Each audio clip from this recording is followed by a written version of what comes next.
Oh, everything was white. Press 1. The white city.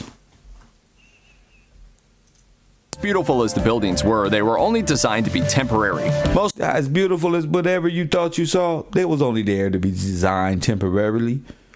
Yeah, they was designed to fall apart and crumble. Yeah, don't worry about it. No, the master designer, the little dude with the coat on that you saw right here thinking hard, yeah, he put it together. He was so masterful because you can pack that shit up, put it in a suitcase, and take it on your way. were made from a mixture of plaster, cement, and a fibrous material called staff. But even after the fair had been dismantled, the legacy of the whites No. Niggas fought harder at the Alamo. city continued. It led to a renewed interest in neoclassical architecture, and it may have influenced the creation of another equally imaginative place. According to the Chicago Tribune, the dazzling achievements of the White City potentially inspired Wizard of Oz author and Chicago resident L. Frank Baum to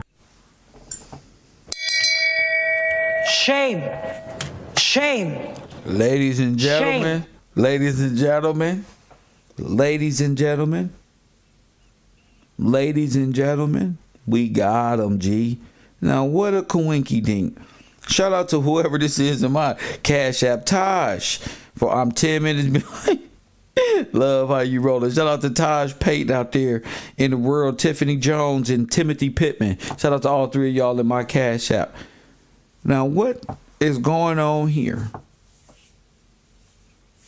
What in God's name did I just hear? This is insane, family. We'll go for anything.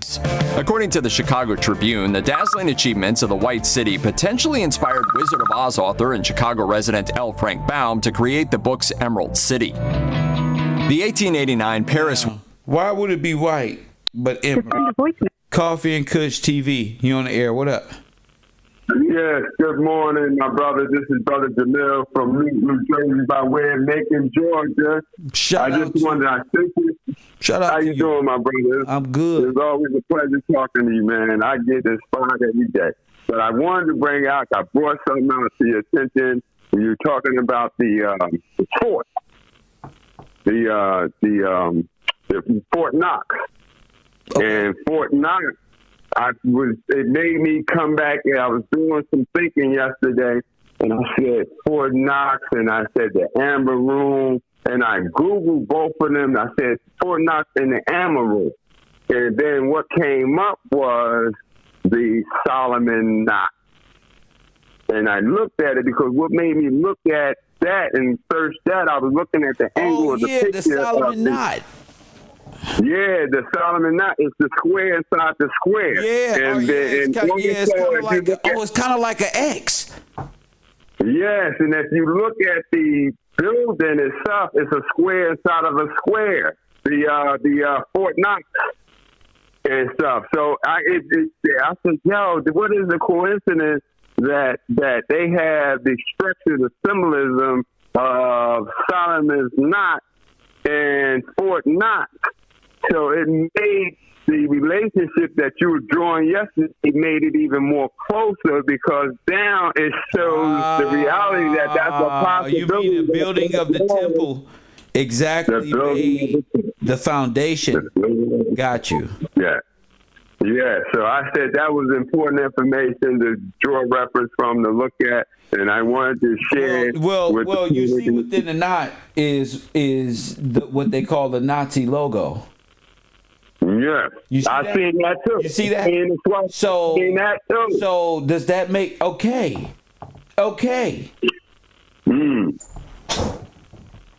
Yes, sir. Yes, sir. So these are fighters of the sun, the black sun. I mean, that's what the swastika and all of this means. And if you're bringing in Solomon's Knot, you're looking at a code. A code, yes. It's really a lock. It's a message for them. It's a tie of some sort.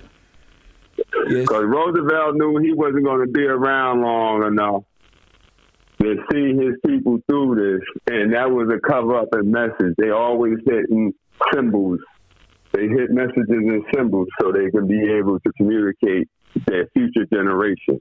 That's what storytelling, they're telling from Mother Goose to Little Red Riding Hood. Yeah, right. All of these are mere stories and hiding the truth. I get that. Yes. I just wanted to share that with you, brother. You're doing an excellent job. Keep it up. Don't let nobody discourage you. Believe me, you got the forces with you. Both. Physically, you got the forces with you. And spiritually, you got the forces. Don't worry about nothing, brother. Well, we have your back. Well, thank you for that, champion. Thank you for that. Brother. My man. So y'all see the top of this building. This ain't just white. Press 1. This ain't just white up here. And this is the same flag that them brothers had at the Hellfighters. Press 1. That's the flag right there. I also noticed this American flag is a lie. You got to go with George Washington flag. Press 1. You got to go with Commonwealth. Every state must be free. You can't have no other government but Commonwealth. This is insane. This gotten stupid. You just saw Meek Mill and Gavin Newsom get up. We'll talk politics later. We get up there. Don't worry about it. World's Fair had shown off electric lighting, but the 1893 exposition took the 1880 imaginative place. According to the Chicago Tribune, the dazzling achievements of the White City potentially inspired Wizard of Oz author and Chicago resident L. Frank Baum to create the book's Emerald City. The 1889 Paris World's Fair had shown off electric lighting, but the 1893 exposition took the electric revolution to the next level. Most Americans had still never encountered this seemingly magical technology before, and I told you. Most Americans, the seemingly magical technology before. You know what this was? Listen. They got a dramatic introduction. At the fair's opening on May 1st, President Grover Cleveland pushed a button and the electrical power turned on. Grover Cleveland spanked me on 2 non-consecutive occasions. Hundreds of thousands of lights illuminated the buildings of the White City. It was the first World's Fair lit solely by electricity, but I had no idea. Spectacle went even further than that. A whole exhibition hall was dedicated to electricity. Guests could witness innovations such as electric sewing machines. Now you telling me that all these inventions, none of these people seen this shit before? You telling me all these inventions? I just lined up again. These people ain't never seen these inventions before. That look like somebody ain't been around. That's all that means. You haven't been around. Shout out to Mr. Ibram. Sir, shout out to you, King. My man. That means you ain't been around. If this is seeming godly and crazy, you ain't been around. You wasn't here. This is all new to you. This is like, oh shit. The beach is new. The homes is new. The TVs is new. The home, the car is new. It's like a reset. It's like you got a bunch of people just riding horses and there's cars around. What the fuck? That ain't what the cowboy movie said. The cowboy movie didn't bring up horses and carriages with cars. They said that was advanced in technology. Press 1.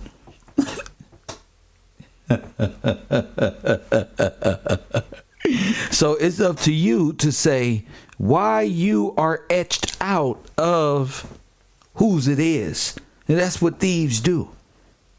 They take stuff and then make up frivolous stories about where they got your PlayStation controller from. What is my son PlayStation games and controller doing in your son's house? Well, my son don't take nothing. Well, let's get to the truth of why it's in there. Unless you... I don't know, but why is it there?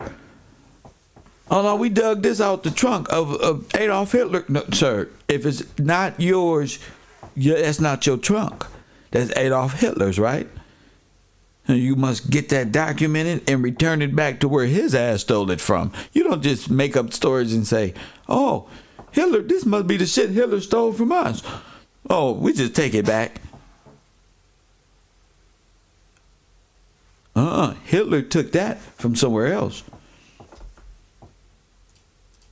Irons, laundry machines, an early fax machine. Look at this. Fax machine, laundry machine, to clean yourself. Oh, my goodness. Innovations such as electric sewing machines, irons, laundry machines, an early fax machine, and electric chairs. There was also the world's first moving sidewalk. Oh, my goodness. Predecessor of the ones used in airports today. All this electricity was provided by one of history nerds' favorite inventors. Yes, the 1893... Look, that's him again. They giving Tesla all of the credit. Piece of shit. Nikolai, press 1. The inventor of the electricity. He did it, but he just got it. You see how fast it shifted? We didn't even wear those type of clothes. That looked like the Hamburglar. That looked like Wimpy. That looked like Adolf Hitler. That's who Tesla looked like. A Polish, Scandinavian Adolf Hitler. And this looked like that dude that I put up, press 1 in my pictures all the time, is changing his goddamn identity. Let me find it right now so y'all don't... So y'all, you know, you got to hit them where it hurt. Let me find that picture and make sure people understand. That look like one of them dudes, right? From the side, man, you got to watch these dudes. They real swift. Press 1. You got to watch these dudes. They're real swift. Let's go to the database. Press 1. Heinrich.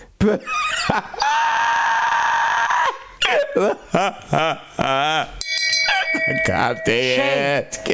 Shame. Shame. You in trouble. Shame. I'm taking all this Shame. info to God himself. This is Shame. a shame. A total shame, sir. So, yep, that's him. Get the warrant. Press 1. Get the warrant. Yep. I knew you was going to make sense one way or another. Press My information always hits. We can watch a movie tomorrow to talk about. We gonna find these actors. Press 1. We gonna find the Russian. There ain't no plausible deniability. Press 1. We gonna find them. Your presidents are nothing more than Russians, the Nazi, Russian exterminists, eugenists. Press 1.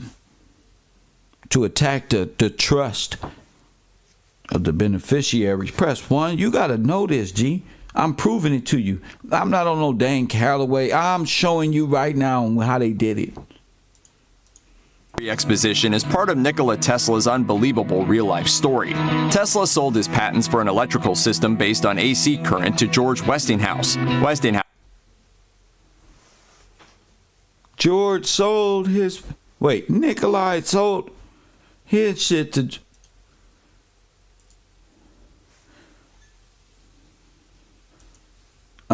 This how you get robbed. This is why y'all paying attention to rap music so much, because you couldn't see the robbery. This is the robbery, the heist. House used them to undercut rival Thomas Edison's General Electric Company and win the bid to supply electricity to the exposition. Wait, that's not what you said in the beginning, you fast talking foreigner. That's not what he said. But Edison still had a presence at the fair. It was the first time many visitors ever saw a light bulb, and he showed... We just saw Ben Vinegar. Verse 1, this is what I'm saying. This is the first time I ever seen a light bulb. Sir, they have a whole electric grid going on. They push the button, everything lit up. Press 1. But now they ain't never seen a light bulb. How did they see the light bulb when it's all electric?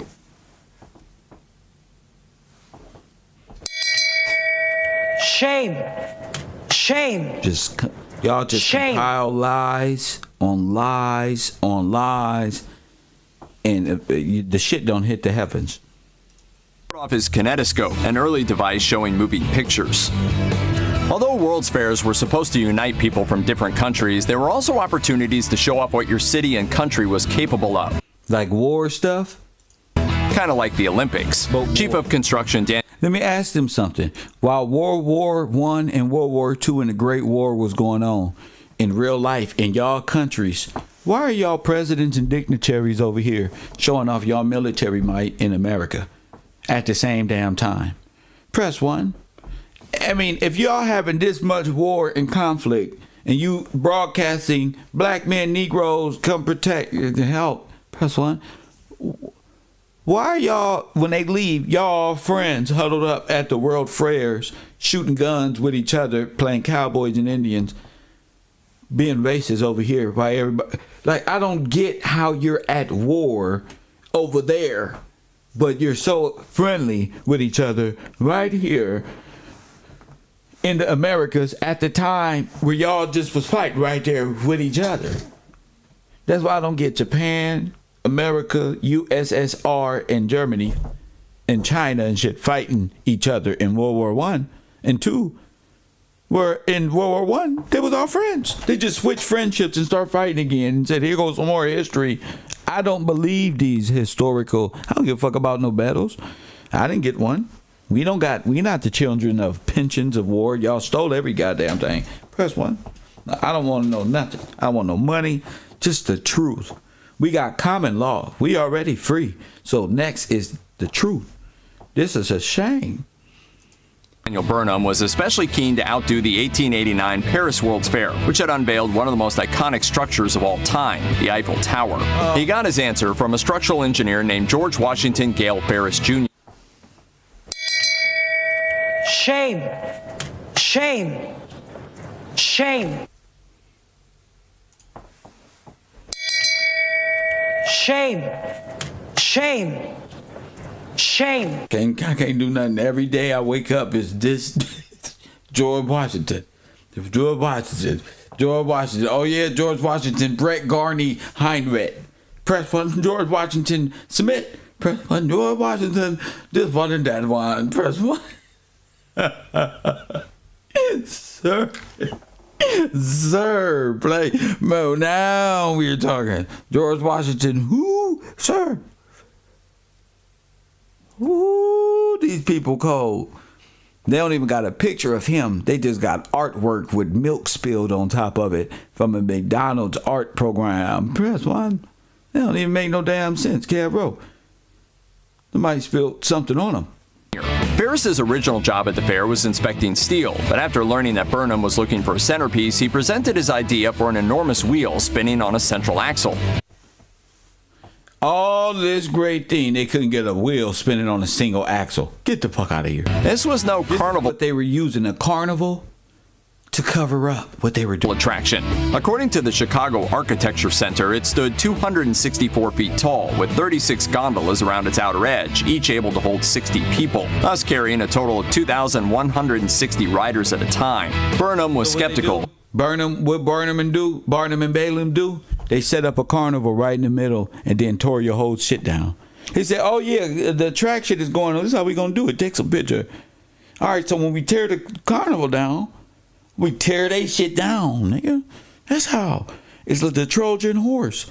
That's why I told you about the entertainment game. An entertainer is a part of this whole construct of tearing your communities down.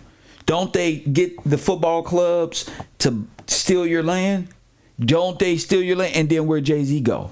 He nowhere around where they do to move all them projects and all them black folk out of New York and all the different places that they do this.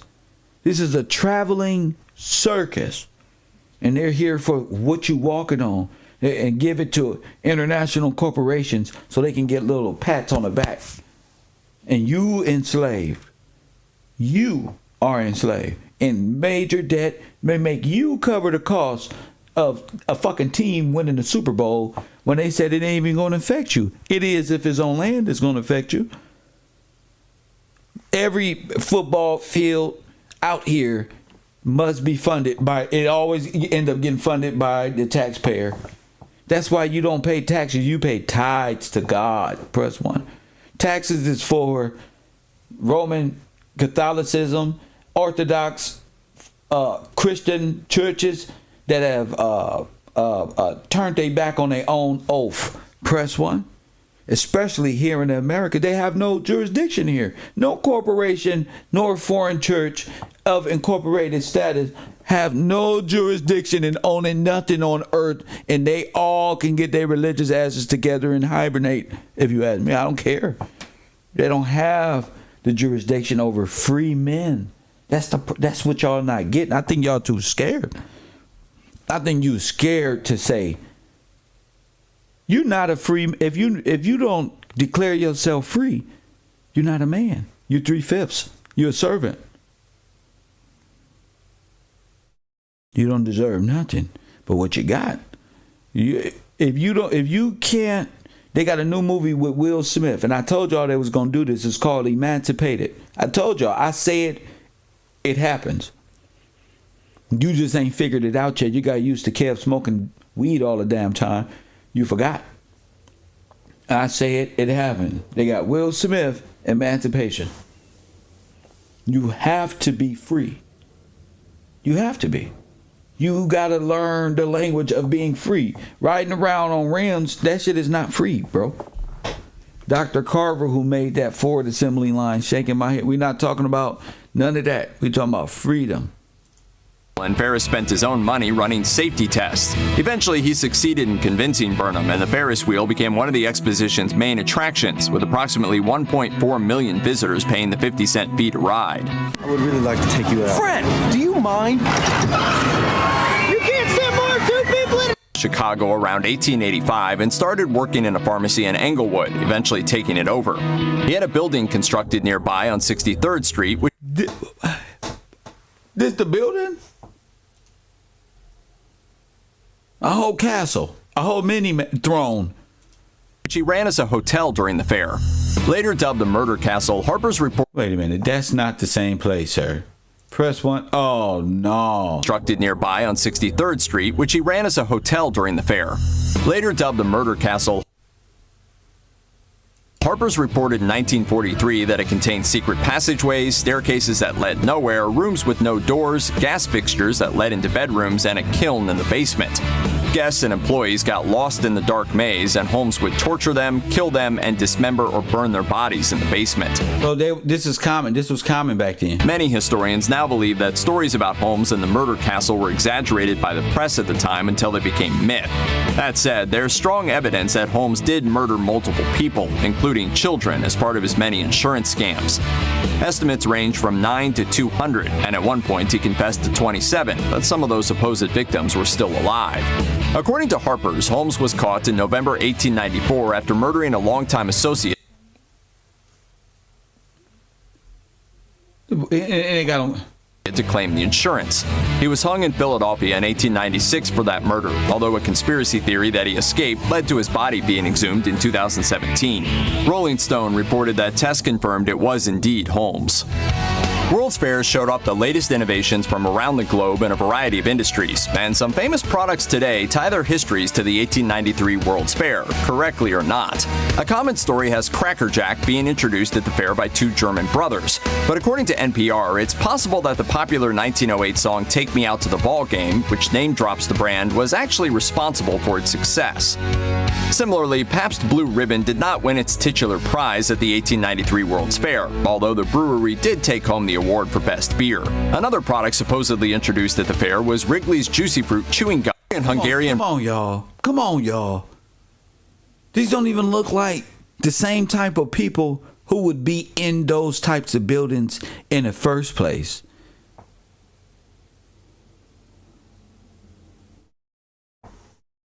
You got English words. God, these look like German, old English buildings. These people look like they Russian and German. They attire, their clothes, their ethic, how they look. Yeah, they're screaming.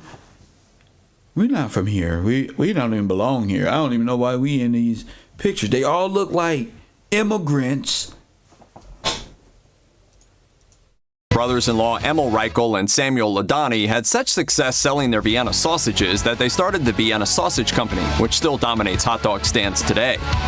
African American leaders had hoped to use the 1893 World's Fair to show what black people had achieved in just 3 decades since the Emancipation Proclamation began.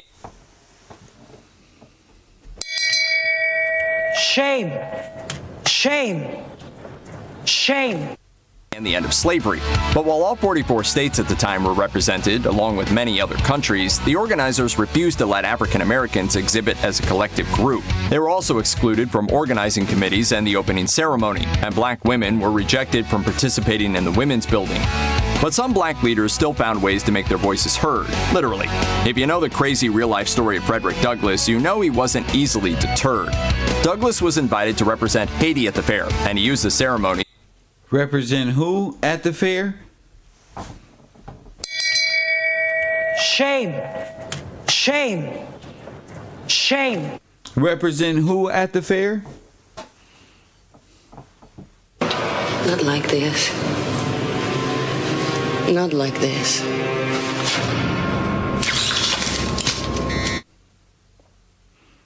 So they always with them. Press 1. They always with them.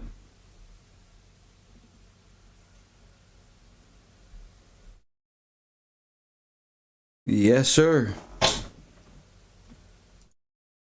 To make a speech condemning American racism during the fair's dedication ceremony.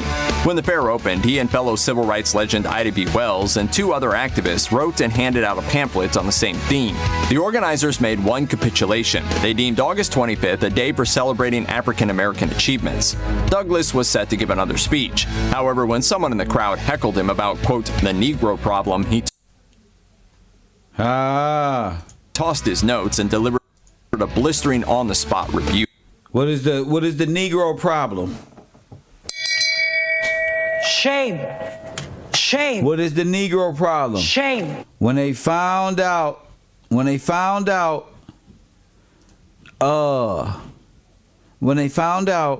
that he was working with Margaret Sanger and them through Haiti, press 1. It's called what? What's it called?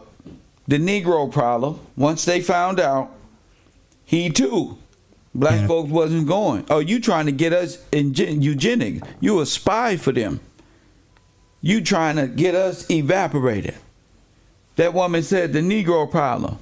Once those black folks find out about Margaret Sanger and Frederick, they was done with him. They said this immigrant, he trying to sell us out. But y'all people of today let these white folk or these former eugenists tell you that he was a good guy. But he's with Planned Parenthood.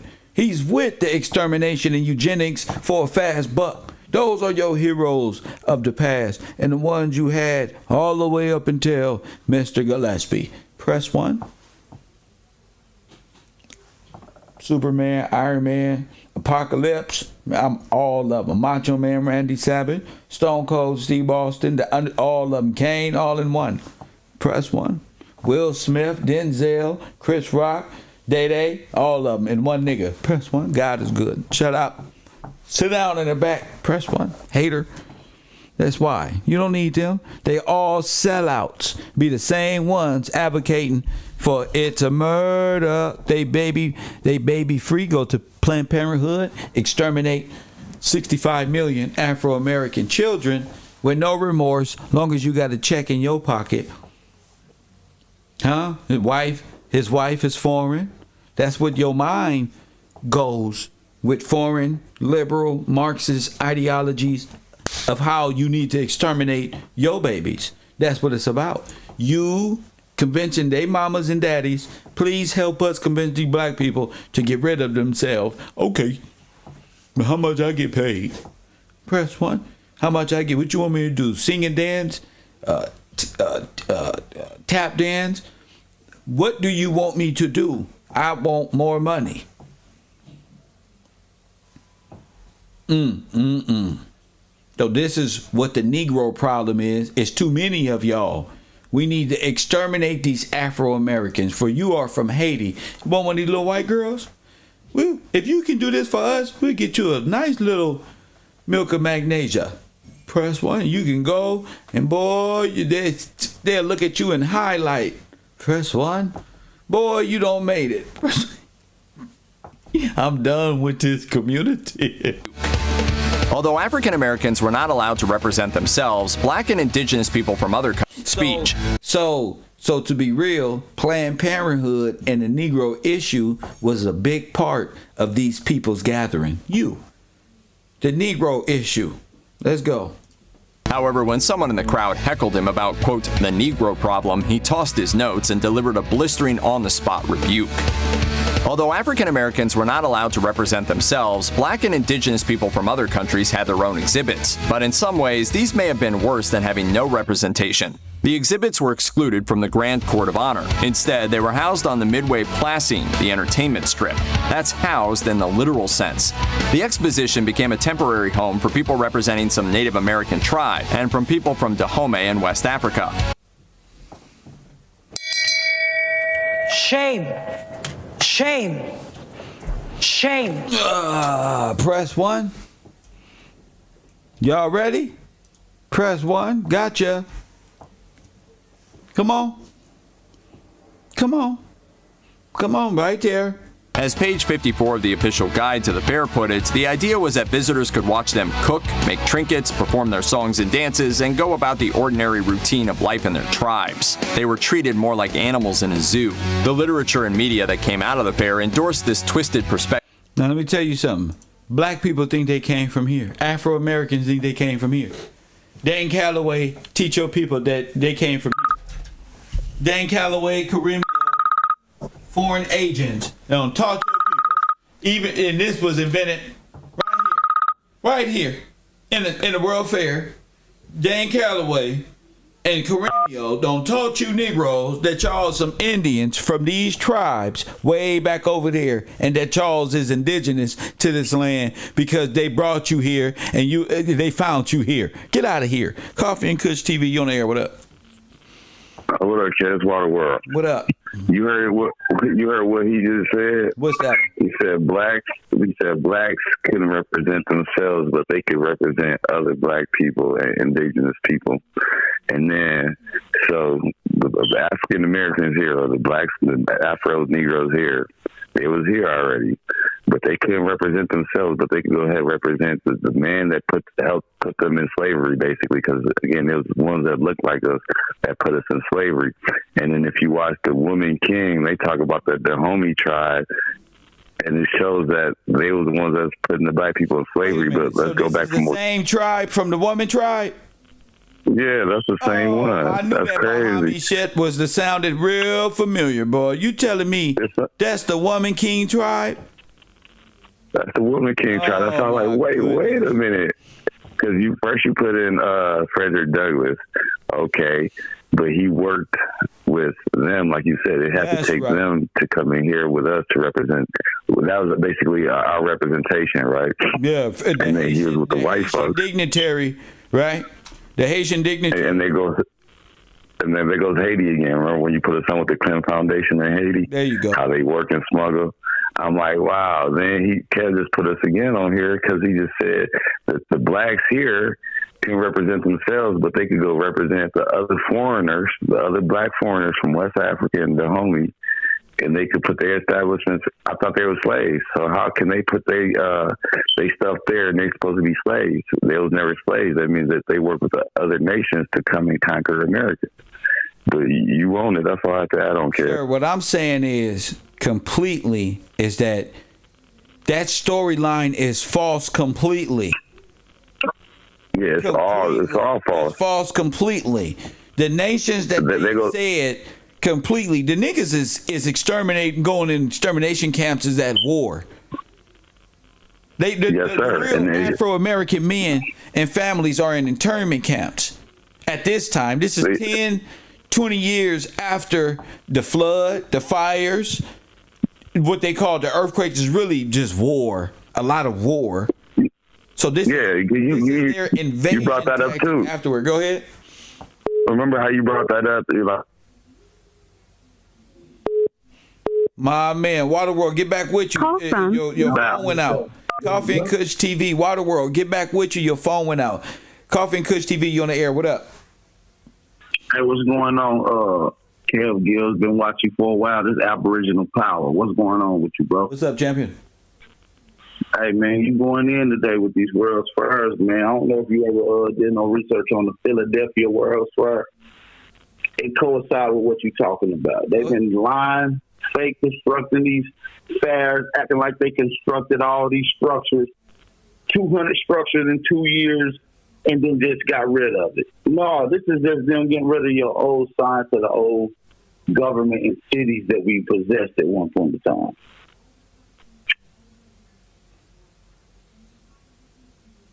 I'm with you. Yeah, so you going in. So when you look at the World's Fair in Chicago, like you just pulled up the pictures earlier, I seen you pull up the pictures of the dudes who said that they constructed it. And somebody hit the nail on the head. H.H. Holmes, who was there during that same time, killing a lot of the people that was already here. And all these dudes. So we got Leopold there. We got all these people, like my man said, at the St. Louis and these fairs and things. Then you got all these serial killers here at the same time. It wasn't just him. Right. No, it wasn't just him. You're right. And even at the Philadelphia World Fair, they had over 60 million immigrants there. Wait a minute. Wait, are you serious? 60 million immigrants at the Philadelphia's World's Fair, man.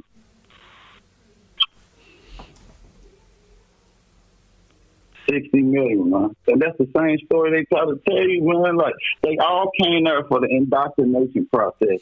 Hell, when you look at Philadelphia, so all of the white people we watching on these films are immigrants. Pretty much. They are immigrants. Pretty much, man. They all came there for one reason. And listen, the buildings that you see, like Machinery Hall, the Art Museum, they said they built 200 of those style buildings, size buildings in less than 2 years. Incredible. That don't make no damn sense, man. But you going in, I just want to give you your credit. Thank you going in today, bro. My man. Peace. Thank you. My man. Lord have mercy. Look at this. African Americans with what they saw as the primitive Dahomeans, something Frederick Douglass condemned in his speeches and pamphlet. Fortunately, two of the buildings constructed for the 1893 World's Fair are still in use today. The first building is the Palace of Fine Arts, which was built specifically to be fireproof. It was used to display works of art from all around the world during the fair. After the fair, the building became the Field Museum, housing natural history artifacts. Oh, so it wasn't easily tore down. It's a real building. Shame. So, Shame. this building. Oh, so shame. You see? Oh, so that one wasn't supposed to come down, or did you forget what you said? You said the buildings was meant to be, so that building's still up, and it works. Incredible.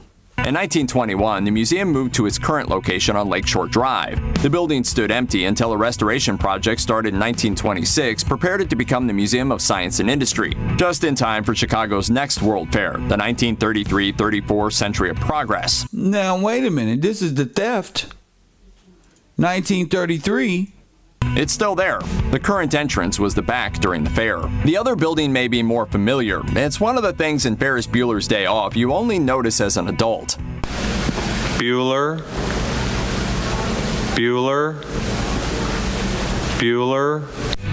While most of the World's Fair took place on the south side of Chicago in Jackson Park, the World's Congress building was downtown. It hosted the World's Congress Auxiliary, a series of meetings on the social topics of the day. Afterwards, it was taken over by the Art Institute of Chicago, which had partly funded its construction.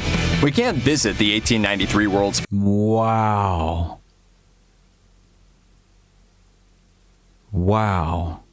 Fair, but thankfully, we can retread the visitors' footsteps in these beautiful buildings.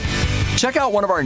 Now, let's check out Chicago World Fair. But the truth about what happened that night, its housing stock revealed another flaw.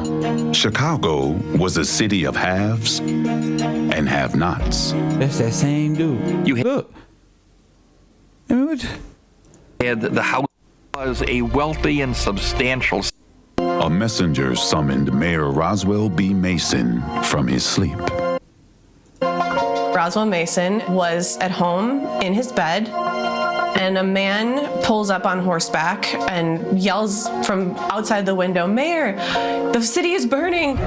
Mayor Mason rides his horse through the streets, going to the courthouse, and he sends out a telegraph to nearby cities like Milwaukee and Detroit that says, before morning, more than 100,000 people will be without food.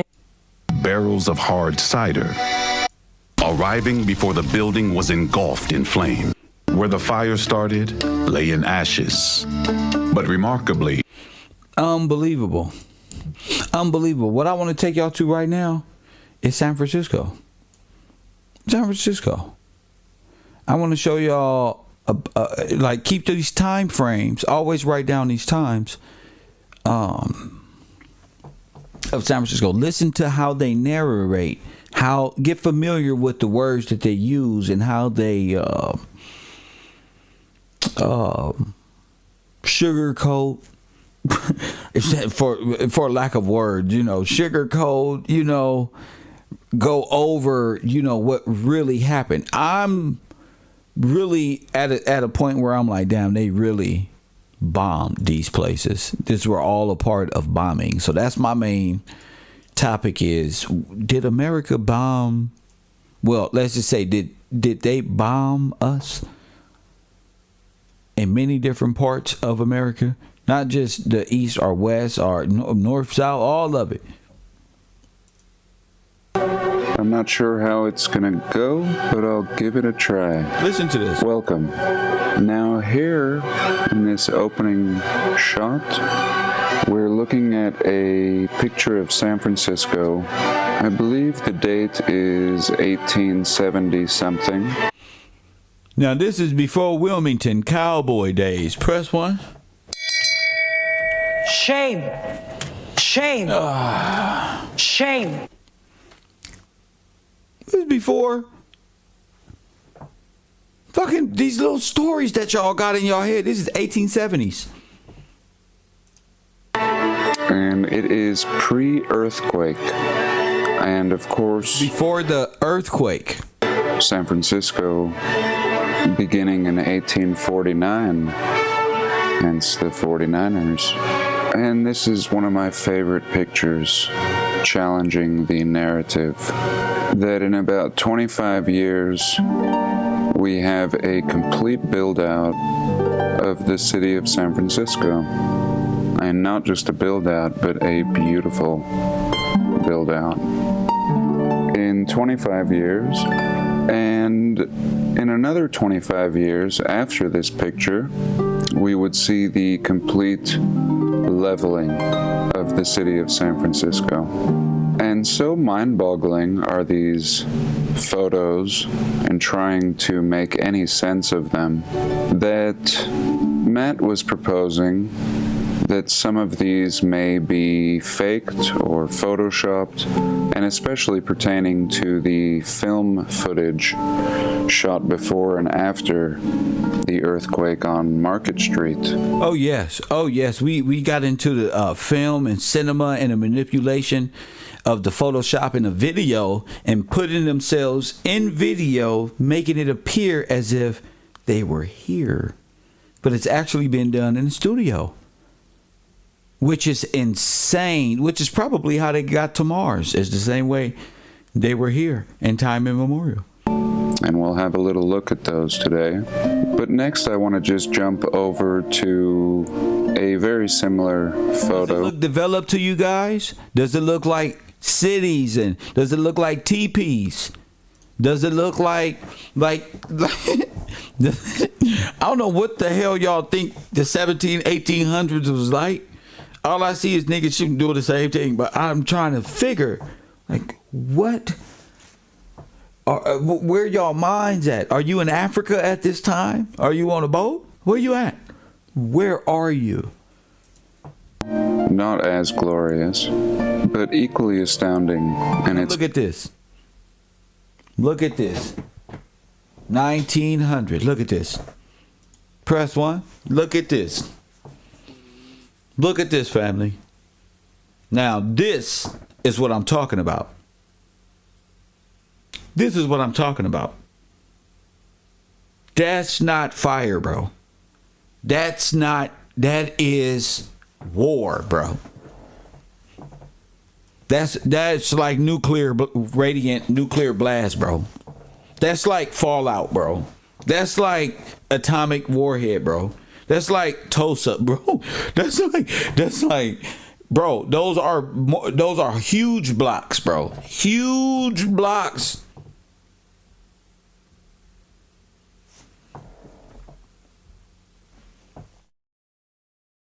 Own right. And here we see a photo of San Francisco after the fire and earthquake. And again, pretty amazing resolution. But playing off of Matt's theme, could this picture be a faked picture? Because when I began looking at photos and film footage of San Francisco after the fire, maybe 10 years, 15 years later, we see a complete built-out city again. Just as it's unusual to look at the build-out of this city in the 1870s, just seeming to pop up amazing advanced architecture and a very seasoned culture. And shortly after this apocalyptic image, not taking very long at all to rebuild this city. And just to give you an idea, we'll have a look at a piece of film that was shot in Chinatown. And this piece of film was shot in 1912. And what amazed me was, from this perspective, we see very little damage to the city of San Francisco. So this would only be 6 years after this photo. Which is insane. Looks like somebody's doing some cinema manipulation, correct? That's all that's taking place. That looks like the town before. It just looks like the town before the destruction. 6 years. And I invite you. We have video of this. You to look at images post Great Fire of San Francisco. Because if they're saying that would make sense if the bomb was dropped on them, right? Japanese town or whatever this is. And I think what you'll notice is the same thing. Here we can see the skyline. Chinatown, 1912.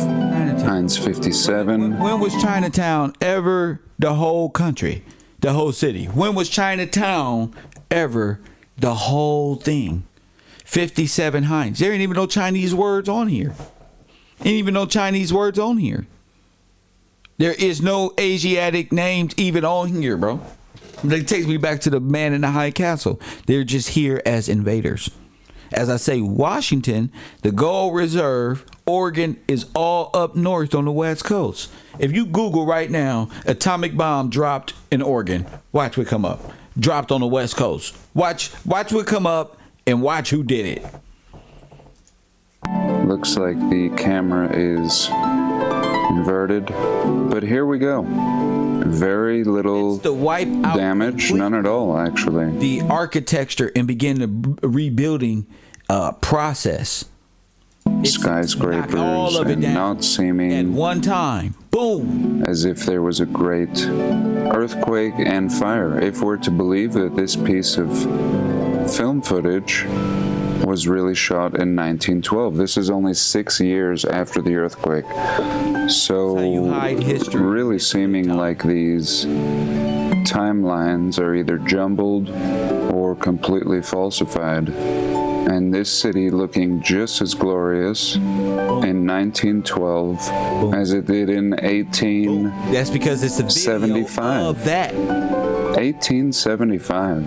Wipe it out. Why should a city originally of 1,000 people in 1849 blossom into something like this? Think this is Moscow in around 25 years? This is somewhere else. And how is it even conceivable that the city should look like this 25 years later and by 1912, looking like this. Again, old and seasoned and seeming inherited. That's how you create. And just a fascinating This is how you create piece of film. I'll leave the link down below for you. And even the Chinatown. Only just a Chinese fascinating in these buildings piece of film. This is all Smiths' work. These are all blacksmiths' work, masons and stuff. That statue right there don't even look like it's Chinese. The only thing look Asiatic is these mobile caravans that come across the screen. Leave the link down below for you. That's it. That statue looked like an angel, broken up like something was there. And oh my goodness, this even the Chinatown, seeming very seasoned, not like a pop-up gold mining town, but a very established community who had time to not a gold mining town, not a pop-up. Nah, look at this. Look at this. It's written in Chinese and German and in goddamn English.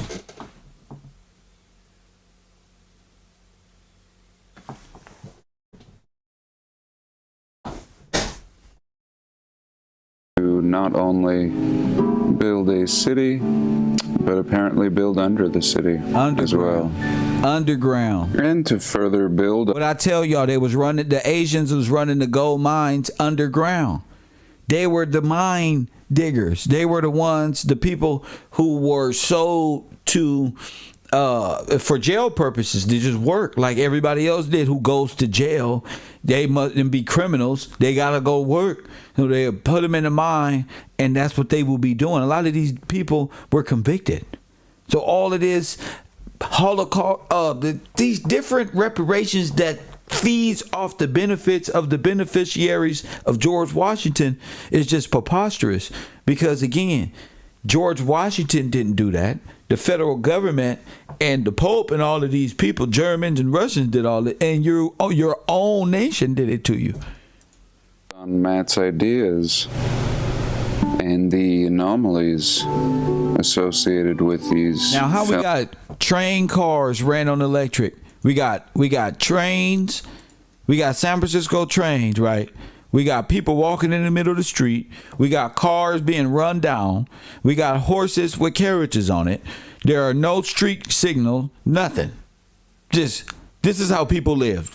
With those beautiful architectures and these beautiful respect for each other. Y'all drove cars like this? Y'all walked in front. Could this film have been faked? Order? I'm not sure why this film won't load. Junk. But here what we can see is people looking off. Lying. Casually in the distance. To the artwork as if they're looking at their property burn.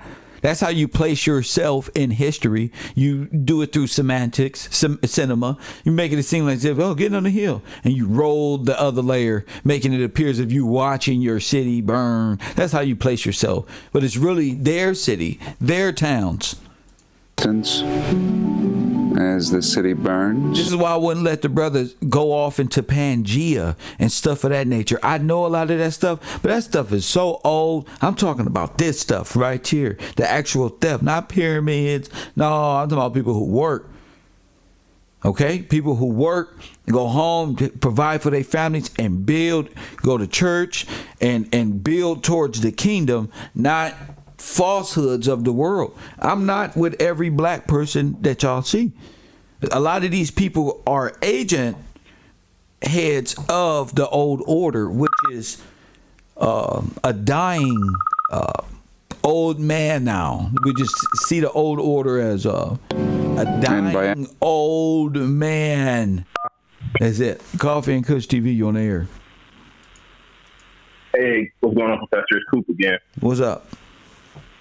Hey, I noticed in that last picture you had up, it looked like a Claude Monet painting that they re-edited to make it look like some people overlooking the city of San Francisco. I've never seen it, so you have to send it to me. Okay, all right, that's what I'm gonna do. I'm gonna go find it and then I'm gonna send it to you. For sure. Yeah, if y'all got information, there's no need to call me like what you just saw in the film. You get it together, get your information in a nice package, and make it work. I don't want my show to stop or be thrown off because you want to dice and slice. No, get your shit together and then get ready. Accident, this non-loading YouTube froze at this frame, which I'm actually grateful for. And I think I see. This image is simply going to pop into the next image, which is seen behind it. These big buildings over here as well.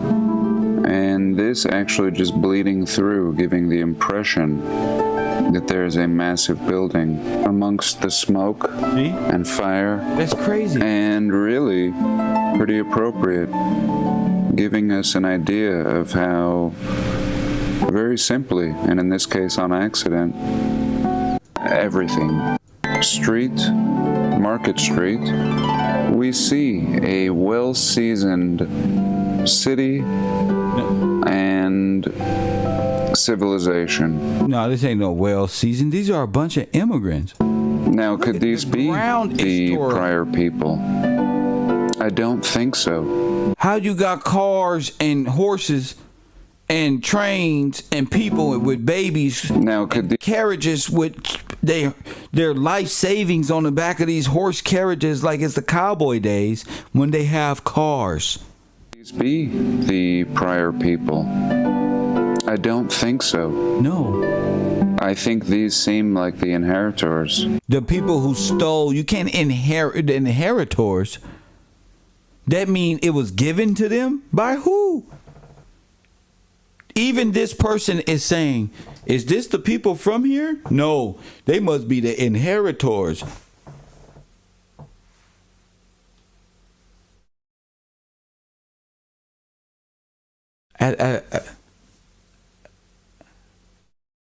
Where are good people at? That's what I'm asking. Where y'all knowledgeable people at? And civilization. Now, could these be the prior people? He said you gotta watch him. He sound like Karimio again. Press 1. I don't think so. I think these seem like the inheritors. Wearing inherited clothes. Told you, wearing inherited clothes. Using this inherited world. Using this inherited world. But in ways that don't seem to compare to their surroundings. That's right. They got everybody else clothes on. Seeming to be a primitive people, acting very primitive, like this man almost getting hit by this tram, just very reckless and uncultured, seeming to be just figuring things out. Russian, German. A real mess and a lot of stupidity. Look at the names up here. Wilson, Sanborn. These are English names. Look. And I encourage you to watch Matt's video. He showcases 40 anomalous things that occur. Ooh. Here we see these trams not even needing tracks. Look! The tram didn't even need tracks. Look, that's called Photoshop. That mean the video was just running up. This is all done by propaganda.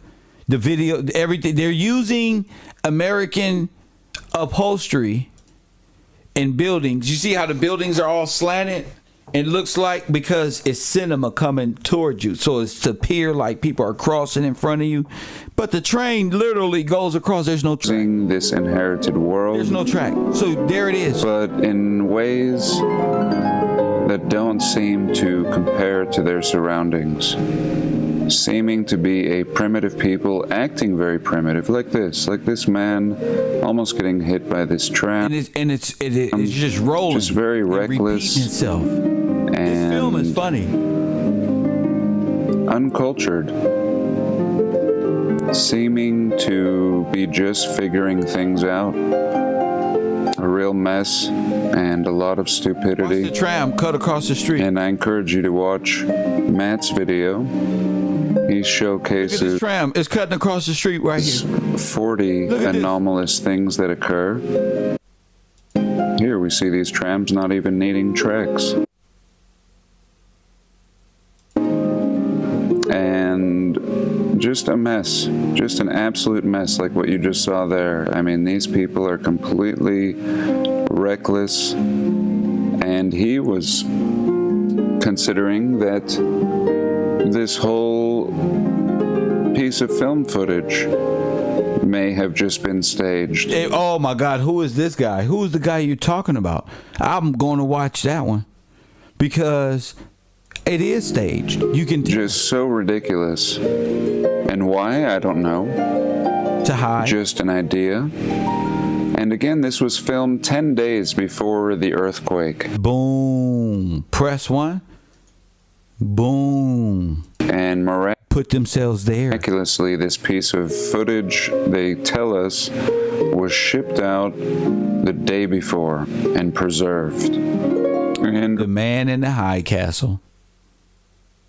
Propaganda. Really, I was looking for pictures post-earthquake. Here by mid-1916, we see the city of San Francisco. Again, like the Chinatown video that I was showing, completely built out as if nothing had ever happened. And here we have a look at the rubble and ruins post-fire. This film provided by the Library of Congress. Library of Congress. Again, does a fire... Them black people digging out right there. Them black people digging out right there. Never happened. Let me make it big and for here y'all. we have a look at the rubble. Remember I got blocked? Remember I said I was going to show y'all them black people that was working, and them old black women that I saw. I was like, wait a minute, these are black people. In the early videos, watch. And ruins post-fire. You got to go to the Library of Congress. This film provided by the Library of Congress. Again, does a fire do this? Yes, perhaps an earthquake, but just blasting. These look like explosions from the inside. I told you. Those look like explosions from the inside. Boom, boom, boom, boom, boom. That's crazy, G. And I'm just not sure. That's crazy. But really being a piece of evidence in this mystery. And what I have read about is these firemen were actually dynamiting a lot of these buildings, as we just saw in that last clip. And I think what is certain is that there is a great mystery. And who are these women? And I think the mystery... Look at this. ...is the same when it comes to these cities all throughout our plan. Bank. Nigga, what? If we can figure one... What? And I think what is certain is that there is a great mystery. And I think the mystery is the same when it comes to these cities all throughout our plan. If we can figure one out. They guarded the banks, shoot looters. If we can figure one. Soldiers guarded them out. I think we'll understand all of them. And so what is real and what is fake? And in somewhat of a conclusion, was the piece of film before the earthquake the fake, or is it this fire? And are we really just seeing a big demolition? Damn. And it wouldn't be the first time, even in our recent history, seeing grand demolitions in front of our very eyes being attributed to aluminum planes. And this is just astounding. And what leads me to question all of this is, again, the rebuilding of the city. Seeing very little evidence 10, 15 years later that there was ever this massive cataclysm of this nature. And again, the most anomalous fire ever. A fire that seems to not leave any debris. Just like I said, I'm starting to believe this has something to do with these guys taking over pretty much every damn thing, you know, at the same time. And them in the Asiatic Pacific Islander forces that was on the end that also too got the same type of, oh, we was in internment camps in America, so y'all got to pay us, just like the Russians saying the same thing. Like everybody has their hands on America by way of, oh, we was in internment camps.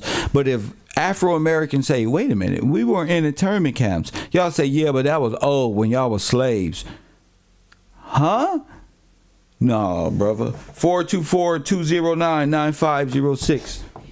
I mean, is any of this stuff making sense as far as history goes and stuff like that? We got to start paying attention to who these people is. You know? You can be looking at the people who shit took you right up out of here. How did you go from this to what? Where was this? Come on, family. How did you go from there? Hey, respectable men and women to tore down and broken up homes, to eugenics, to nigga families just dying out. Like, how did we fall so far from God?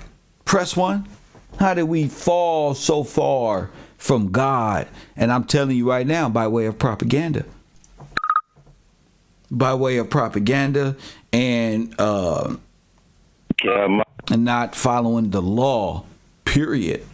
God's law, Washington law, and not honoring your duties as men, as free men, by way of the King. Coffee and Kush TV, you on the air. What's up, Cal? Sir? Yeah, what's up? What's up, Mike? This Mike. What up? Man, no, yeah. Yeah, I was thinking we all in the military, you hear me? I feel like that what this about. Our social security number, you know? And that would make us big, like, you know what I'm saying? I think we all I think we got to claim our trust, like us to open up as a trust. I ain't for sure, but be looking at you and what I've been studying, I think we got to open up our trust. Open up a trust account some kind of way and get that social security number from our everything, you know, but I think that's tied to the beat. As the people have to come together, we'll get more into that and invest in ourselves through our own trust. Right, because we bankers. We all bankers ourselves, you know? And they, since we minority because we don't know they handle our money, so they handling our money themselves, you know what I'm saying? So we claim that. That's why when we 21, we supposed to be a man and go claim that we did this voluntarily because there's a war going on and it's a monetary war. So they did this, you know, to destroy us like that. That's why when they say drain the swamp, I think they trying to drain all this dirty money that they know not real, and we became the gold. Yes, go ahead. So every time they take the gold, every time we sign up for these contract jobs or whatever, that's the gold. So every time they taking gold, that's our money. We can't get that time back. They taking it from us like that. In that sense, I think, you know. Yeah, I don't think nobody ever got killed or nothing like that. I think how all the people did is and how they counted was because we never claimed our rights, and that's what make us dead. It wasn't no Holocaust or nothing. I think it just. We not claiming our right. Once we claim our right, open us a trust, we letting us know that we can handle our own self. How could you say there was no American? Well, I can't say that. Because I wasn't there. Well, but what I'm trying to say is, what you gotta understand is, there's something called the Red Cross. The Red Cross is the concentration camp. The concentration camps is where the Holocaust transpired. Okay, the same Holocaust, so the same people are involved in the Holocaust. You just got to understand who the Holocaust happened to and how it was done. Right, and I think that comes from us using this. So I think the Social Security is like the milk, like, you know. That's nothing. What you got to, the Social Security means nothing in law when you come in. Right. We don't even have to use that. I think that's why we really put it to use our first name, not really even our last name. That's you know, important. We supposed to be staying on subject matter and talking about company. All right, the trust is going off into. Thank you for the call. You got to stay on topic, not what you think what you ought to do. If you do call, talk about what's going on here, not what you think we got to do. What we got to do, you would have did it. What we got to do, you can't do. So just discuss it. Try to understand it more than teach the classroom of what we got to do. Because this is individual. This is you. This is that person over there. You feel me? I'm Kevin Gillespie. Now, if you want to teach, that's something else. That's what I'm doing. I'm showing, but my information is pertaining to what we're talking about here: the San Francisco fires, the discombobulation of how all these people look to us. What does these fires and stuff mean to you? Not about nothing else. I'm cutting y'all short, for sure. Because it means you're not I'm not living in the same whirlwind of confusion that you are. Look at these films, y'all. You see how they throw that contrast on high? Again, this is all film that old boy was watching. But I wonder if that... Look at this. Look at this. Look at this. This is what we got to be studying right here. We have to envision what happened. 3,000 people dead, 3 million lost.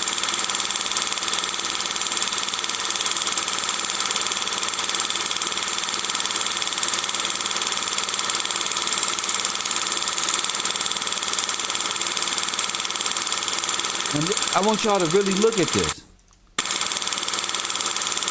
What type of homes and structure is going on here? All this was going on when they point you in a direction of oh,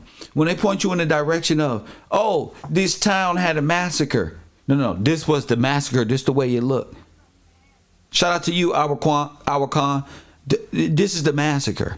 When it's a massacre over there, there was a, what you got, 30,000, 15,000 buildings being destroyed. That's war. You know how many 13 to 20,000 buildings is? That's not a house fire that you watching like, oh, look at that building over there. Do you know what it looked like when 15,000 homes and buildings? And that's war. Go to Syria. They'll tell you what the fuck 15,000 homes being destroyed, what that is. People from Iran, they'll tell you for how many? Oh shit, that's bombing. It's not. People who are in war zones know what the fuck 15,000 homes and blown up homes look like. Why are you not here? Why are you? No, that ain't. And you just cap him, bro. I said 15,000 structures, nigga. They said 200 structures at the World Fairs. Damn that. In the town itself, 20,000 structures blown to pieces. In towns, blocks, whole block. You know what a block is? Go to LA. Y'all little gang is one block, maybe 2 or 3. Boom. All of the homes in that block. That's a bunch of homes in that block. That's a lot of people, G. That's why y'all need to think about this. And not from a 6-shooter cowboy. These people have real weapons. This ain't no cowboy, nothing. Your mind is in, it's hypnotized. So when you think of this time, you're thinking of wagons and cowboys because you looking at wagons from immigrants. No, those was cars. That time was way up from wagons. The only people who got wagons at this time even up to today, it's those people up over there, the 7-Day Adventists, what they call them, Mormons or somebody. Them. That's the 60 million people who's being brought in the Philadelphia, in the St. Louis.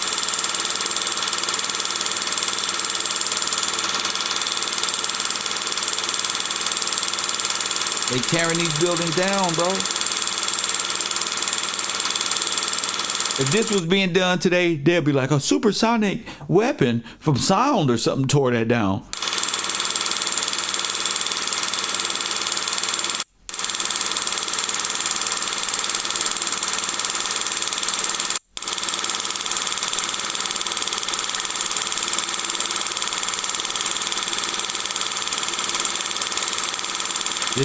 This is crazy, dude. This is what Germany looks like. Press 1. This is the Amish people. This is what Germany looked like after the war. Tell me I'm lying. This is what Germany looked like.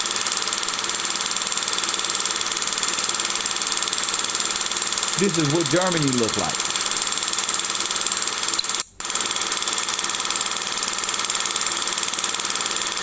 So they not fooling me with these little Puritan outfits. This is all stolen, taken things, and foreign. How they got a video camera? They had video cameras in 1503. Press 1. They had video cameras, and when? This is video. This is video. Okay?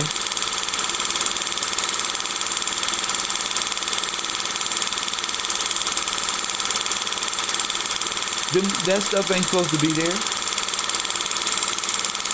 There was cars in 1906. We just saw that. So this is amazing. And these are your storytellers of propaganda. You know, I've been on the air for how long today? 2 hours and 37 minutes. I'm going to continue to keep my phone lines open. 424-209-9506. If you feel free to call in, that's area code 424-209-9506. 424-209-9506. Feel free to call in at any time.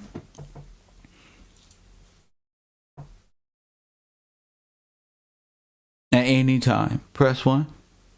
Feel free to call in. You know what? Never mind. I got another film. This one is about Tulsa, Oklahoma. Press 1. This is about Tulsa, Oklahoma. I still got time. Why not? It's going to be according to the same code of conduct, violence that was going on. Federales, government agencies shooting and killing, deputizing immigrants to slaughter Afro colonial Americans. That's us. Press 1. The colonies. The ones who are inherited of. Press 1. The benefit package of sovereignty. Coffee and Kush TV. You on the air. What up? What's up, Kev? I was just calling back in. It's Waterworld. Come on, Waterworld. I wanted to add on to what was going on. So, you know, when you show the video and it said A-N, NUP, you said German, it got Chinese employment. Uh-huh. So I go look up who A-N, NUP is, right? So why he was a geologist, and he was talking about, look at the Chinese, they came in there to mine and dig and stuff.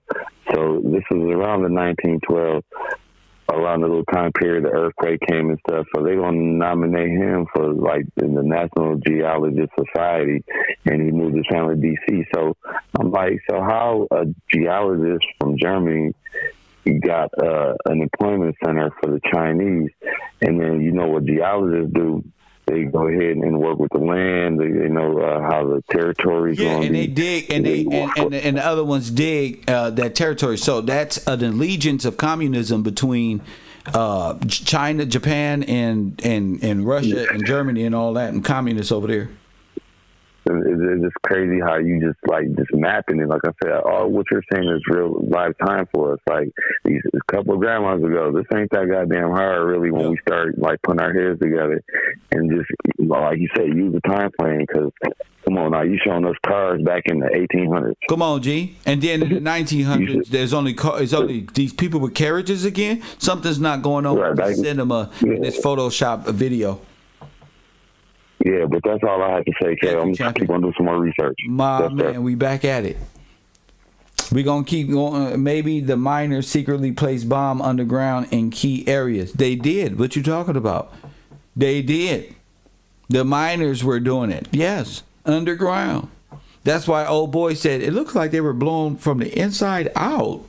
Like, ooh, that's right. These miners knew how to get in the ground. That's what they do. That's what they do. They know how to. That's what make them indigenous. They can go in the ground, but based on and mole. You know what a mole is, huh? They dig their way around, bro. Come out the other side of America. They go from China. You know what the joke is? You can dig all the way from China to America. Press 1. That's the joke. I didn't get it till now. Now I know what the hell we talking about. Coffee and Kush TV. We finna keep this going. Now we gonna talk. Now we about to listen to the same language, the same type of destruction. We want to keep the massacres. Now I want you to know it didn't just happen in Tulsa, Oklahoma. I want you to listen to the rhetoric of war. Okay, and have that apply to all the black towns that was being subdued at the time. Press 1. This is important.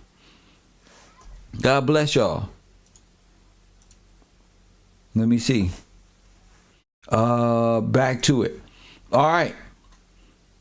Let's do this correctly.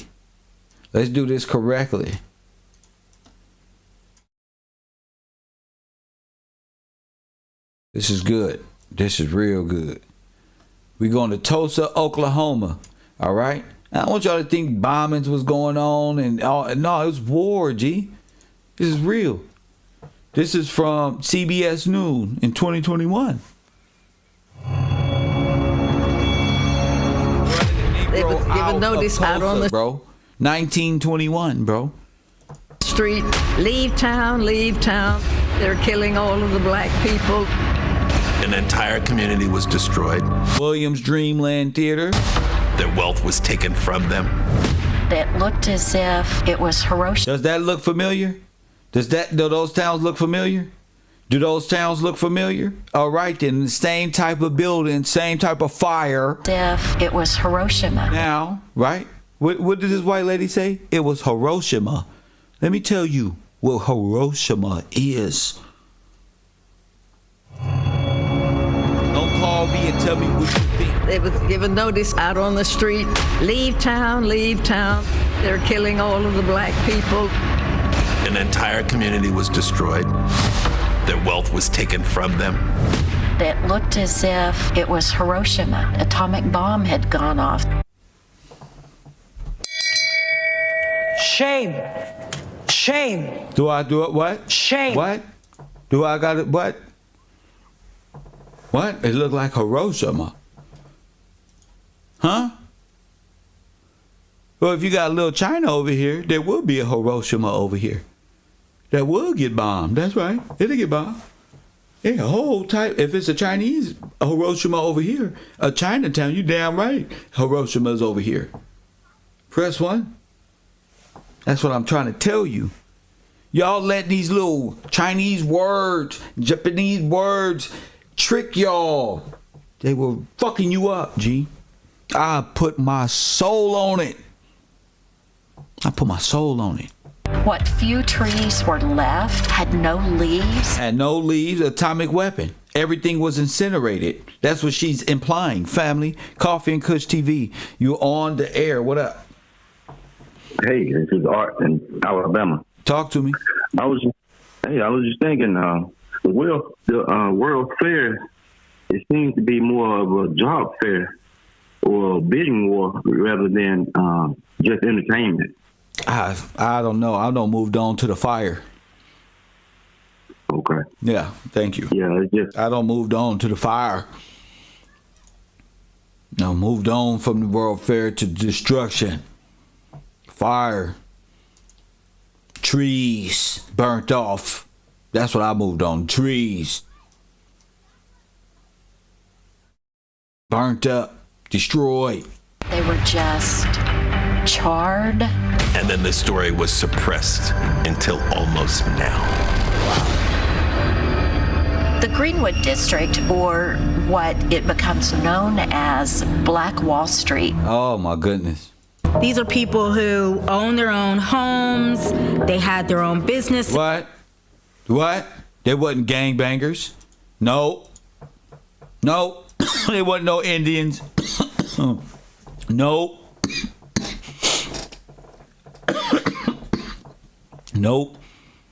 Nope, fine, brothers. It was a vibrant community.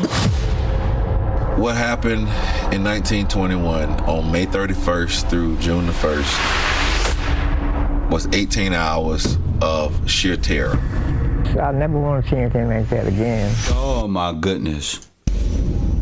Never. We don't know who fires the first shot. But that begins a bloodbath. African Americans are attacked in their homes. They are machine gunned down in the street. They woke up to the sound of bullets hitting their homes. Smoke and flames are everywhere. They set fire to the curtains. Told you. So the houses will burn. Airplanes, the morning of June 1st, flying over the city and dropping turpentine bombs. Oh my goodness. Press one. Drop what?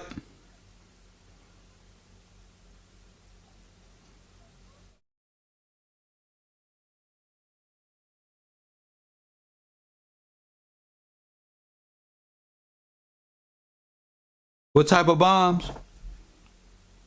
What type of bombs he said? They're machine gunned down in the streets. They woke up to the sound of bullets hitting their homes. Smoke and flames are everywhere. They set fire to the curtains so the houses will burn. Airplanes, the morning of June 1st, flying over the city and dropping turpentine bombs. You are seeing them get away with murder. It wasn't the only event that took place during a period known as the Red Summer of 1919. Red Summer. Press one.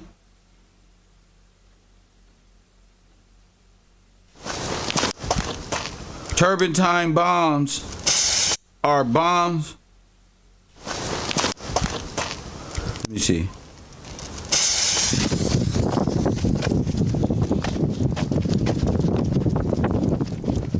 Oh, this is guerrilla warfare.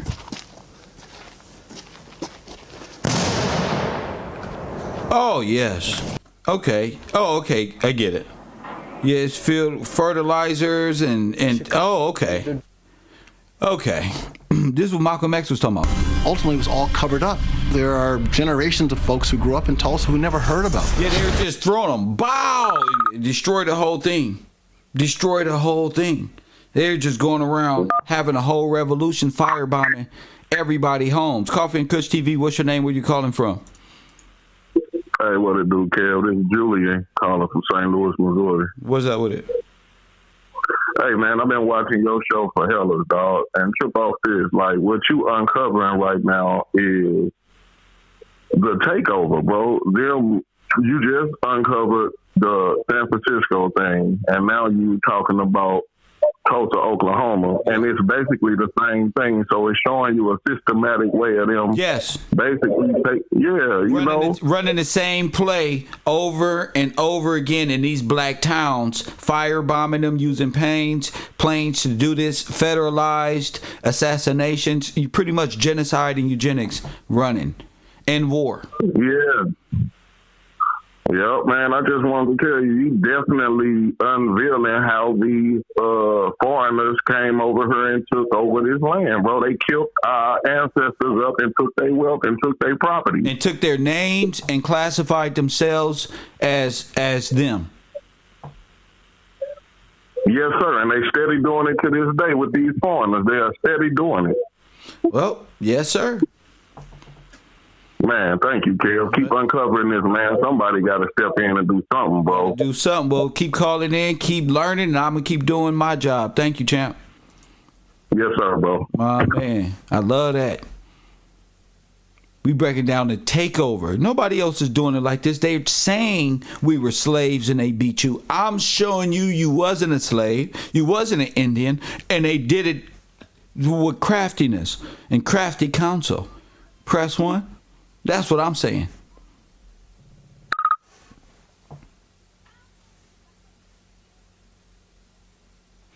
Coffee and Kush TV, you're on the air. To accept, press 1. To send a voice.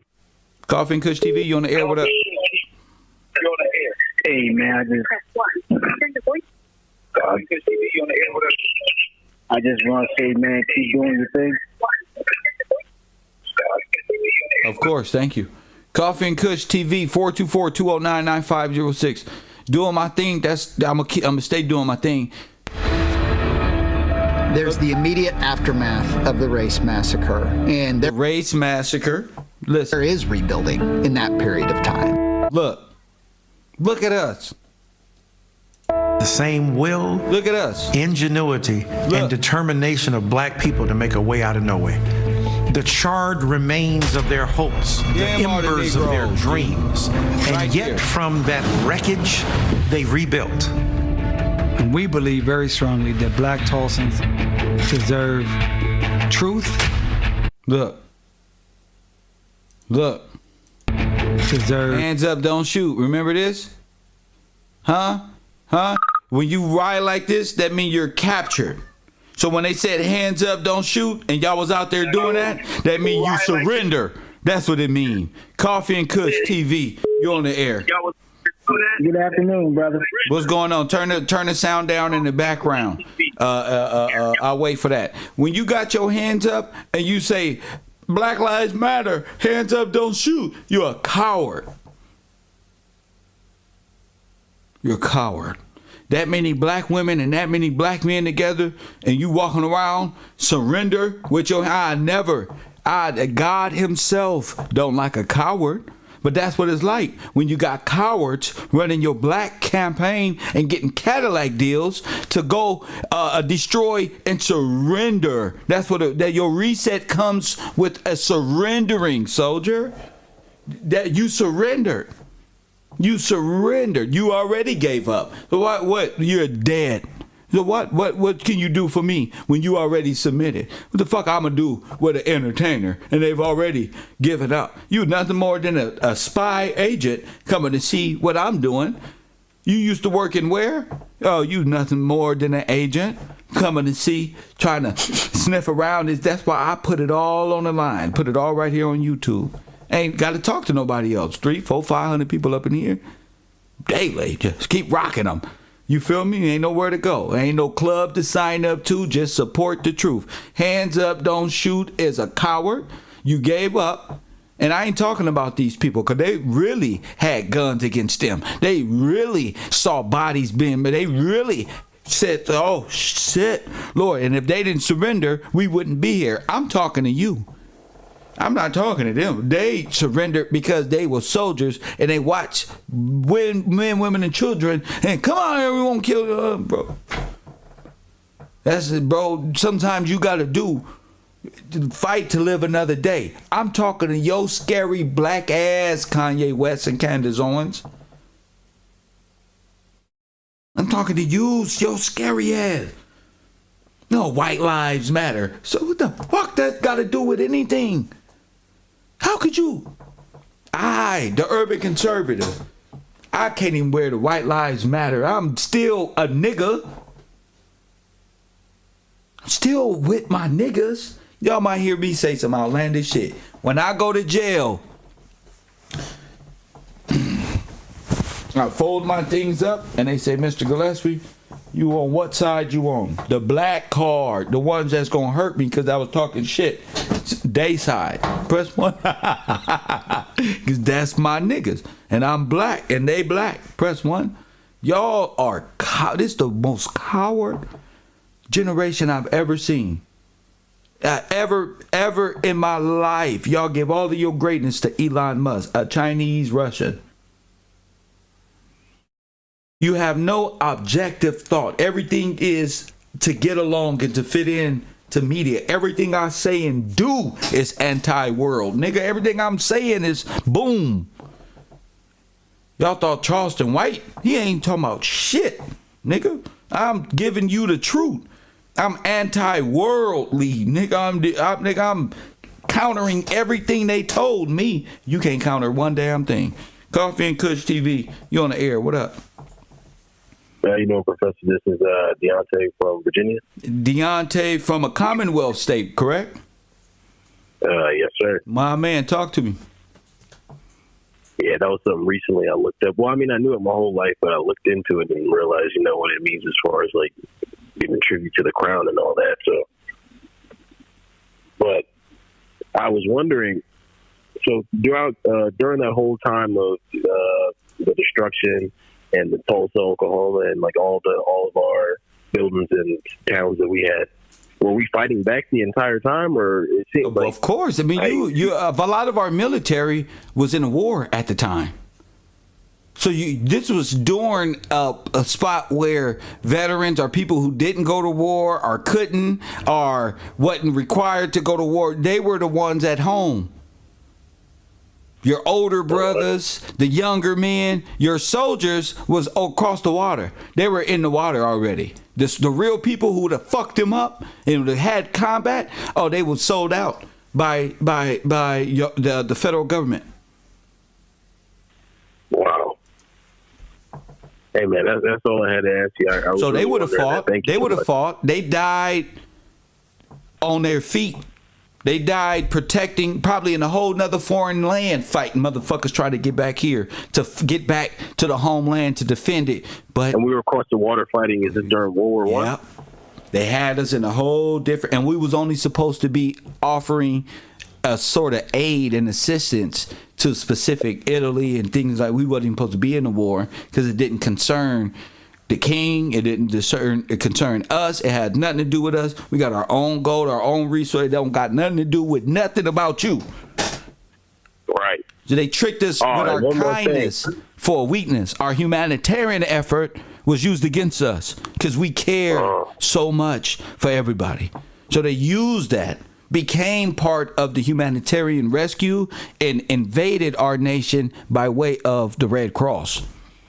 Do you understand? I do understand. Ah, man.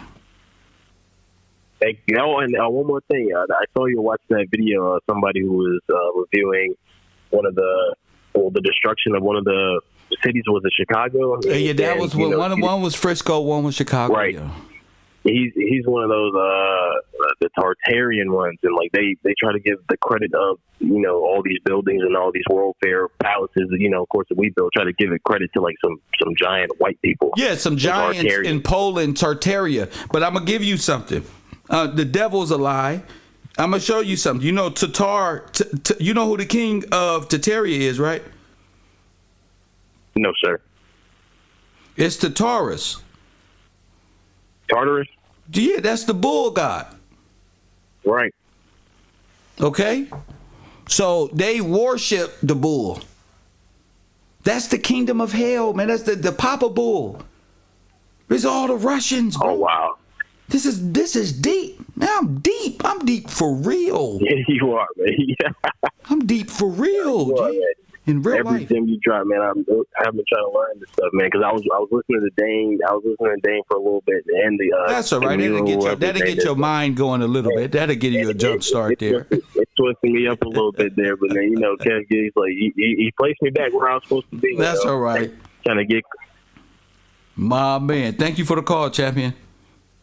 Thank you. My man, that's why I don't want people to think that I'm mad or nothing, but I'm passionate, and I like his composure and accepting that. A lot of our brothers do, but I'm compassionate about what I say because I'm right. I know I'm right. Not I'm thinking, I'm guessing, I'm nothing. I believe in this mind and my heart came together and said, you right, G. I'm too right. And I've been so right, it's all right if I get one or two wrong. Press 1. That's how right I am. It's all right. Just keep moving. You ever seen somebody, a fast track start, fall mid-lap and got to catch back up and catch their ass and use that melanated genius to keep them legs going? Press 1. That's what I do. If I fall, I'm still going. I don't care. Sorry about yesterday. We made a slight mistake. We're not too ignorant and too closed-minded and too selfish to not explain the difference of. You know what I'm saying? It's okay. That's why everybody's here, so we can build, but no stupid shit. No stupid shit. This is interesting. Tulsa, Oklahoma, hands up, don't shoot. Tamika Mallory got y'all surrendered already. Y'all came out like this. Hands up, don't shoot. We waving the white flag. And then gonna have the nerve, hold up, where the camera at? Then gonna have the nerve to get up in front of TV and say, well, we want our demands. You ain't got no demands. And your ass came up like this. Ain't no demand. Everybody know when you come out. Did you see Farrakhan come out like this? No, come on now. You didn't even see Farrakhan come out like this. Oh yeah, here we are. Farrakhan could have came out like this too, you know. All right, y'all, but you done. Farrakhan, whether you like him or not, he stayed down, G. He stayed down and muck that. Well, I could be wrong, but I'm right any day. Hell no, G. That's the beauty of it. Oh, bro, I'm not surrendered. Like Bone Thugs and Harmony say, no surrender. We too right at this moment. You know, we lost. We don't see too many real players fall to let these bitch niggas beat me. Puff. Press 1. I can't let them win.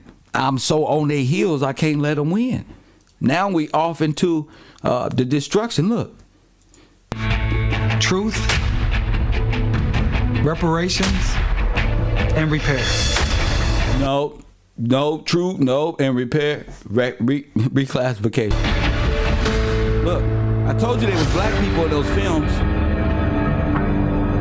You got to go to the historical files, not conspiracy theorists, not these people who's trying to narrate the lie. You got to go to the black and white photo. Press 1, you got to go there.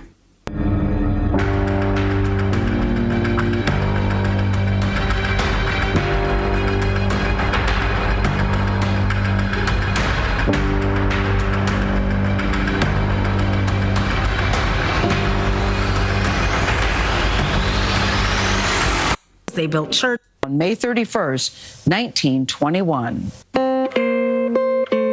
This looked like the whole San Francisco twist right here.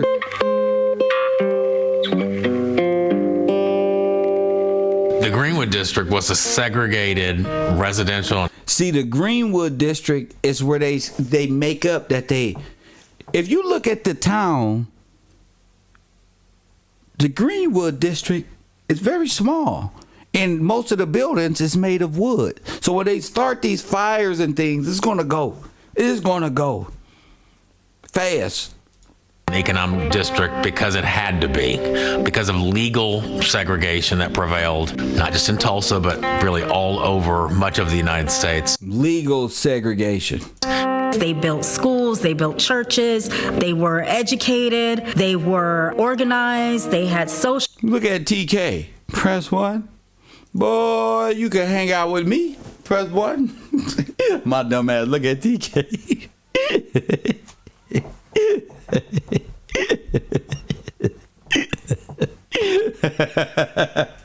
Boy, TK, boy. We got TK clean. Wow, nigga. Press 1. clubs. It was a vibrant community. They had their own businesses. These are mostly small businesses, all concentrated in this 35 square block area. All concentrated right there. Coffee and Kush TV, Wilmington, Delaware, I believe. You on the air? What up? Yeah, brother. Yeah, man. By the way, in Wilmington, Delaware, I was calling and I was the one that said, keep doing your thing. Yes, sir. I got cut off. And I keep trying to put up something about Louisiana, Paris. They did something like that in 1872. And I found that out about by... what do you mean, like firebombed them or had some... Yeah, massacre. Yeah. Colfax massacre, yeah, for sure. And I found that by one of my OGs, you know, older cats that I grew up with. Yeah. He's doing life in prison in Paris, Louisiana, in a federal prison. So I was looking up the address, trying to get, you know, sending some, you know, letters and stuff. Nice, and yeah. I stumbled across that. You know what I mean? And I just wanted to share that with you because I see you tapping in on that. And I've been looked into that.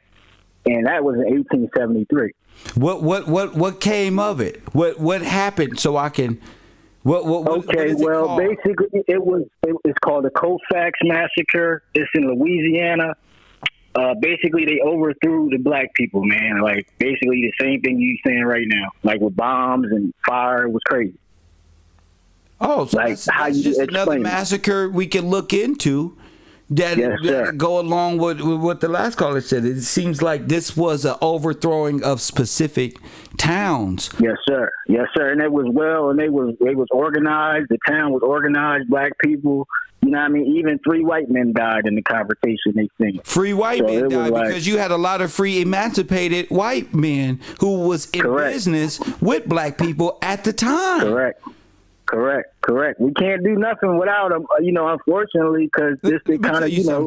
Let me tell you something. Everybody has the opportunity to be free by way of what George Washington did. Emancipation is for even immigrants to be lifted up and become profitable citizens who can marry and defend this nation and become part of the glory of God, per se. So, you know, the racism thing was brought in by the corporations and the policy holders who need the static to prevent truth. Because the truth is we all can get along. See? Correct. That's the truth. And I'm down in Florida, so it's like they just passed like a law down here talking about stay woke. Like the teachers can't even like teach the kids like black or like African history or something like that. Like the governor just passed it. Probably teach is anti-white propaganda because what it'd do, it'd disrupt the children. And it's a real thin line. You already know how we are aggressive at the truth. And when you want to see Karen, you're going to see the victim come out of white folk if you remind them of their history too much, and they're going to run away, and it's going to be all type of madness. So it must be done in a way where, you know, truth must be told, but with no hate. They got sprinkled it in, like you said. Basically, they got sprinkled it in. It can't be hate driven. Oh, they did this to me, so this happened.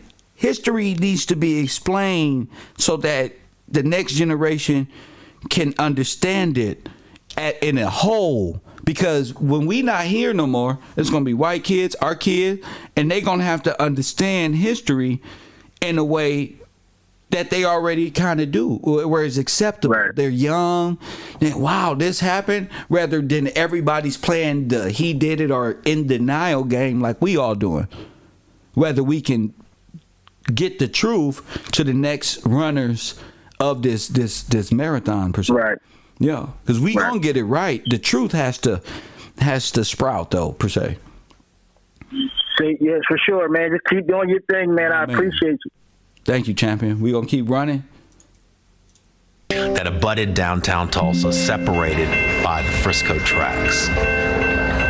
But there was tremendous resentment, white resentment, to the economic success of Greenwood. Whites now look at these boys. Now whites what? Understood that economic prosperity would ultimately lead to questions of racial equality.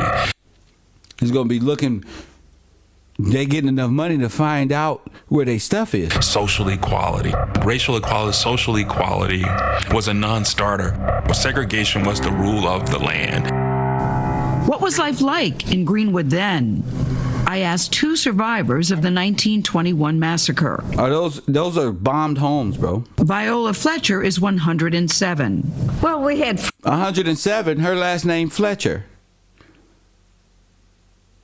friends and played outside and visit with neighbors and was happy there with our parents. We just loved being there. And 106-year-old Leslie Benningfield Randall. What was it like before the men came in with guns? What were there stores? Was there movies? It was getting to be a pretty nice place. They had theater and they had other places of recreation and they had churches. And they came in and tore it all down. There were approximately 200 businesses. Wells Garment Factory, specialty in ladies' clothing. Now our lady clothing, they just want to get the logo and put say, look, ladies, I got workout gear. These old Instagram hustlers don't know how to put a jumpsuit together. Press 1. These old females spend too much money on their makeup and not on their hand and their workability and putting and learning seamstress and making jean and getting back into using cotton and establishing connections around the world and distribution, dealing in the world that you they just want to get the stuff from the Chinese for wholesale. Then they gonna order the other stuff from Chinese from wholesale. Then they gonna get this and then they gonna get in front of you and say, why you on support my product? Well, $150. You bought Versace. Press 1. Why you can't support? Press 1. No, why don't you get back to the basics of crafting and arts? Press 1. And creation and innovation, and slow down. When you start using your mind to generate money, you got a profound motherfucking respect for every dollar, because ain't nobody gonna give you no check. You're earning it. Ain't no time to spend money because you back working again. If I wasn't working right now, I'd be ordering some fresh clothes. I'm kidding. But we would do this because we've got to fill that void of not doing nothing. As if time is fast. No, you got to assert yourself more. I'm already thinking of my next laptop. I'm already thinking, like, okay, I'm getting a more professional setting. I'm already thinking of my next setting. I'm already like, okay, coffee and kush. Make a professional Kevin G. Special chair, nice table. You know what I'm saying? Wine and shit. Kev Row. At night type of shit. So my mind don't stop moving. I stay secluded, but my brain is on. Got to keep moving. Got to keep working. You know what I'm saying? So the blessings keep pouring. So the truth keep, everything work as an engine. You on the air? What up? Hey, what's up? My name is Terrence. I'm calling in from New York. Hey, what's up, my man? I was just calling because your show right now got my mind going 1,000 miles per hour. Just thinking, it's crazy because my grandma just passed away, and I went to the funeral, and there was graveyard sites. It was like 1800s. And not to be too random and off topic, but I was just thinking in my head, like, there's this blank place in my head when it comes to the Wild Wild West and what was really going on. And whenever you go to like my grandma's or the old folks, so even my mom, they just play Westerns the whole time. And so it's in the South. So I know they didn't know what was going on, like Tulsa and all these other places. Yeah. But it's just wow how this is like putting it together. And I'm starting to I'm like, what was going on? How do we get here? This is good stuff. Yeah, I'm definitely appreciating it right now. It's good. I'm figuring it out as we go too. A lot of people think this be planned. I just be playing the videos and then the information. We just go at it. So it's fun for all of us. But yeah. This who we are. We wasn't. Our men. If you look on my screen now, these young men are in suits and ties, not in street gear. Right. They ain't, what? Because. Right. A man, it thinks different. A man, even children. If you think children in Chicago can talk that shit with them guns, believe you me, They can talk numbers. They can talk nigga. You can direct a manhood in a different path. It don't got to be about killing a nigga or this little street shit. It can be directed somewhere else. You got a smart kid. You just got a smart kid. You got a hustling kid. You can make a lot of money. And you were talking about the school system, and, critical race theory, and trying to protect, white consciousness and also black consciousness. The mental space. But my thing is, like, we're in a place where we all been lied to so much. It's like everything that, like, we need information like you're doing. Like the stuff that you're teaching. It's like it's showing. That's why even you can share like the white guys' videos and kind of like build off of it, because this is the type of information we need to kind of get our minds where we need to be to figure out what the heck is going on and get away from some of this TV and programming and movies. Right. And then the flip side of that, though, is we need the movies to figure out what's going on because we've been lied to so much. Sometimes the only information we get is in some movies. Right. I got you. It's just really wild. Like the paradoxes. I'm loving to share, and I'm putting stuff together, and I got my own research to do just watching you. But man, you on it. Like I'm really loving it. I appreciate you. Good. Stay at 1,000, 0 to 100 real quick. Yeah. We need more people thinking at 1,000 miles an hour and not be afraid to. Shit, don't be afraid now. You doing 1,000 miles an hour. Right. Right. Now. You feel me? You in the fast lane. Thank you, champion. Right. No problem. Man. Businesses in Greenwood, circa 1921. Like a shoe shop. And they made their own shoes. Press one? No, Master P and them playing with Snoopy loops. I don't want Chinese cereal. You don't have the machine to crunch the Fruit Loop up. Your face ain't on the Snoopy Loop, Snoop Dogg. I'm gonna buy them. I'm buying Fruit Loop. Them look like imitation Fruit Loop. I'm gonna get Fruit Loop. Press one, that's what I'm used to. I don't have to support Snoop Dogg Chinese brand factory with cereal being made. They're using his face as a marketing tool. They do that all over the place. I want what I want. Now, if it's your factory, Kanye, and you're pressing a shoe, and you making every little Fruit Loop that come out, and Master P is walking around and say, I used to sell drugs, now I make these. That's some inspirational shit there. Not, nigga, I got a product and that's advertising through me. That's how Kim Kardashian just got hit with a huge Bitcoin fucking fine.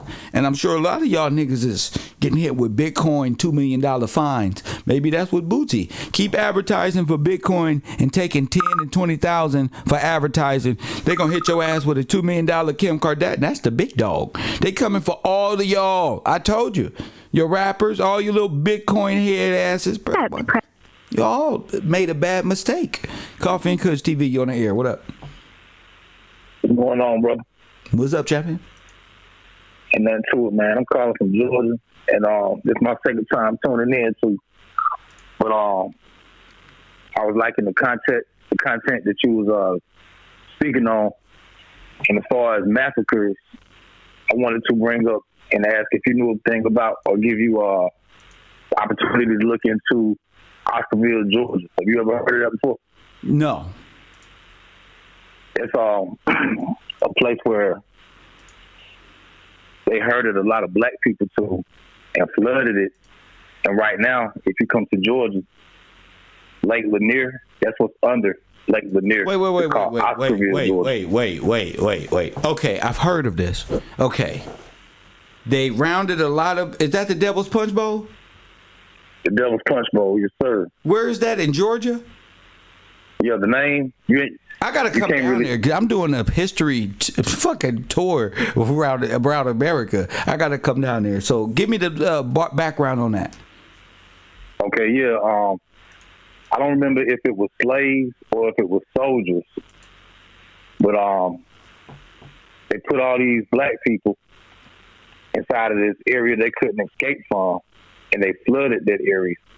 And today that area is Lake Lanier. So if you know anything about Georgia, every summer you're hearing about people dying on Lake Lanier, drowning on Lake Lanier. Yes. Tragedies happening.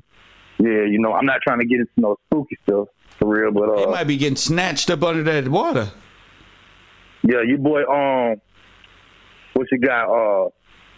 Donald Glover on this little show, ATL. on season 3, he had like a little skit in the intro of the first episode of season 3, touching on that, but he didn't really go into detail. But if you look it up, it's called Oscarville, Georgia.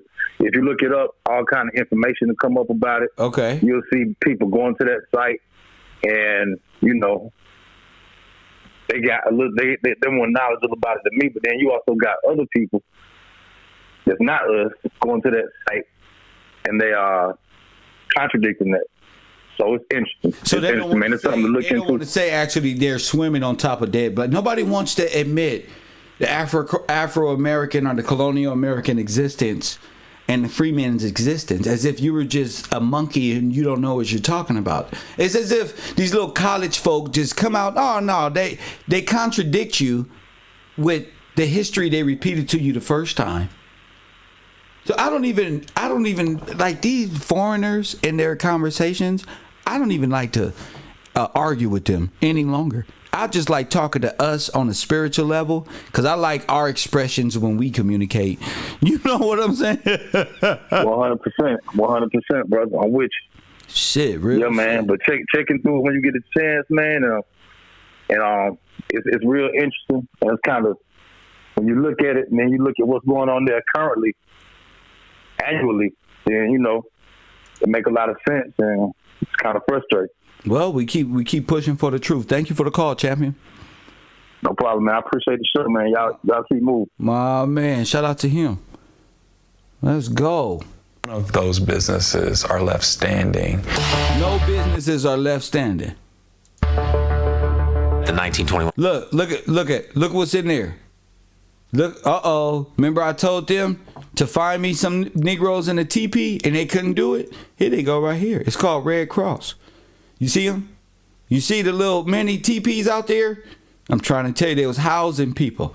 You couldn't get in there unless they was shooting you up with some shit. When Tulsa Race Massacre occurred. You don't see them tents out there? They don't want to tell you when you was in a tent. My question is, show me some Negroes in a tent. They know it's some Negroes in a tent, but they know they ain't Indian. So they know they was in a tent when you was in the Holocaust, or what they call the internment camps. But they don't want to make the association with you being in an internment camp. You got to do it by way of the Red Cross and Harry S. Truman. You got to be able to place yourself, because you waiting on them to tell you the truth. It's like waiting on children to tell who ate the cookies. Who ate the damn cookies? Why am I waiting? Why, when I can use my brain? It's evident who did it. And I don't have to be unconfident because they got 20,000 views over here. No, I say I love what I say, because what I say, even though we don't got that many views, the shit I say end up on TV tomorrow. Press 1, that should be on the news tomorrow. Not hypothesis, but nigga, why you think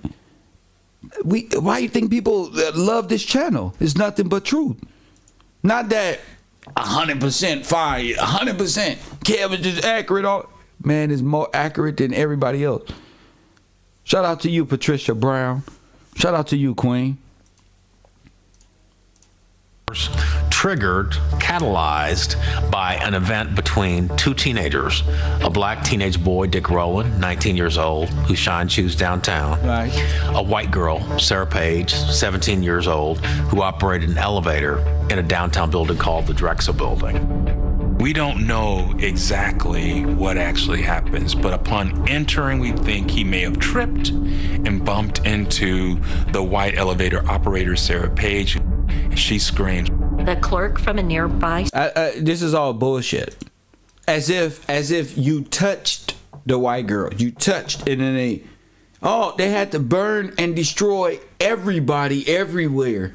What a mob style, illegal white supremacist, communist, Karl Marx motherfucking approach to society that you're grafting yourself into.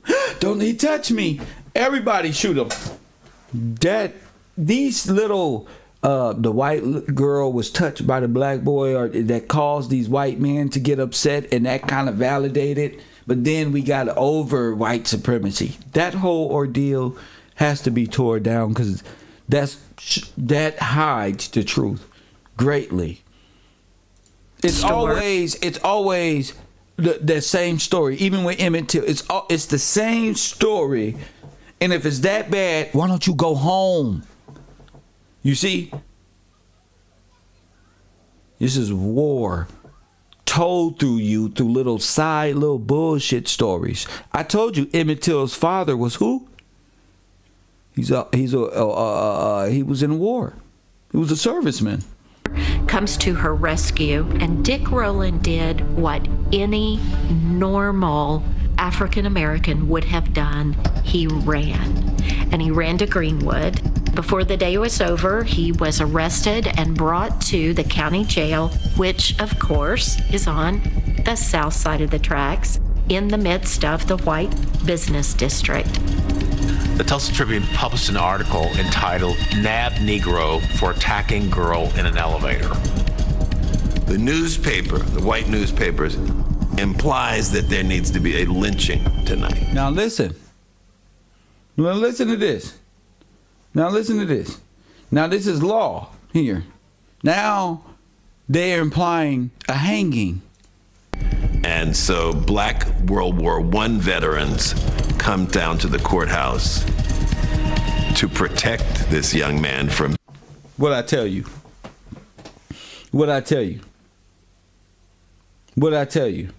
This black young man was who came to the rescue to make sure the mob, soldiers.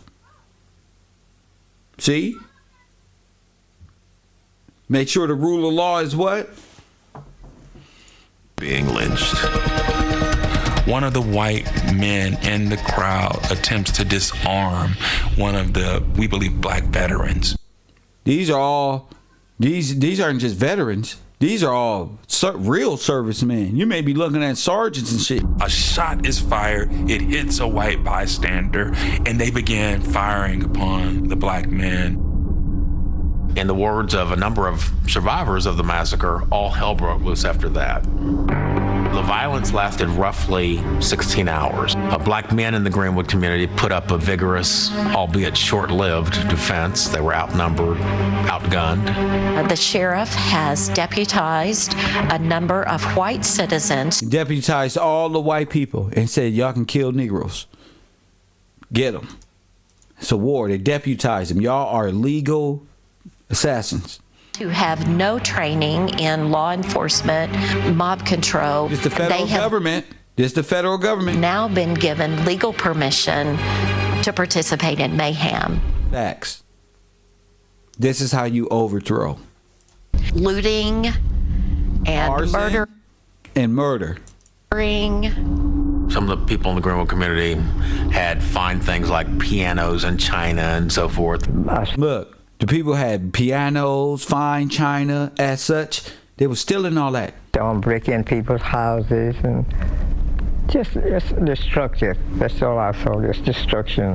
And it was given notice out on the street, leave town, they're killing all of the black people. My mother, look at this brother, looked out the front door and she saw 4 men with torches walking from the street sidewalk to our house. And all of a sudden she says, all of you get up under the bed, quick. And all of us scrambled. They came in and set fire to the curtains. Oh my goodness. And one stepped on my fingers, and my sister put her hand over my mouth to be sure to stop me, because she could tell I was fixing to holler because it hurt. People are shooting guns and killing people and all. If we don't leave, they'll do us that way.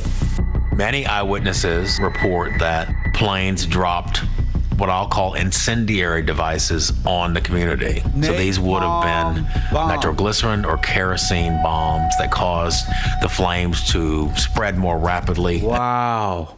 And burn more brilliantly. Wow. So this had a devastating impact on the community. Wow, white phosphorus. which was used in the wars. Men came in and started shooting in. I do remember a lot of people being murdered. These people escape their homes. Some are shot down in the street, and others are gathered by the white mob and marched, in my grandfather's case, to the convention hall. And what happened? They were stripped of their civil rights. They were stripped of their right. Black men, women, and children were forced to leave their homes. They were stripped of their right. And they are forced, with their hands raised, to walk, to be paraded through the streets. Taken to internment centers throughout the city. Stop right there. I'm gonna stop right there. We're gonna continue this. I don't want to mess your brain up. 3 hours and 29 minutes. Make sure you show some support right there. My cash out, my cash tag is Gillz Gang. Look, internment centers, bro. I told you, bro. They can't deny the truth. Dan Calloway, Sachetta, none of these brothers. They can't deny the truth. You were taken to internment center operated by the federal government and the Red Cross.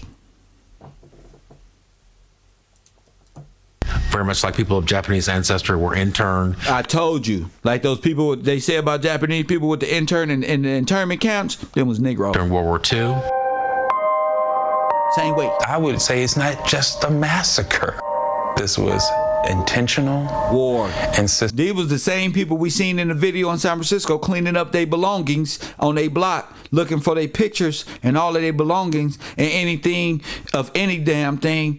I'm sorry you can't see, but damn, wasn't he just like those black people we saw? Look. Systematic. What occurred in community. World War II. This is after the bombing. I would say it's not just a massacre. This was intentional and systematic. What occurred is a military-style assault on a civilian community. Told you. The military is forbidden. It's forbidden. But when you have foreign military and foreigners and foreign military and making it look like a civil war is going on. Hey, take over your shit. These are never mind. With no right to nothing. They just came and took it. Do you think about that day a lot, or do you try never to think about it? Oh, no, I think about it every day. I think it'll be something I'll never forget. The people getting killed and had to give up our home and all. And I want the world. I had to give up my home and all. You know what that means? Who took the home? If you gave it up. They said, get out of here. This is how you lost. They said, get out. Get out. That's what they said. Get your black ass. With Candace Owens. Don't you dare. They said, get your black ass out. Don't you lose all your heritage. Forget the Bible. We burning them up. Forget your birth certificate. Forget who you are. Forget your lineage. You better walk that way. I don't give a fuck what's back there. I don't care what you lost. I don't care what part of your property is our property by way of the federal government. Get. That's what they told you. Not 700 damn years ago. Just the other week. So they sit up in 2021 and play this holier than thou, I'm white, go back to your country, when reality, they come from Africa. You are right here. You've been here this whole time. You were invaded, what they call a coup d'etat, press one, and you were overthrown by federalized workers. But what they don't know is you have God on your side.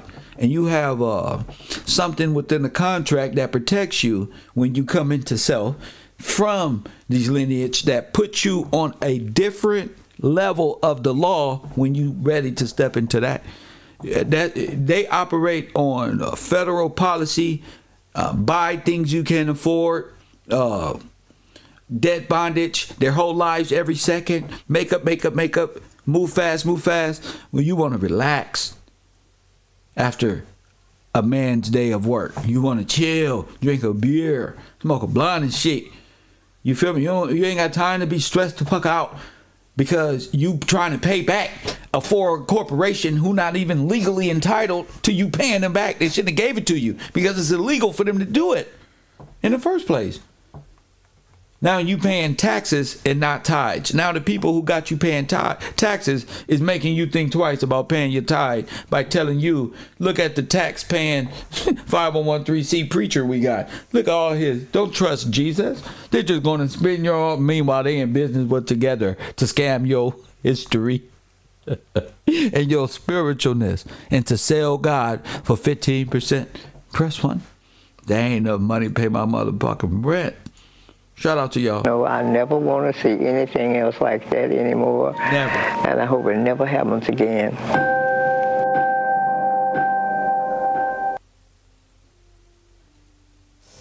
The destruction of Greenwood left behind rubble and ashes in its wake, but it also caused harm to generations of descendants who lost more than their ancestors and material wealth. What else? They lost a legacy of success that is hard to imagine or quantify.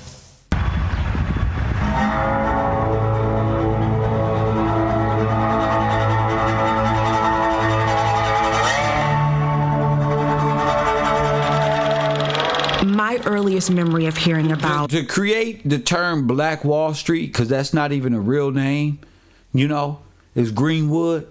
It's not Black Wall Street. Black Wall Street is to make it look like they destroyed the centralized place of where we always get money, and that is not the case. It wasn't Black Wall Street. Press 1. It was Greenwood. You in a daydream with Black Wall Street. Because black is dead in law. That's not even legal. It's Black Wall Street now because that's all they want you to focus on is Greenwood. Here at Black Wall Street, it was many Black Wall Streets for that matter. Greenwoods all over America. It was going on all around. Black Wall Street is to centralize the thought that this is where it all was going on at. And this is y'all highest, what's the name? We ran y'all out of there. Get. Press 1. Get. And that's not the case. They went slaughtering Greenwood, Chicago, Washington, Louisiana, the Carolinas. It's called Civil War. They're trying to hide when the Civil War was and who won and who lost and who's George Washington and who's not. You see, you didn't win nothing. You know, you were just cut off from the law. That's it. You didn't win. You were cut off from the law. That's it. Once you apply the law and have common sense, it's all over. The game is over. Once you start acclimating, not asking, imposing. You said that black folks said you got the power to speak it and manifest it. Well, speak and manifest this shit right here. The Dreamland Theater was in high school when my mother mentioned it to me. And it wasn't like she talked in depth about what happened. It was our family owned the Dreamland Theater. They were the first Black Tulsans to have a car, but how they lost everything was never really discussed. That's sad, G. That's sad, G. I'm Danya Backus, a CBS News correspondent and descendant of Black Wall Street. My great-great-grandparents, John and Lula Williams, owned the Dreamland Theater, the Williams Confectionery, and an auto garage. John and Lula Williams were the picture of the American dream. The Dreamland Theater was a 750-seat theater, and it did not just show silent movies, but apparently it had acts, they had boxing matches. My great-great-grandmother Lula actually had 2 other locations. So the Dreamland Theater was this entertainment hub for Tulsa, but it also was, I think, the beginning of an empire. My name is John Rogers Jr. I'm the co-CEO of Ariel Investments. My ties to Tulsa start with the fact that my great-grandfather, J.B. Stratford, owned the Stratford Hotel that was burned down during the famous Tulsa Race Massacre 100 years ago. J.B. Stratford was an extraordinary entrepreneur, someone who had this knack of building businesses and creating enormous wealth. The Stratford Hotel at its peak was the largest African-American owned hotel in the United States. Not only did it have this 54-room hotel that was very large for its time, but it had a pool hall, it had a cabaret, it had restaurants. I'm Danya Backus in Tulsa, Oklahoma, uncovering the history of Black Wall Street. To know that I am a part of this history and I'm able to tell the story, it has taken on a new meaning and responsibility for me. This is where the Dreamland Theater was, yeah, right here. And now it's a freeway. Even now, as I talk to elders of the family about what happened. The freeway destroyed everything. It created the interstate, combining all of the interstates, like the estates, the interstate. It connects all of them. And even cousins who grew up in Tulsa, many of them are now just starting to put together all of the pieces. This is the pillar that pays homage to our family, the W.D. Williams. And when you ask, why wasn't it talked about? Many of them don't know. This is David Williams here. The assumption is that it was just too painful to relive those memories. Fact.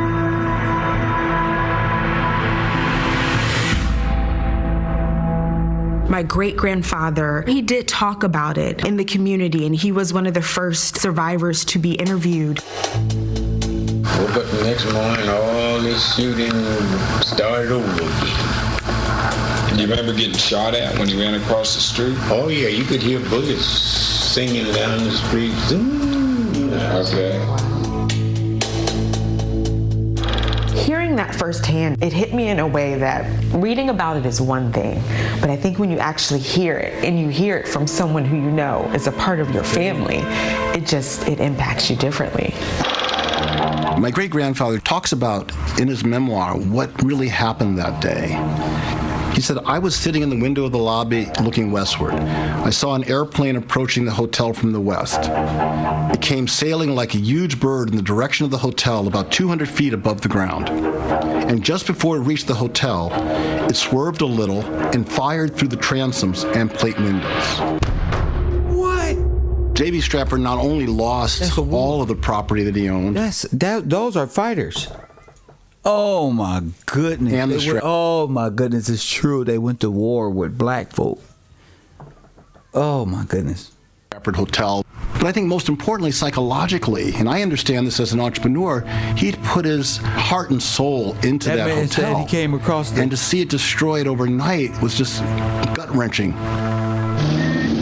And when he came to Chicago afterwards, he had these dreams of trying to recreate his success that he'd had in Tulsa. And to be able to build a new hotel and build new pool halls and have things that are successful. And he never was able to remotely achieve the success that he had in Tulsa. W.D. Williams, my great-grandfather, talks about sleeping in a tent for about 6 months until they actually started rebuilding. Press 1.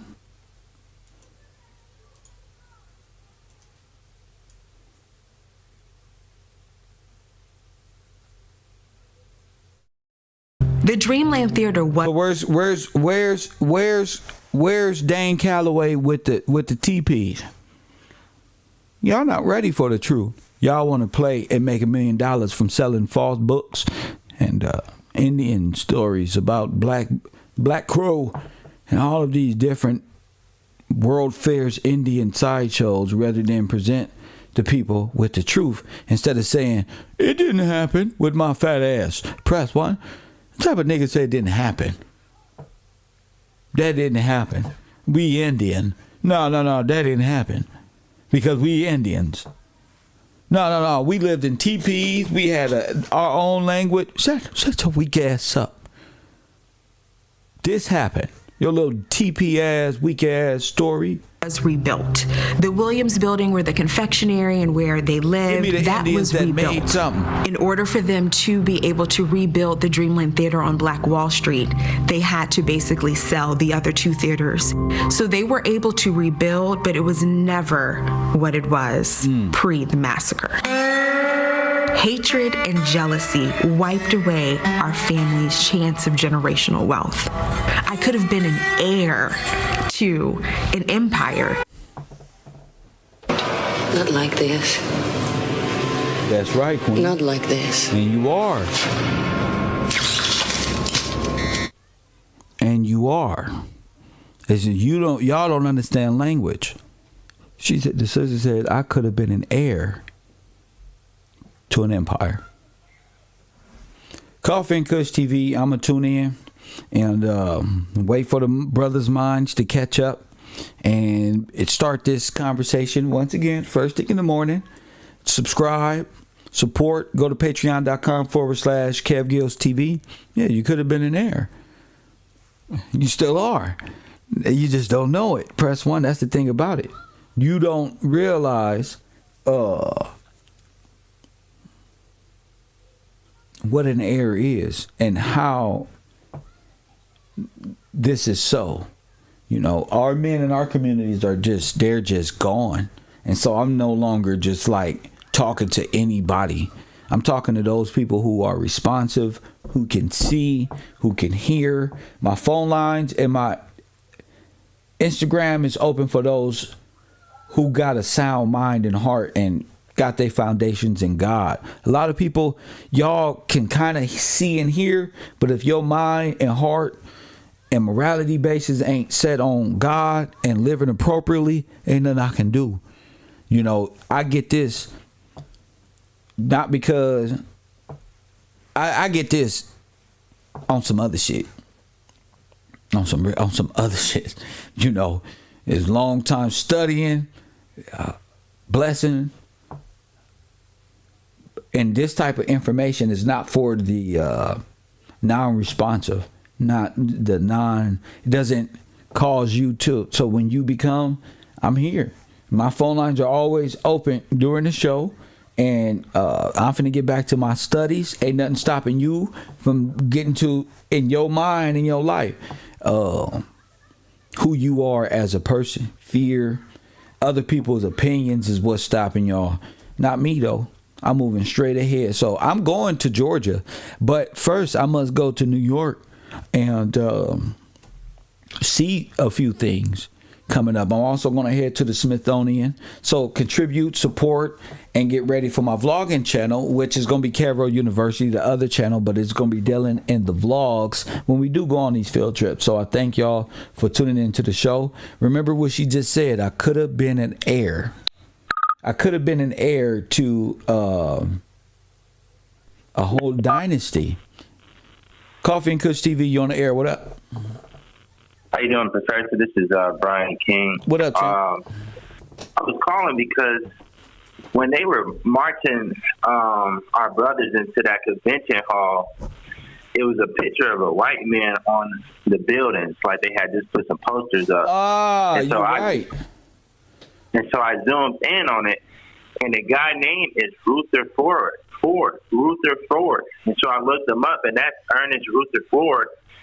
And, sir, he is a New Zealand-born physicist who became known as the father of nuclear physics. So they was walking him into nuclear treatment and stuff like that. There so it they were is. going straight into being exterminated, I feel like. Yes, that's what I'm saying. Walking them into a whole nuclear...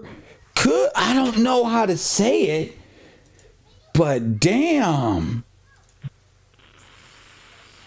Yes, sir. And I also just got screenshots to prove as well. I got the photos as well. Yeah, that was definitely the American Red Cross, who was the main. It says it was the the main relief people involved for those massacres at Tulsa. And so, the Red man, Cross. I just wanted to call in and say, man, they were walking them straight into Rutherford's studies with nuclear powers and nuclear weapons and stuff. So wait a minute. So that's what that was? That dude on the wall? I'm going to try to go back. Yeah. Yeah, I got the photo. Maybe I'll try to text it to your phone too. But I literally zoomed in on it, and literally I looked up the name, and that's Ernest. So so it said free lecture underneath it as well. So it was almost like they just had learned about whatever he discovered, and then it's weird. Yes, text me the picture and text me his name so I can do my due diligence, bro. That's crazy. Yeah. And so, man. So I just want to everything is beneficial when you research and like zooming in and getting the place where they were walking in with their hands up, surrendering.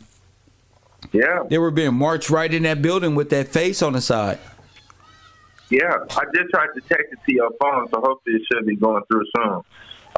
And you can see right when I zoomed in, you can see our brothers walking in with their hands up. As soon as they get by the door, it's white man pushing them in, and they got Ernest Rutherford picture next to it, and it says free lecture underneath Rutherford. It. But it's like,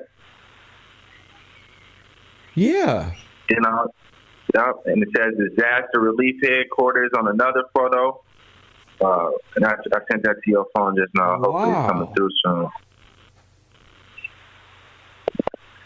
And so they said he like the Godfather or whatever. He's the one that really created a lot of the different experiments when it comes to nuclear weapons and just nuclear physics. That he's the father of that, they said. So. Well, you just opened my eyes to that. I did want to see who face that was and who there was marching, but it seems like that could have been a part of the process, man.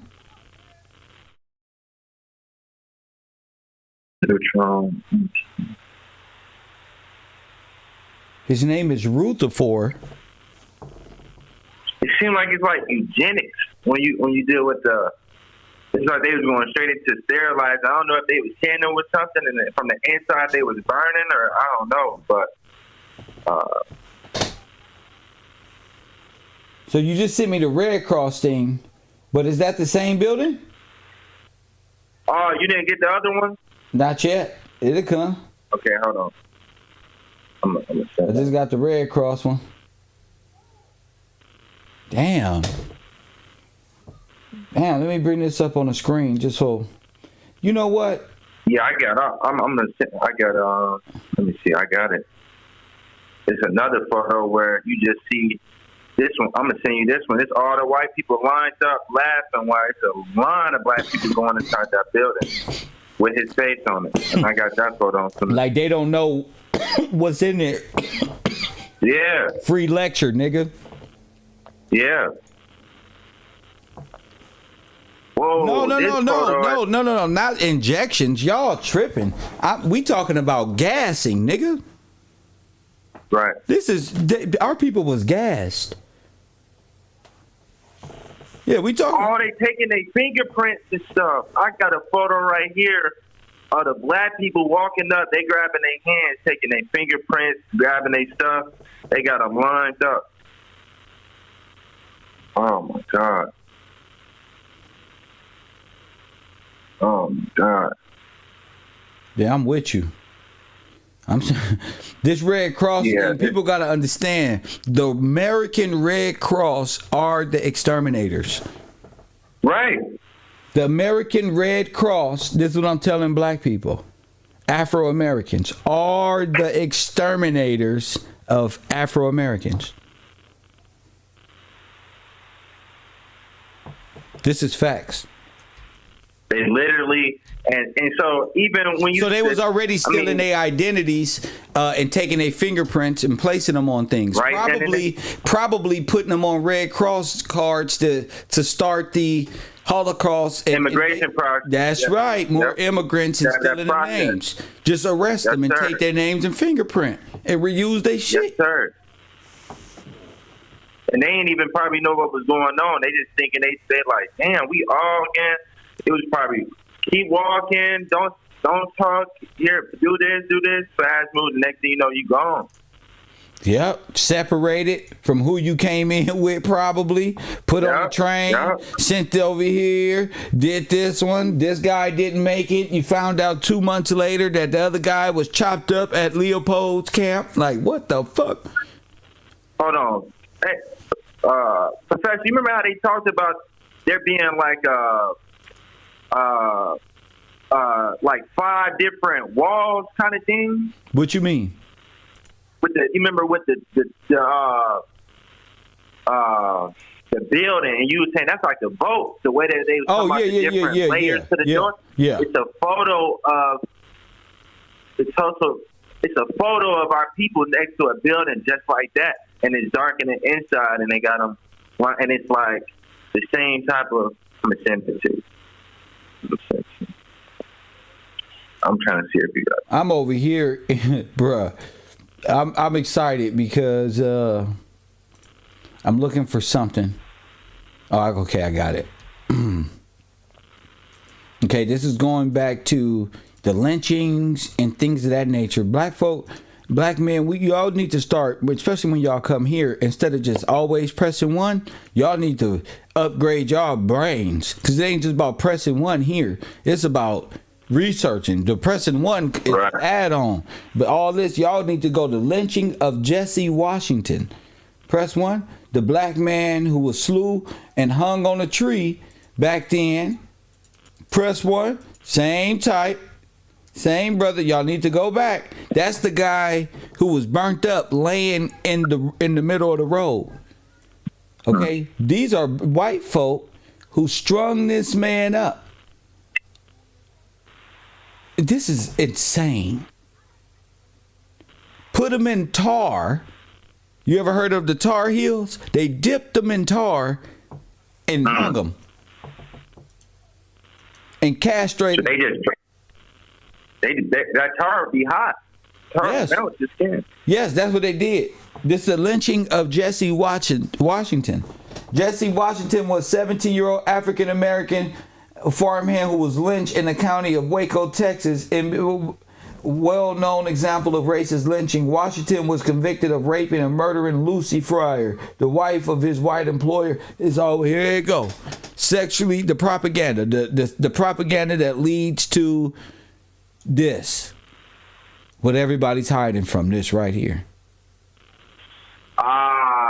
So it even talks about how the Chicago company of Marvin Garvey's Black Cross nurses even came in and helped during these massacres. Marcus Garvey and the nurses?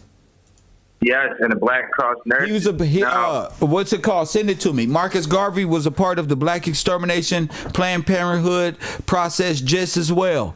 We need something to do with this Negro problem. Garvey was with them and his Black Nurses Association. That's why they bailed him out and shipped him back to Europe. Press one. Yes. Marcus Garvey and his nurses was a part of eugenics family. They needed to pay foreign Black Haitians and people who look like you to administer this to you.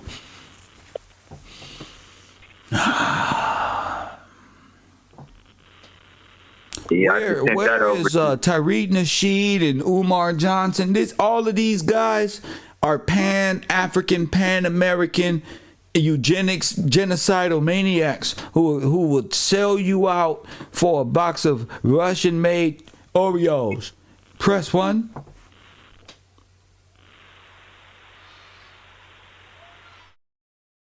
Them niggas couldn't have the heart like us, Brian. They don't got the heart. I thought they was cool. You know, they got nice haircuts, speak real sharp on the screen, but most of the time, a lot of these dudes is just selling themselves, placing themselves up for sale to the highest bidder, ready to crack their ass for any percentage to sell you down the drain. Right. And going back to even what you was talking about, it needs to be, we need to learn more about these settings and these situations because I never knew about the Tulsa, Oklahoma thing. I was never taught that in school or nothing like that. And so, like you said, when you put up those black inventions and, some of those dates went back as early as, it was, I think, 1828, 1796, and different things like that. If I would have grew up understanding that's what was going on, like you said, it would have been a different type of confidence and mind frame that we grew up with, but.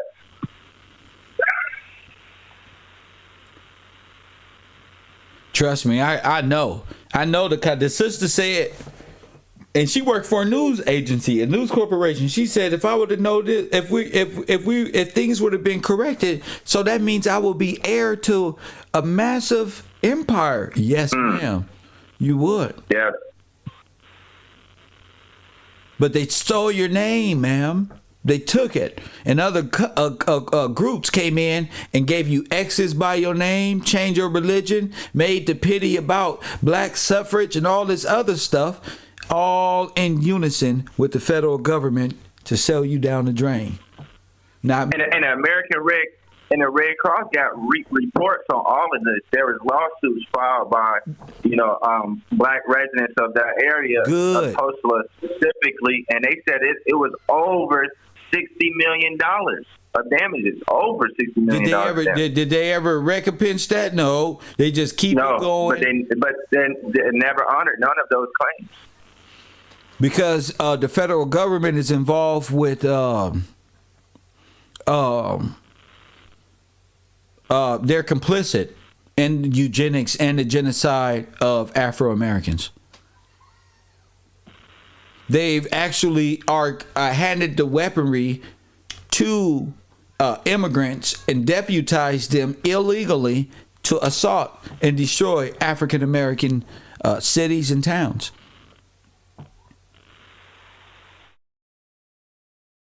That's why you need the Supreme Court. You need to petition it. This is why this channel is the most important, Brian, because of your growth and my growth and other people's growth and understanding of this information.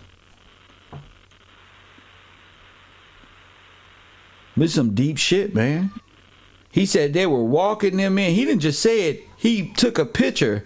They were walking them people inside of this building, taking their oh my goodness, taking their fingerprints,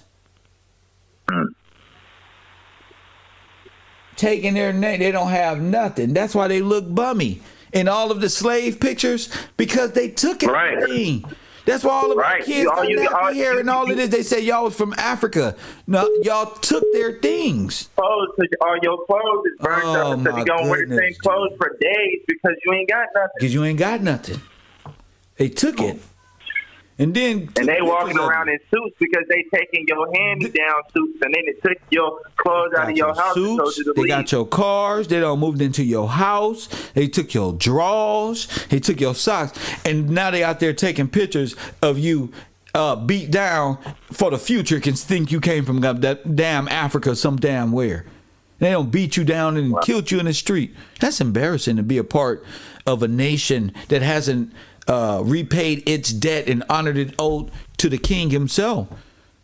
That's embarrassing to be Candace Owens and Kanye West wearing all White Lives Matter t-shirts for the glory of your own slaughterhouse. That's embarrassing. For you, that's embarrassing for Candace Owens to know Margaret Sanger, backed by the federal government, did this to you, yet blame the liberals when it's them as a collective. But you just go in to play the liberal and conservative as if there's some different. The liberals didn't do it. The Russians, the Germans, the Klan did it. Legally, along with the federal government that you're so grabbing onto this American flag with. But I digress. Go ahead, King. So I was going to ask you this question, and I like to just And I'm not necessarily right on this. I just like to come up with little theories sometimes, and let me know if you think this is a little too far fetched or not. But I'm trying to send you over this photo. Do you think it's possible that,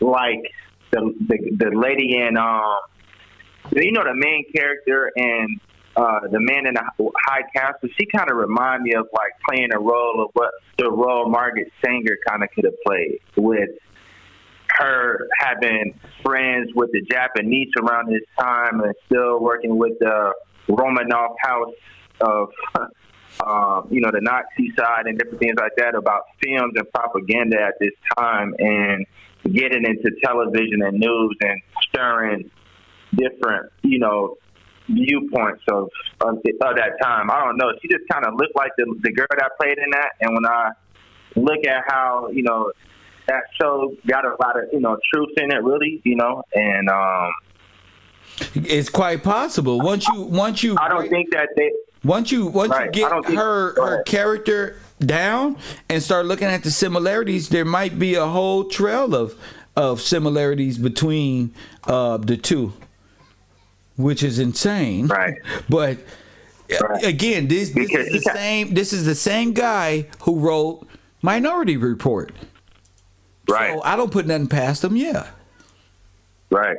It's just because I got photos of her meeting with like high Asian people, and at this time she was with the Negro Project, and just where they was going with it, and at that time, and just seeing how everybody was coming against us, I'm just like, I don't think they really thought too far that you would be coming with this, information, and people looking back at the propaganda videos and saying like, oh, no. Wow, that train is. The train don't have, is going without the railroad tracks and just, the glitches and stuff when they did this, that was for sure going to exterminate you. We ain't supposed to. Right. They didn't think all this time later. Wait, them motherfuckers in the future looking back at us. Yeah. Right. Yes, sir. So I'm putting this picture up right now as we speak, and that is the guy there. And so that could be walking him right into it. What did it say? A free movie? What did it say? Free what? Lecture. Free lecture. Free lecture. So you go in there after getting arrested and get a free lecture? Nah. Something ain't right, B. Right. Something ain't right with that, B. So going back to the Marcus Garvey and that foundation and how they helped out the Red Cross, they were the Black Cross. I tried to see this photo. Wait a minute. Too. The Black Cross. Oh, I got a photo of these women on this ship, and they all got like the Red Cross sleeve, and they look like, I'm gonna say melanated women. I don't know where they coming from and why they on the boats by themselves. There's only women with like an Italian dude on the ship, and they got like coats on, helmets on, and a Red Cross sleeve.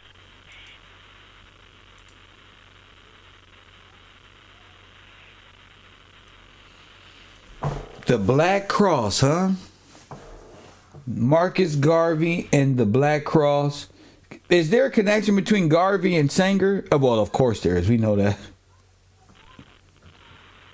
The Black Cross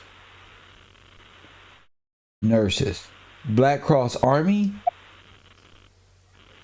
Oh my God. The Black Cross Army are Japanese. Oh, that's crazy.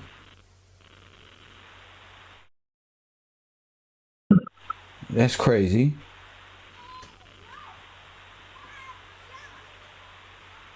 Ah, they got.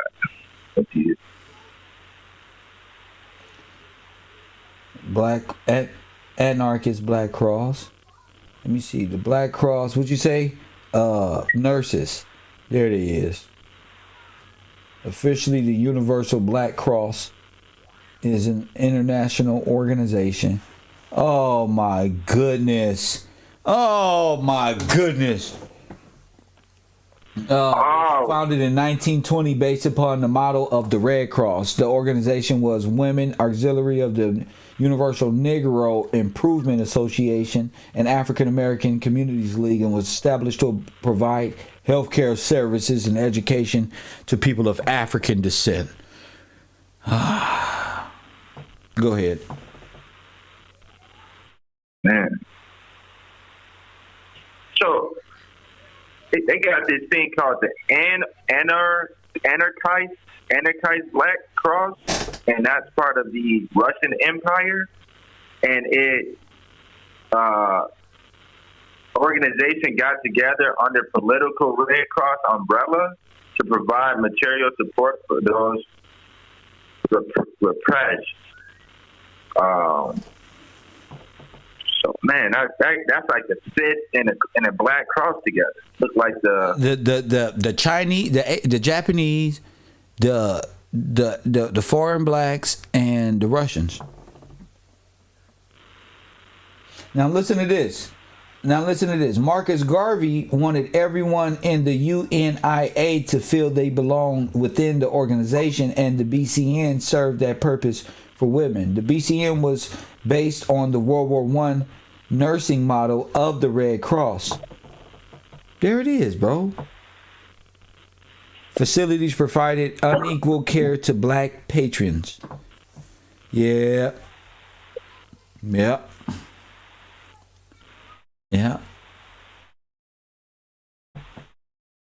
So Marcus Garvey, So Marcus Garvey is Red Cross, but the Black Red Cross, the Black Army. Right.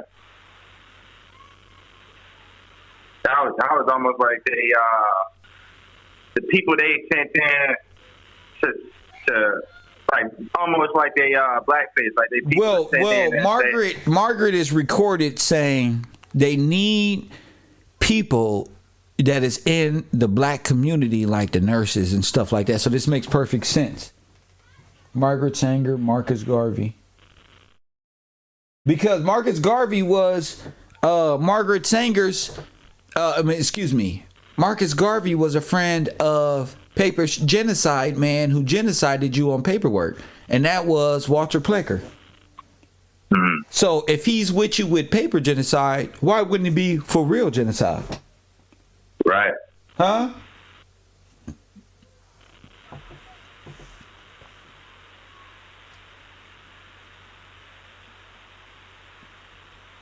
Why wouldn't he be for real genocide, for regular genocide like the Red Cross, if they already beat you on paperwork? Now the Negro problem is too many of them. We got to bring that number down.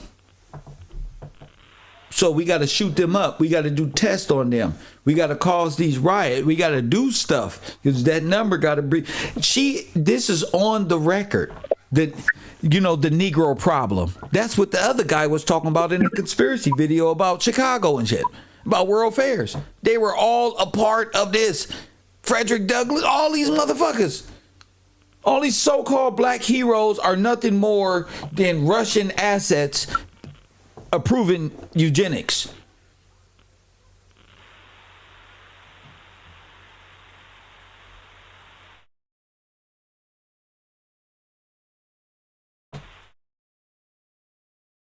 Jason Black called Marcus Garvey a messiah because for the Russians he is. That's Karl Marx. Marcus Garvey is the black Karl Marx. What the fuck you thought it was? What the fuck you thought it was? Marcus Garvey is fucking Karl Marx. Communism.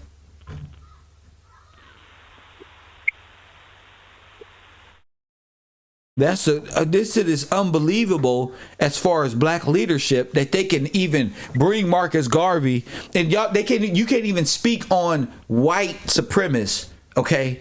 Lord Jamar, all of these so-called black people in the community, all of these niggas is more like foreigners to me. Like, you niggas can't even hold a real conversation because y'all don't gave y'all lives and souls to niggas who are with the extermination program. I can't even trust these niggas, G. They brains ain't even there.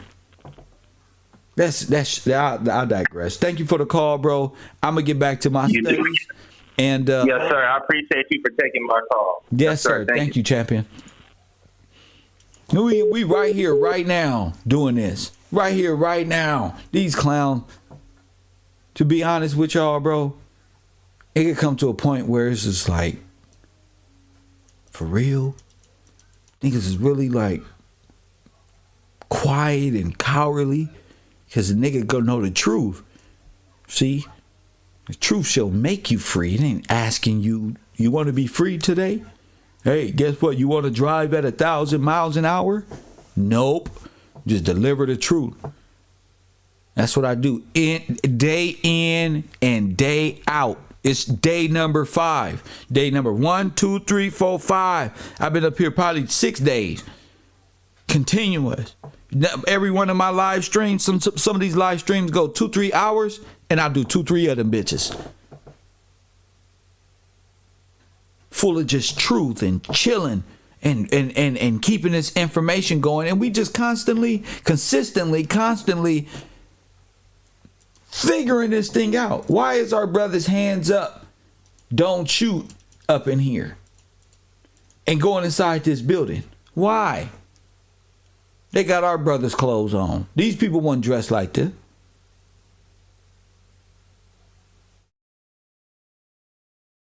Got you right up out of there. Got you to be a criminal and flipped your whole country over on his head. Turned the whole estate. And this is why I put up the estate. Press 1. This is why I got the videos of stolen inheritance. Do we got to do that? Press 1. Because I don't want to go, but nigga.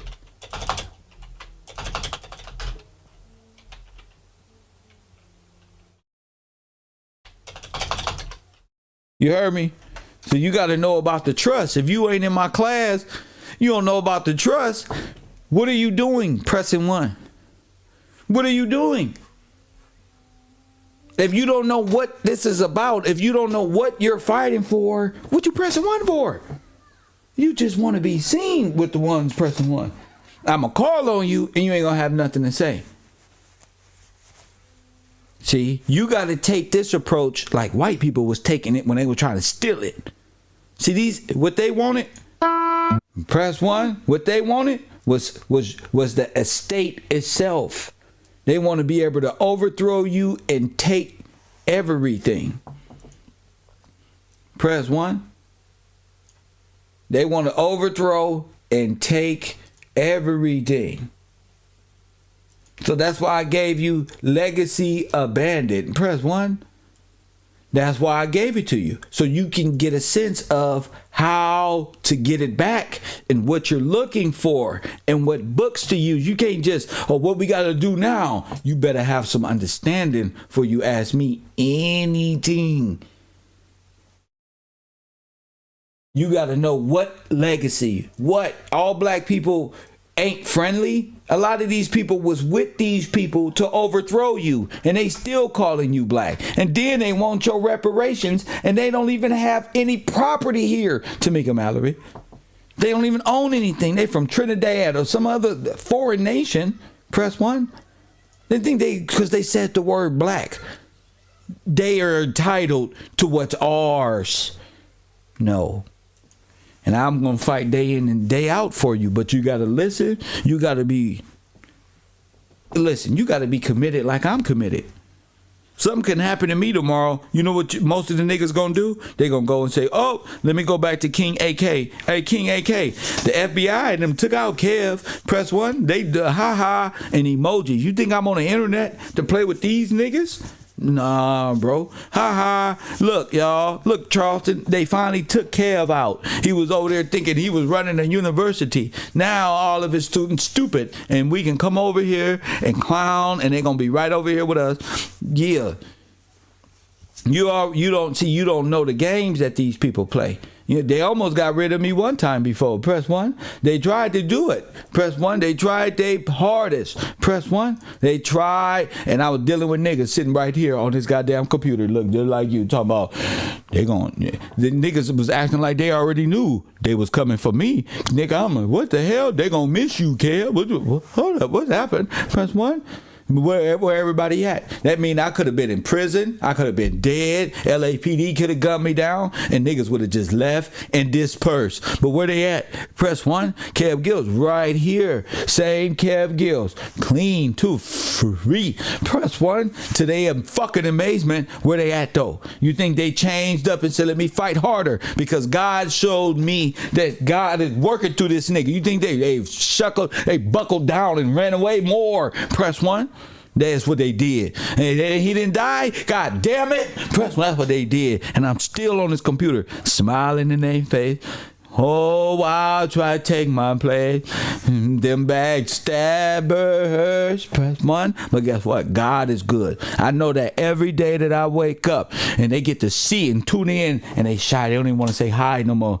You know, I got females I used to deal with back in the day. They watch my show every day. Them hoes mad too. They watching. Oh, fuck, they're ashamed to look. That he's still around. That's right. And growing bigger and better than ever. Press 1. That's all right. I walk alone.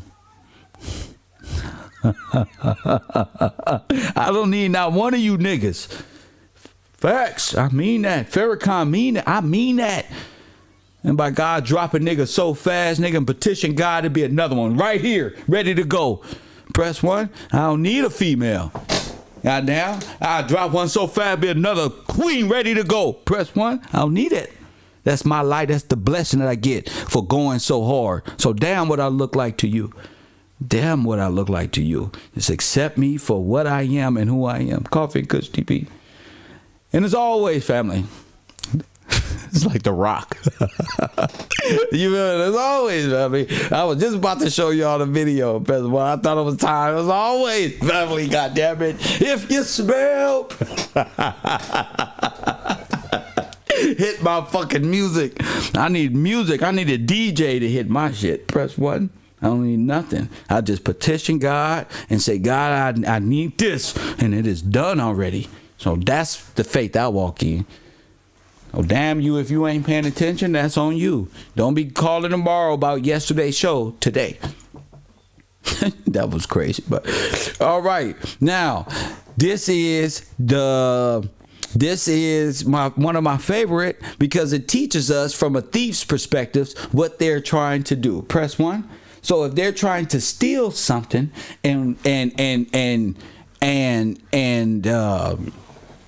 they're not from here, they would have to manipulate them the trust. This is what Roosevelt, McKinley, William Howard Taft, Mr. Heisenberg, all of the Russians that was over here playing different. This is what the theft was about. This is what the flood was about. This is what he don't care about. Oh, my mama, this nigga don't care about this king that God said. He don't care about your cries. He'll cut your hand off. You don't swear an oath to him. That's Leopoldish. That's Satan. That's the great Peter. That's these Orthodox, whatever y'all think they is. Press 1. Deadly. You got to know it's a trust and you're a beneficiary of it. The 13th and the 14th Amendment. Press 1. Listen to me. 13th Amendment. Watch it on YouTube. To enslave you. You went into slavery with amendment. You heard me? You went into slavery with the 13th Amendment. You got your trust busted. Press 1. You got your trust busted. Pause. You got your trust busted by Roosevelt and them. They stole it right there. 2 amendments to keep you off your mark. That's why we don't do that. The 94 crime bill and all of these equality little 501(c)(3)s to help you on your drug rehabilitation programs. That is restitution, fool. That is your, what they call that, what they want they money. They gave it back to you with Section 8. They gave it to your mama. That's what you don't realize. That's why you don't, this is why it's a man for the household. Not a person with a penis. A man who understands law. Not a person with a penis who ever to make babies who want full control over a woman. No, a man Not 3/4, not a slave, not a nigga in debt, not a nigga who got to go way over there to get his check to be called the king in his house, but he get it from over there like Dame Dad. A man.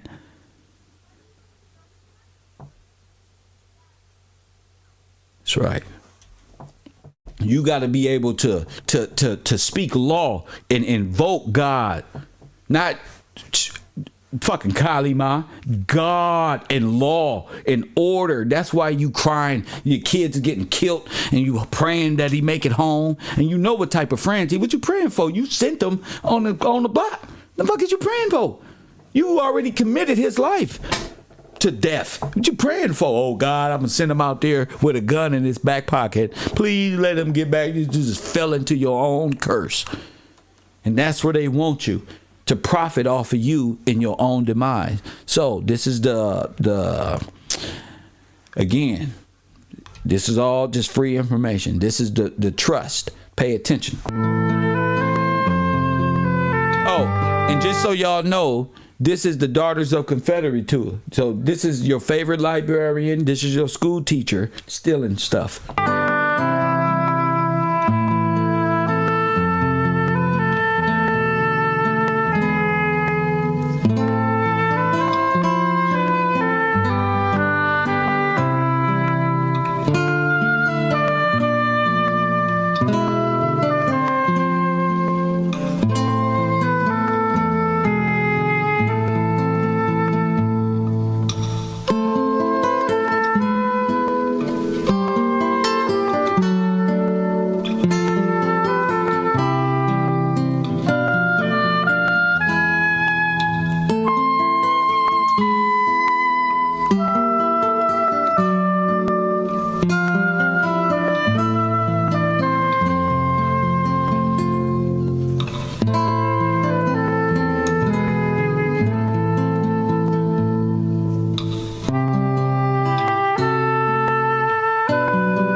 Everybody's talking about trust now. You notice that, right? You ever notice that? Everybody's talking, like I was telling you about Janice, there's only one trust. The big one. They stole everything else. The only trust is the big one. And there's only trust left is the big one. These folks stole everything. And now they want the big one. That's what I'm telling you. They want George's now. They don't hate everything else.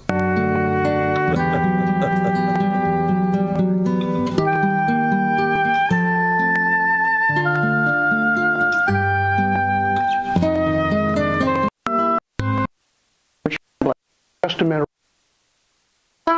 And what is the thing? Of course, we've read Lysander Spooner and all the libertarian stuff that's come forward on it being a contract.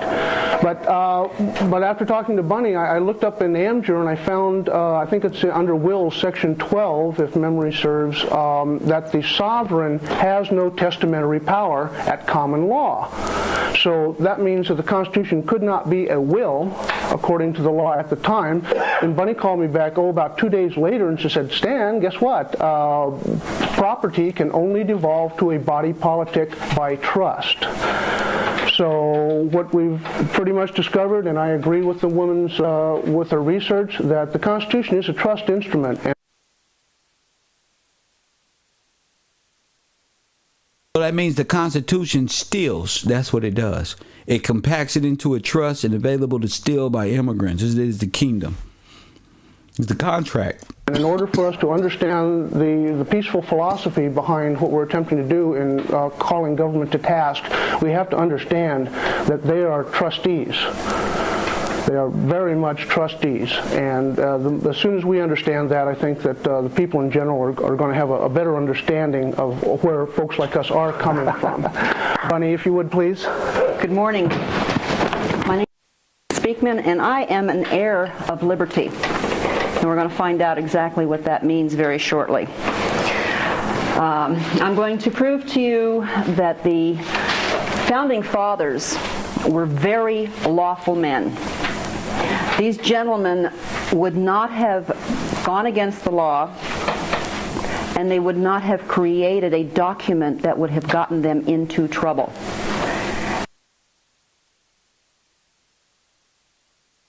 Why would the document have gotten them in trouble if they're the founding fathers who broke away from England? Press 1. Why would George Washington? Press 1. Ask yourself, why would George Washington get in trouble if they just broke away from England? Get your ass up out of here. Why would they get in trouble?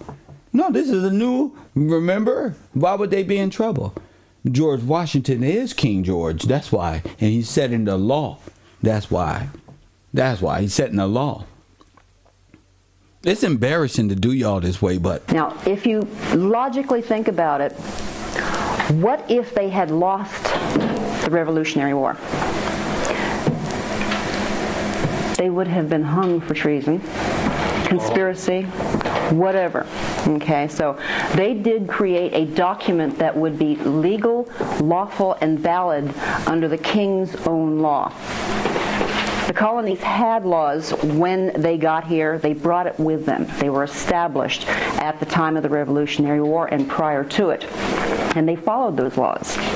So when they created the Constitution of the United States, they created it under the common laws that they had brought with them.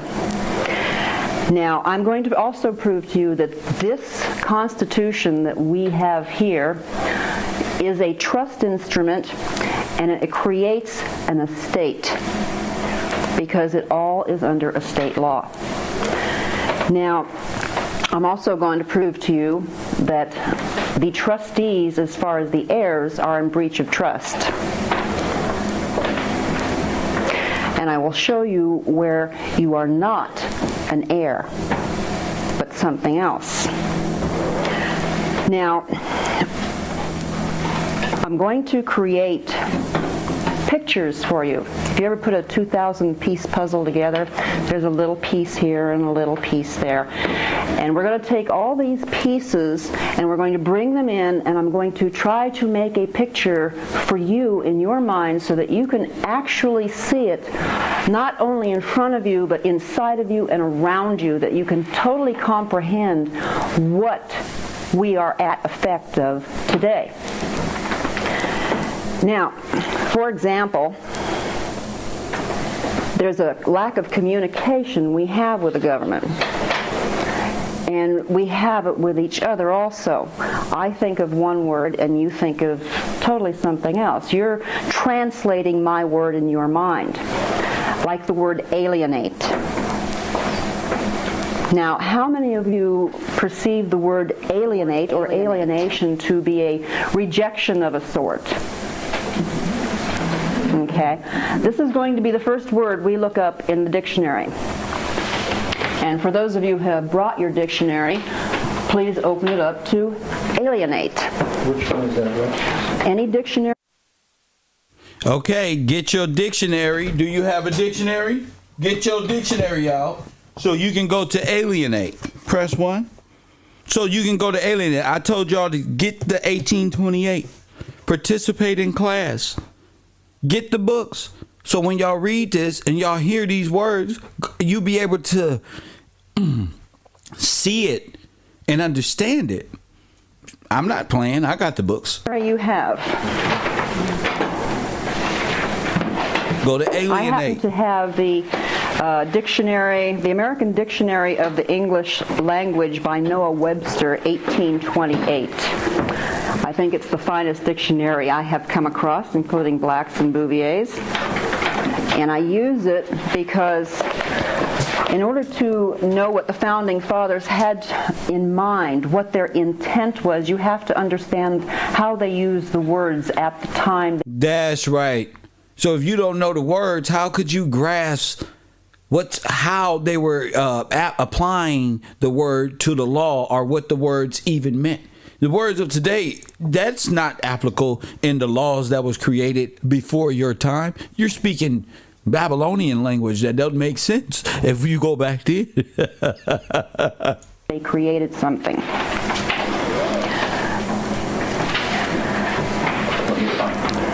Okay, I will read it. Alienate. To transfer title, property, or right to another. as to alienate lands or sovereignty. Do you get that? To transfer all that to another, okay? Transfer title. Transfer title. Now, black folk, all the people who were ran out of towns all over America, were they titles transferred? Were they titles transferred? Yes or no?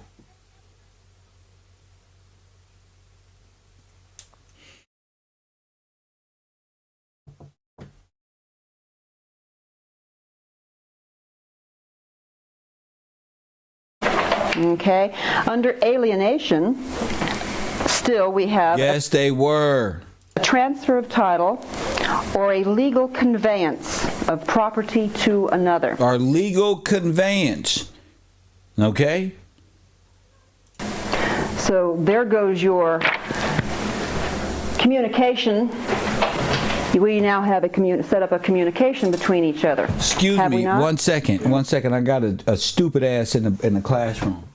Prasham talk. They used the Bible to do all this. No, they didn't. Your lack of the law that's in Scripture is how they was able to do all that. Prasham talk. Stop blaming the Bible. They didn't use the Bible. George Gillespie used the Bible. Gillespie's used the Bible to establish law here. What are you talking about? They're using fears and propaganda to change and to amend law. They're using amendments to turn law. They're using public opinion to amend things. So stop talking, Presham, okay? And you change your name to Presham Silent because you don't know what you're talking about. Proper. Okay. Now alienation does not mean rejection. It means to transfer property, to sell, buy, do whatever you want to with it. Okay. When we lost everything, there wasn't nobody out there preaching the Bible. You had black preachers back in the day that know the Word of God. This nation pledges oaths to God using Scripture. Okay?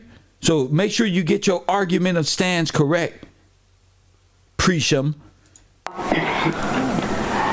Keep these things in mind as we go along, okay? Take whatever I tell you and put it up in a little pigeonhole so we can bring it down later.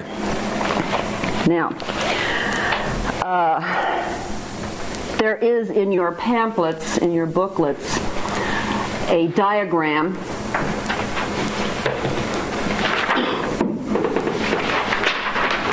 like this.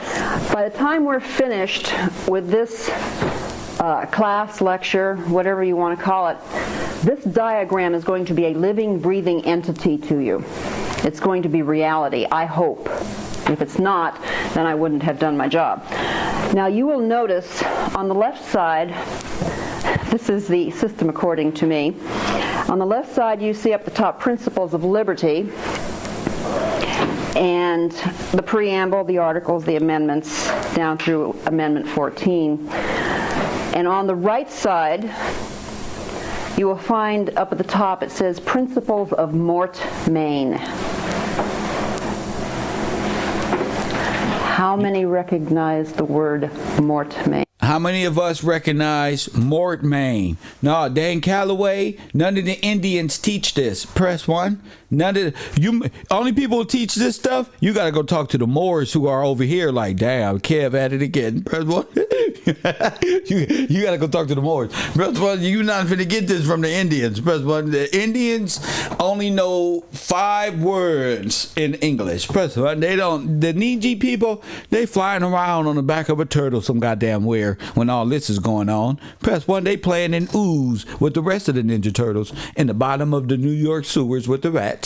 Press 1, they can't possibly have goddamn typewriters and be coming up with fax machine fixing this economy according to Mort Main. And press 1.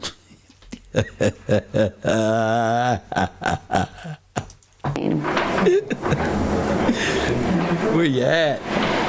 You've read the book. not the whole book. I've read some definitions, and I'm a little bit puzzled. So we're going to have to go through this. Okay, well, mortmain is a very puzzling thing, too, for me because it's been hidden from us. This is the disease that our country is at effect of today. It is the cancer eating our substance. Now, if you can recall back to medieval times, the Roman Catholic Church at one time in England had England in the palm of its hand in a grip that couldn't be let go. This wasn't just a morale or moral issue, okay? It wasn't because all these good people of England were devout Catholics worshiping the church. They had a legal grip on England. They were sucking it dry financially, spiritually, and physically. And it was a legal grip. According to some authorities I have heard or talked with, that the Catholic Church believing it, that the Corpus Christi of Christ being perpetual, so was the Catholic Church. I.e., we have a corporation. There it is. They killed the seat of the king. That's what Seth was talking about. Remember he said, did they kill the seat per se? Yes, they killed the seat of the king. The title, the seat, its power, all of it. Because you don't understand. And then they gave you Peter as Jesus Christ. That's what the church did for you. They gave you Peter disguised as the angel. Press 1. That's what they did. I can't help you with understanding that. They killed the power itself. Period. We're talking titles here. Christ is a title. There was not a person named Jesus Christ. There is only the title of the Christ. I just want to help people understand. There was no person named Jesus Christ. The Christ is the position of the king. And you remember in Passion of the Christ, he put on a thorn crown and y'all chose the murderers over the king? Yeah, they had a vote. He said, what y'all want? Murderers are the sweet king, heir. Press 1, the sweet prince. Press 1, who's next in line to go. They said, give us Barnabas. Press 1, give us the Roman offs. Press. And now you murdered your own seat of power. Press 1. Slew the king that you had on a tree. Press 1. Murdered him. Press 1. And you've been dead every goddamn since. You've been dead ever since. Because you a fool, that's why. Believing in metaphysics. The dead, that's who you believe in. The dead. D-E-A-D. You believe in Peter. When I say Jesus, you think Peter. Jesus is the Peter face you got in your brain. Press 1. Moses said, this water right here, we're going to crack it. Jesus, y'all thinking some other things, man.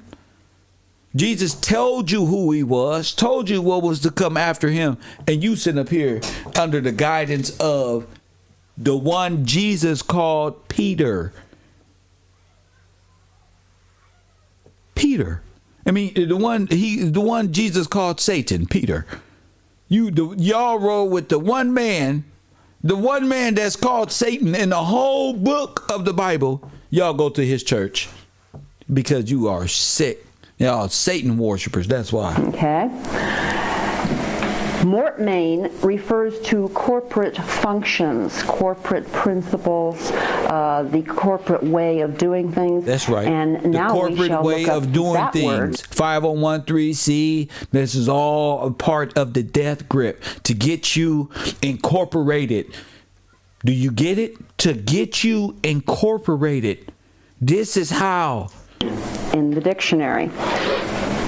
Again, Black's Law is good for the definition, but again I shall read from Noah Webster. What were we looking at? We are looking at mortmain, M-O-R-T-M-A-I-N.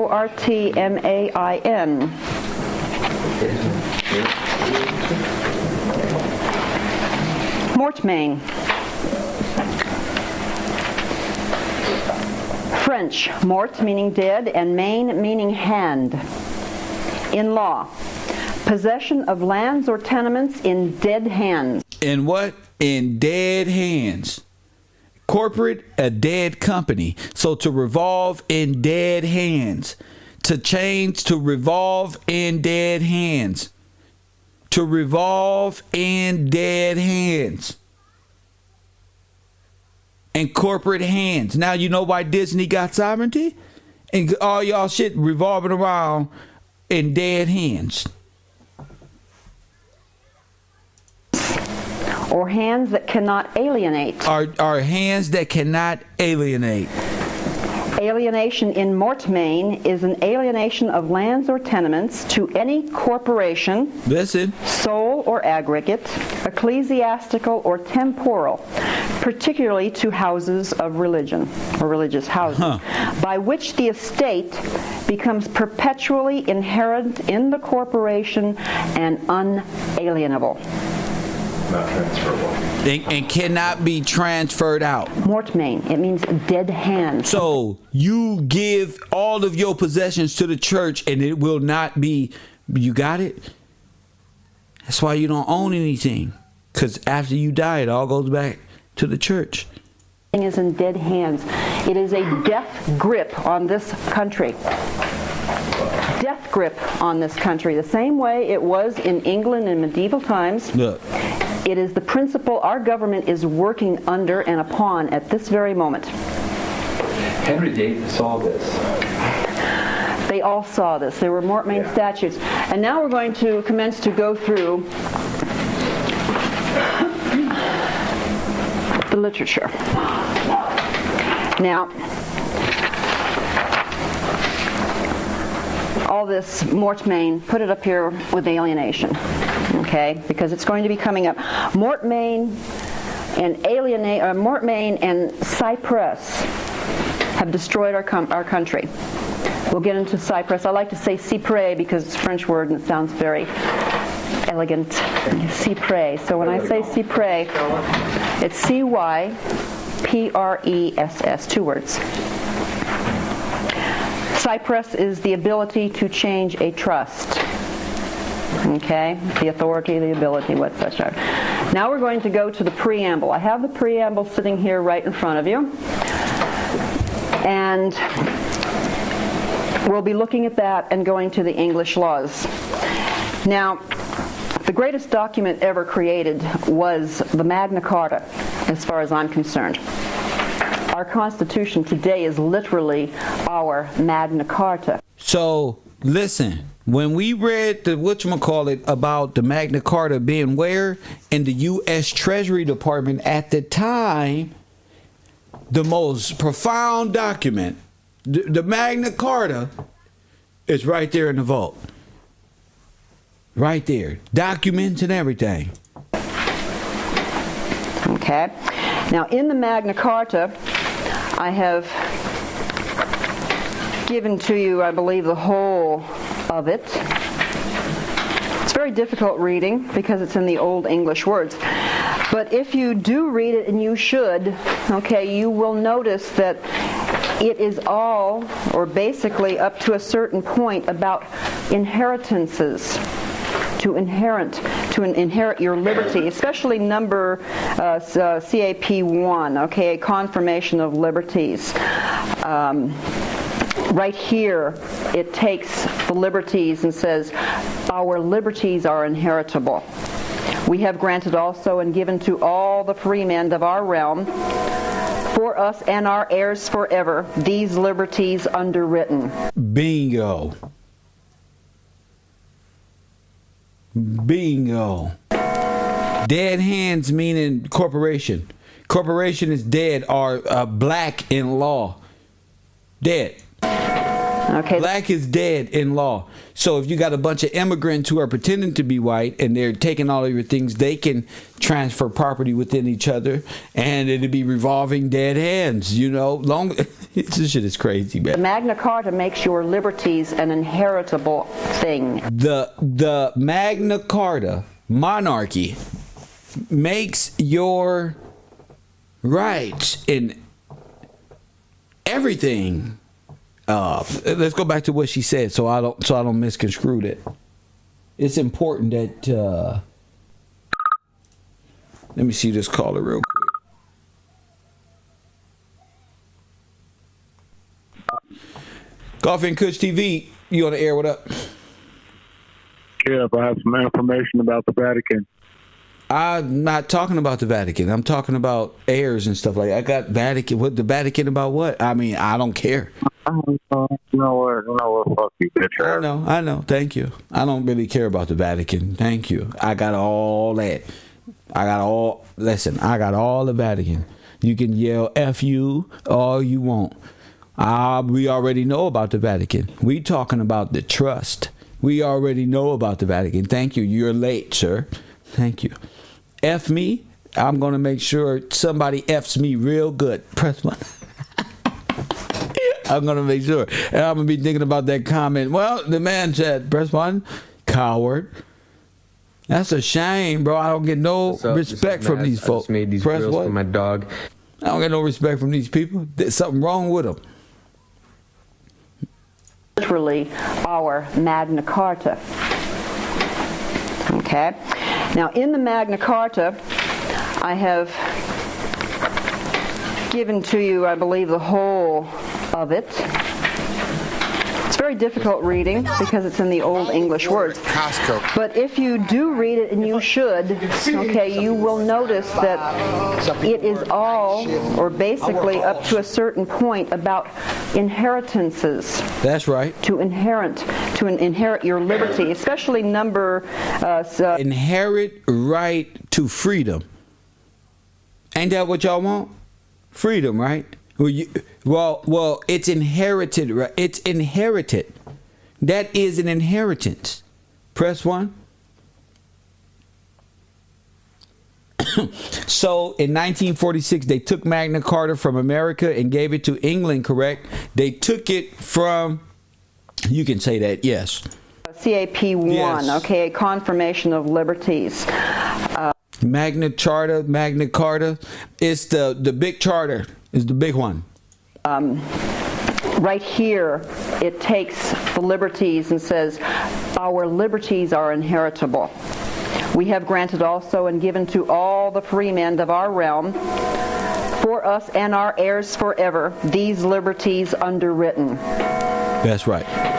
Okay, the Magna Carta makes your liberties an inheritable thing. That's right. For as much as we have progressed scientifically, we have regressed spiritually and legally. Okay, we are definitely in feudal times. Now back to the Magna Carta. The first one is about the liberties. The second one is the relief on the king's tenant of full age. Third is wardship, and these are all inheritances. Okay. Fourth is about wasting. Now, wasting is very important, okay, because this will come up later. I presume I can see that the 14th Amendment is projected toward people who waste, okay? You see? It's projected towards people who waste. How much money do we bring in our community? How much is exerted to waste it towards other waste? They beat you legally by your things that you do naturally. Waste. So the amendments are there to attack what you do naturally to counter supreme law and blessings and the benefit package that comes for you, what makes them trustees over you and what you need to denounce. In CAP 35, it discusses liberties purchased. Okay, if you weren't a free man or if you didn't have a free estate, you literally purchased your estate and your liberties were derived from that idea of purchase. Bingo! You were emancipated. Okay. Just these are things just skimming the top so far. The movie with emancipation, you were emancipated. Whether you were a foreigner and came here to work and became a man or you were born here as an heir and pretty much got it at birth and was passed down to you on how this shit, the rules of the game. At 36, we come into mortmain. It shall not be lawful from henceforth to give his lands to any religious house. Now, the reason they had religious house, why they specifically report religious, because the religious house is where the corporation, the dead state, the dead hand comes from. Press 1. You don't want it in a dead corporation. They have no jurisdiction on it. It's nothing. So why go into contract with the dead? Why? At religious houses because the Catholic Church was a corporation. Catholic Church, and I don't mean to. It is a corporation. To knock or poo-poo. So they cannot own property legally here. How many churches own houses here, land and all that type of stuff? Again, this is all illegal at the upper levels, where you gotta go. Catholic Church or any other religion, it just happens to be the way it was. Don't type in COINTELPRO. Don't type these little Q words up in here. You get yourself blocked. Don't even do it. This ain't about COINTELPRO. Find some other words to say. This ain't about no damn COINTELPRO. So, the Catholic Church was a corporation, and they were attempting to prevent it from sucking the wealth out of England. A person would die or was about to die, and he would bequeath his estate over to the Catholic Church. To the church. For the saving of his immortal soul. For the saving of his immortal soul. That's what came up with that. Leaving the heirs destitute or out on the street. Leaving the heirs destitute and out on the street. So this was an attempt on their part to prevent that to the Catholic Church. They said no more. Nope. The church cannot, there ain't no saving of the soul. Ain't no selling your soul. Ain't none of that. It's a corporation. Because when you do that, you remove your children from heirship and things of that nature. Because it was in dead hands and they couldn't get it back. They could never get it back from the church. Everything, considered all a loss. I just want you to know this before we get started. Everything they took from you and your family, consider it all a loss. Stop asking me, well, what can we do to take something back from them? Consider it a loss. Just let your heart rest so your mind can work. Evolving in dead hands. Okay. Quia emptoris. I put this in there. You should probably read it at your leisure. It applies also. The next page is the Statute of Mortmain, 15 Richard 2nd, 1391, Chapter 5. Again, they're trying to stop the eating of the corporate power from the country. Or am I saying that right? Do we get it? Okay. Now we're going to get in. If you have a question, please write it down so that at the end, after the taping, we can get back to the question, because I hopefully will answer anything that comes up and you can just scratch your question off. Well, this pertains to the legacy one, too. So you say, Crystalline, the corporation doesn't have a conscience. You see? The tax identification number, the Tin Man, he don't got no heart. The Straw Man don't got no brain. The corporate mortmain, they don't have no conscience. So how is this even real? One thing, it can't think for himself. It can't function. It's y'all like on some Disneyland living stuff, and the white people, children, are saying, "Oh, it's a conspiracy. All of it is Illuminati. Rothschild took all the money, and look at us here, right here." No, that's like kindergarten talk. The reality is, you, all y'all daddies, press one and granddaddies, overthrew ours, hung them up on trees, destroyed their communities. It was a war, G. Straight up. With the federal government with real weaponry and you. Facts. The references here. Thank you, Amanda. Support the broadcast. Yes, this is where I got Legacy 1 and Legacy. Everybody right now need to put $1 in the Cash App while you playing. Press 1. Come on. What's up, Kev? The statute of wills. Now, when the question was 4 hours, when the question came up, just what is the Constitution? How many people up in here? I mean, someone gave me. Come on, bro. Y'all allow these other. Hold on. Let me see my shit real quick. Let me see how this work. 500 and press 1. Y'all tripping. The input that it had something to do with a will. There was will structure in it, so I started to reading about wills, and it led me to the statute of wills. And in the statute of wills, you will notice by the star where it says hereditaments holding of the king, his heirs or successors, or any other person or persons by night service shall have full and free liberty, power, and authority. By night service, meaning they are employed by the king. Press 1. Shout out to you. Who is that? Crystalline, shout out to you. Crystalline's the first one. Shout out to you.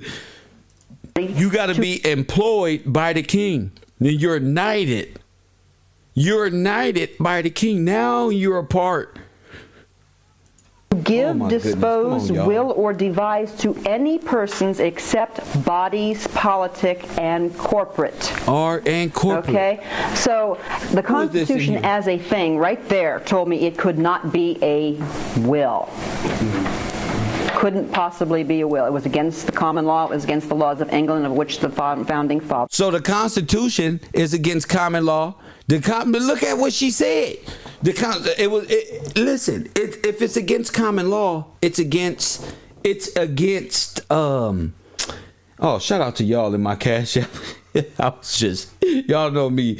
I was just talking shit. But shout out to y'all, because everybody needs to put $1 in the Cash App. Y'all all over here, and it's the same people that contribute to this page. No, y'all new people. Press 1. Taylor Hornet, Bocat, Darius, Boolin, Mr. Butler, Jamie Hendricks, Juan P, Jason Wells, and Keenan Powell, 82. Shout out to you. Shout out to y'all up in my Cash App. This is important information. Coffee and Kush TV Power Hour. You on the air? What up? Shut your dumb ass up. Let that lady speak, man. Always a voiceover, you bitch. What? Why I gotta be all that? Bro, you a bitch, bro. All right, then, hold on. Stay with me as I read out my Cash App real quick. Hold on. Stay with me, all right? Bro. Hold on. You're doing reruns after reruns. Hold on, brother. No, it's understanding after understanding, sir. It's understanding after understanding, sir. Let me read off. I understand what makes you upset. Mrs. Lori White, for 10 people who ain't got $1, she paid the cost for you to be the boss. Coffee and Kush TV. Amir Hadi say, forget that, I got my own. Press 1. Shout out to you. And TW. Shout out to you. Juan P. And who else? Crystalline. Anything else, chump? Bro, you a bitch, bro. All right, bro. Enjoy the rest of your time. I'm getting back to my studies, King. Bro, all right, enjoy. Press 1. Now, that's how you deal with trolls. That's how you deal with them. Right there. We're following. Okay. I then came to the statute of uses, and things began to start looking familiar. In the statute of uses, Down at the bottom, where it starts to read that where any person or persons stand to be seized, or at any manners. Stands to be seized. Did he say stands to be seized? Hands up, don't shoot. Press 1. What? What did it say? Surrender. Okay. The statute of wills. Now, when the question was... Go on now. When the question came up, just what is the Constitution, I had an inkling. I mean, someone gave me the input that, it had something to do with a will. There was will structure in it. So I started to, reading about wills. And it led me to the statute of wills. And in the statute of wills, you will notice by the star where it says hereditaments holding of the king, his heirs or successors, or any other person or persons by knight service shall have full and free liberty, power, and authority to give, dispose, will, or devise to any persons except bodies, politic, and corporate. Okay? So the Constitution as a thing right there told me it could not be a will. Couldn't possibly be a will. It was against the common law. It was against the laws of England, of which the founding fathers were following. Oh, so it's all a lie. That's made up, bro. It's a whole theft. No, just because you said they were following it, if it's not following common law, you're not following the law.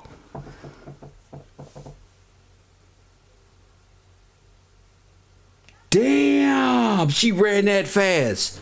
In which they were following. No, you're making it seem like the Constitution was written on the same day America won its independence or some shit.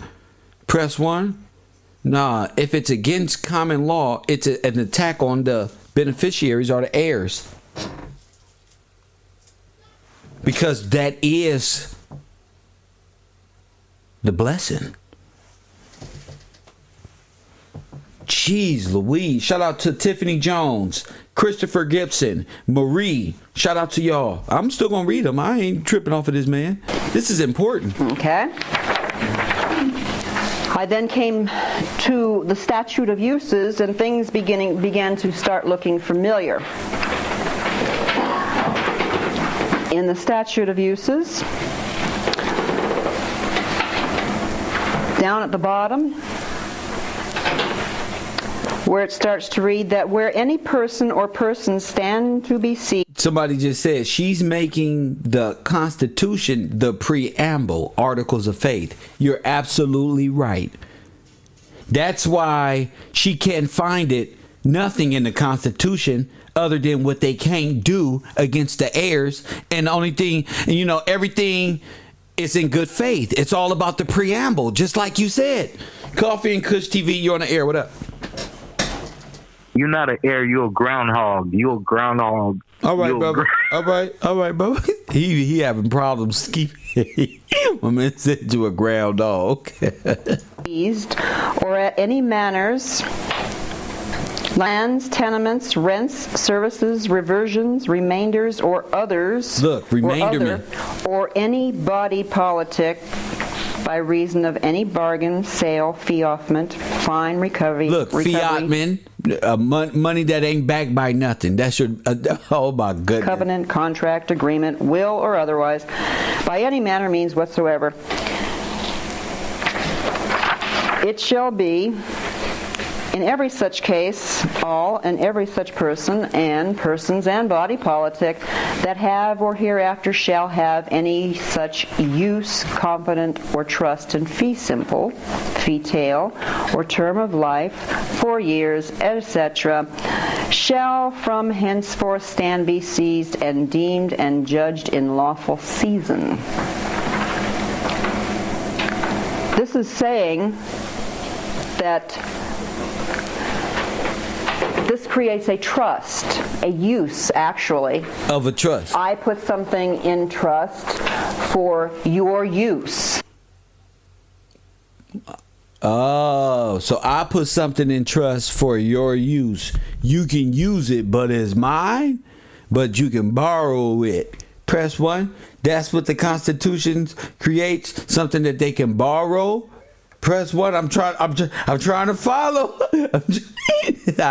Because I know it's a contract. I know it's a lease. I'm just trying to get the language down on how they manipulate these words. What you saying? Coffee and Kush TV, you on the air. What up?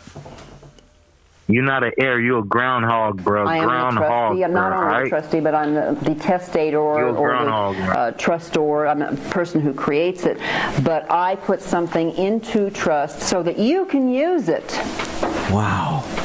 It's actually yours and mine, but you can. No, it's not yours.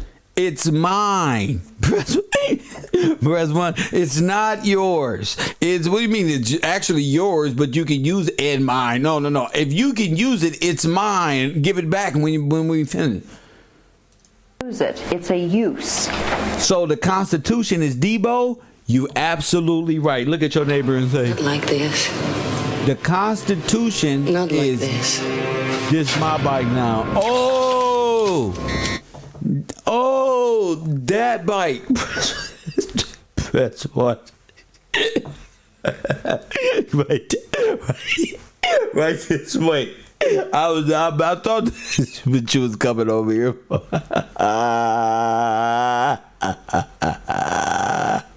This visit is hard. There's somebody gonna try to steal it, right?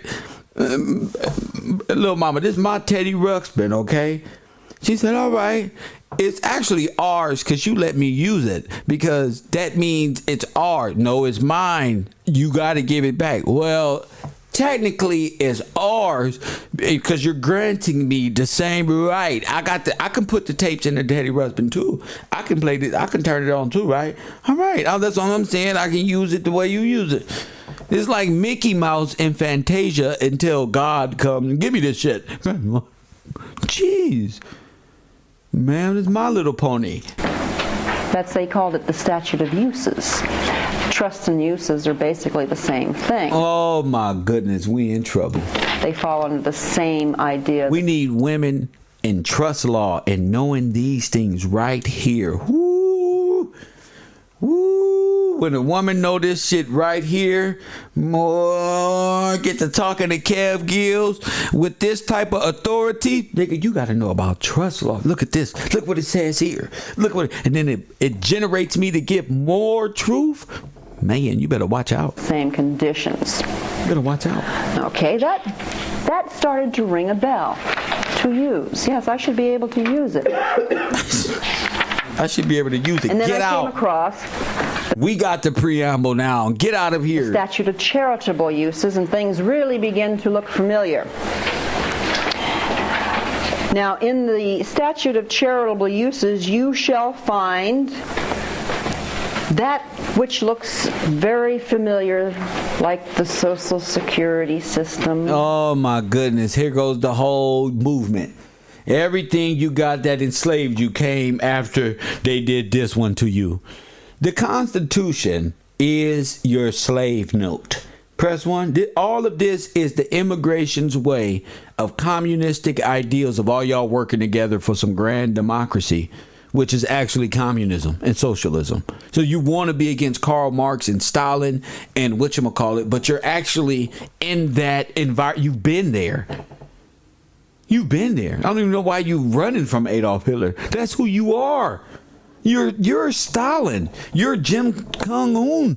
You're all the little fear people y'all use for me not to be involved in this conversation. Damn that. The repair of bridges, ports, havens, causeways, and highways. You will find supportation, aid, and help of young tradesmen, handicraftsmen, persons. You will find the word other taxes in it.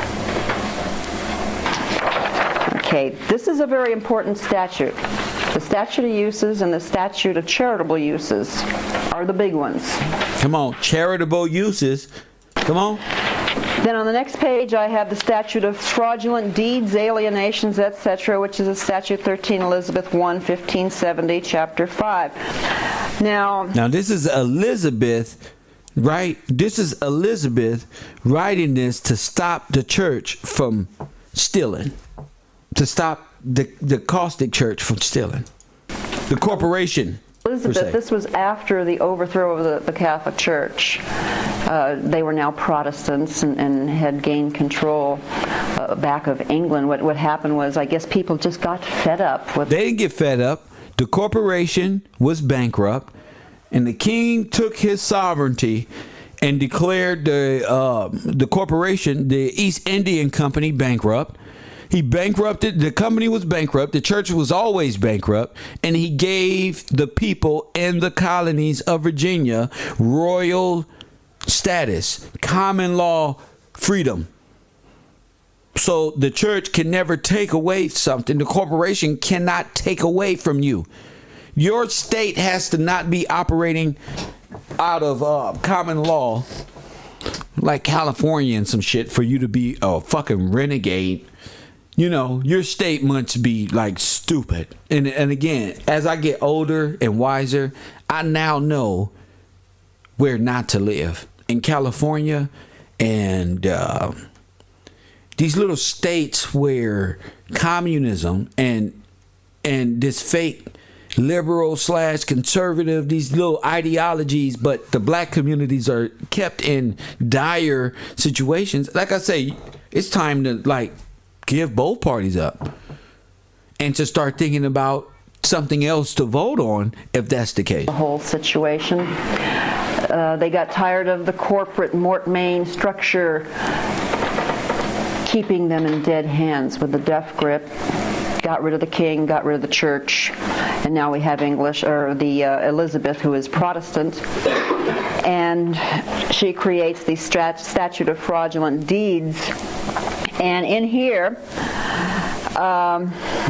you will find that if there's any fraudulent situations over conveyances, like trusts, deeds, you are now in jeopardy. Now you in jeopardy. Elizabeth wrote this.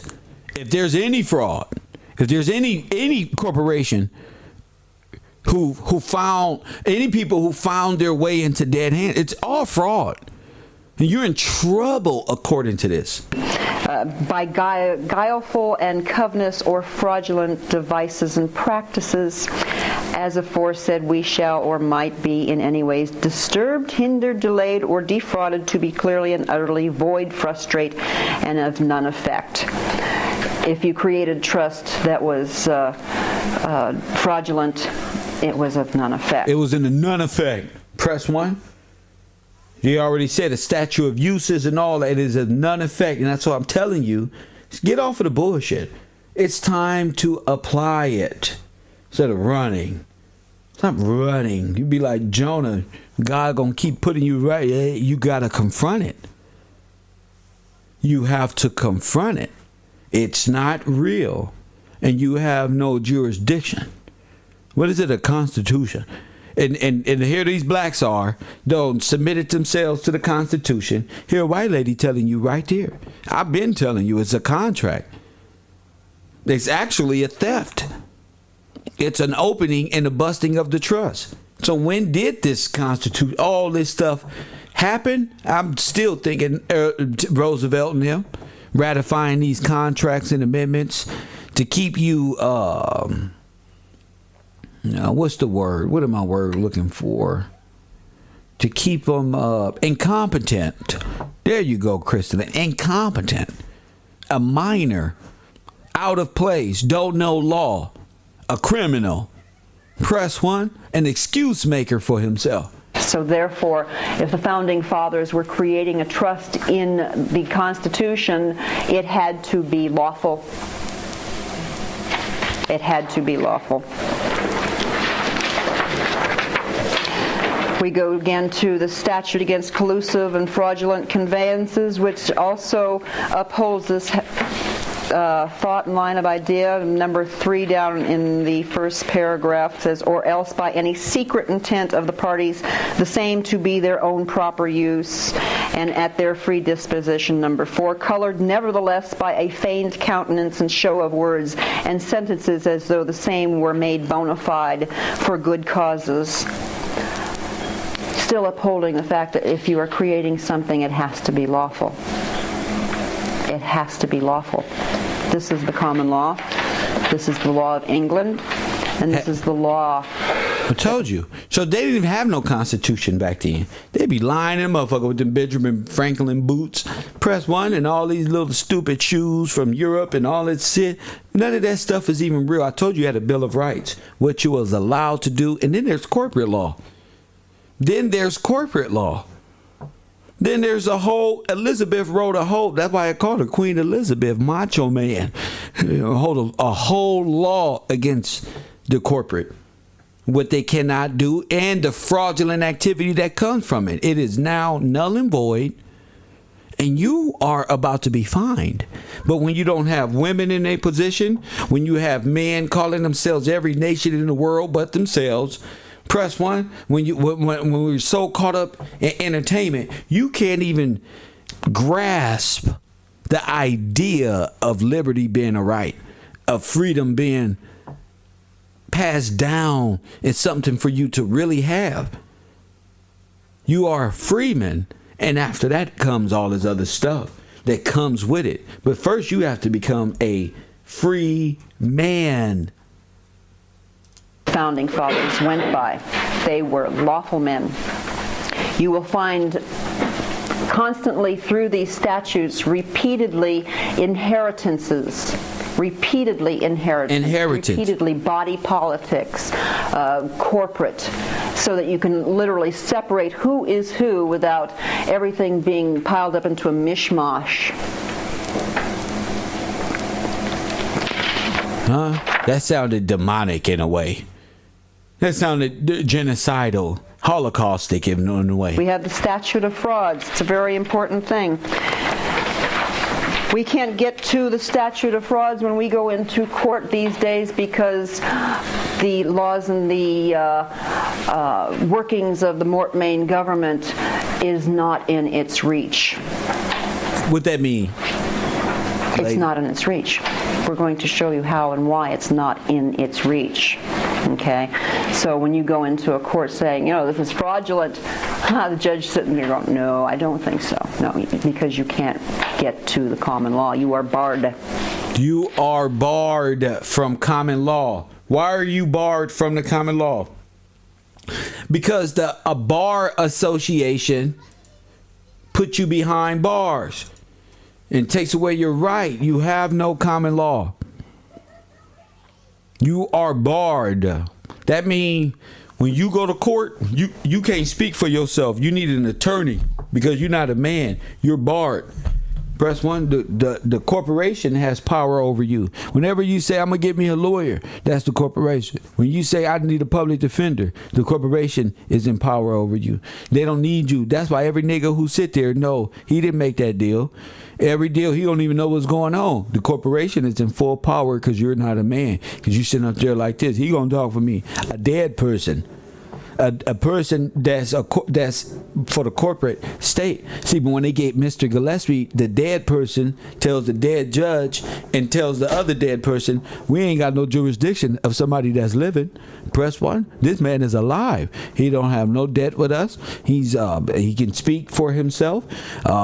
Shit. What else can we say? But judge, y'all ordered him to pay. He was supposed to go to jail. And sir, but we have no jurisdiction. So whatever we were supposed to do, the computer just told us we can't do nothing. And that's what we do. We go by that goddamn computer who just rang it up and said, this motherfucker is special. Next, press 1. Gotta be special for the computer to say some shit like that. They don't know and they don't give a damn. But my God controls all the computers. Press 1. All the computers. Y'all say y'all believe in God, be scared shitless. You don't believe in God. You want to believe in God. You trying to sound like you believe in God, like you ready to go. Put it all on the line. You see me? I'm saying and doing shit niggas a week ago said, we gonna die if we say stuff like that. I pushed it further. Press 1. I looked death in the face and we pushed them back more. You won't die if you get to this point. And guess what? We gonna push it back some more. Press 1. And wherever we push these center blocks, you're welcome to come right up. I mean, you gonna die for thinking and speaking accurately and knowing what happened to you? Then die, nigga. Be scared and talk to those scary ass niggas over there. Press 1. You don't got the heart to do nothing that I'm doing. Press 1. Your biggest and baddest gangbanger wouldn't dare stand up here and say nothing against nothing. Press 1. But I will. I'm tired of being a clown. I'm fuck a clout. Fuck making y'all laugh if you're not understanding we in a dire situation. Press 1. That's just that. I'll be. It's cool. We can laugh. It's gonna be time. We're gonna be chill. We're gonna cry together, laugh. But when it's on this right here, it's important you pay attention. You feel me? That's important, G, because niggas die over information. Niggas will die giving people they don't know the keys to push their lives further. I won't be overlooked because you want to think like the caller who calls my phone, calling me all in these names. God bless him, because I'm doing it for him too. God bless him too. God bless him too, because I got to give it to him because I got to give it to you. You see, he just denies it, but God bless him too. I'm doing it for him too. If he don't see, that's because he cursed himself. That's because he set up here condemning the one nigga who can help him. That's his problem. That's what he got to deal with in his hellish life. How you gonna do that? That's it's like you know, what is there to gain to sell your soul and then gain what? What are you gonna gain from that? Coffee and Kush TV, you on the air? What up? Hey, it's Brittany. You on the air? What up? Hello. Hey, it's Brittany. Can you hear me? Oh, I can hear you now. Go ahead. Okay. So you just said something. You said it's about becoming a free man. And yes. So I just wanted to bring up a few definitions really quickly. Yes, if that's ma'am. okay. Yeah. All right. So in the 1828 dictionary, I looked up man, and the fourth definition of man is a servant or an attendant of the male sex. And I know this week we were also talking about the cherubims, which are the attendants of God or servants of God. So I thought that was interesting. Wait a minute. Say that again. Okay. So the fourth definition in the 1828 dictionary of man says a servant or an attendant of the male sex. And yeah, earlier this week we were talking about the cherubims, which are the attendants of God or servants of God. Right. So I thought that's an interesting correlation. Very and also interesting. The 13th definition of man in the dictionary says in feudal law, a vassal, which you talked about last week. Well, didn't I just bring up a vassal? Subject. A vassal of the king? Yes. Yes. A lead subject or tenant. The vassal or tenant kneeling, ungirt, uncovered, and holding up his hands between those of his lord professed that he did become his man from that day forth of life, limb, and earthly honor. I put my right hand to God. Shine on these broads. Right. Stay on my job. Right. I grind with my squad. Okay, go ahead. Also, if I can just correlate those to two scriptures as well. Of course. Psalm 110:1 says, "The Lord said to my Lord, sit thou at my right hand until I make thine enemies thy footstool." And then in Matthew 26, let me just make sure I'm at the right place here. No, that was Matthew 13:57. You were also talking about earlier this week about the savor and General Washington being the savior of the country. Yeah. So Matthew 13:57, which is quoting Jesus, it says, "A prophet is not without honor, save his own country and his own house." His own health. So I thought, his own house. So a prophet is not without honor. He saves his own country and his own house. Ah, got you. Right. So I just wanted to bring those forward quickly. Thank you for that. You're welcome. Thank you.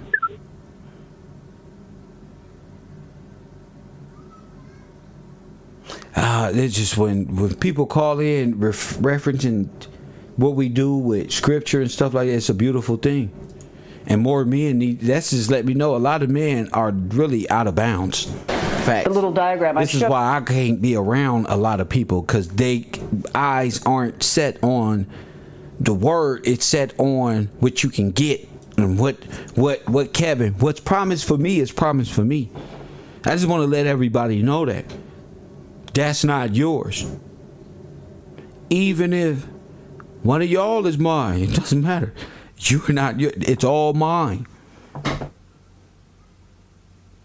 You know what I'm saying? So you have to exert the same amount of energy and search out God's face, His information, and so you can be ready to be blessed. You know, receive the information without question. Just receive the information that comes to you when you are in that what they call frequency per se, when you tapped in. Other than that, you'll be thinking, this guy got to watch me every day, blessings after blessings, and he just repeating the same things as if it's hurt me any. It ain't hurt me. I'm a blessed individual. There is a bar going down between the two columns on the right and the left. There is a bar that goes down between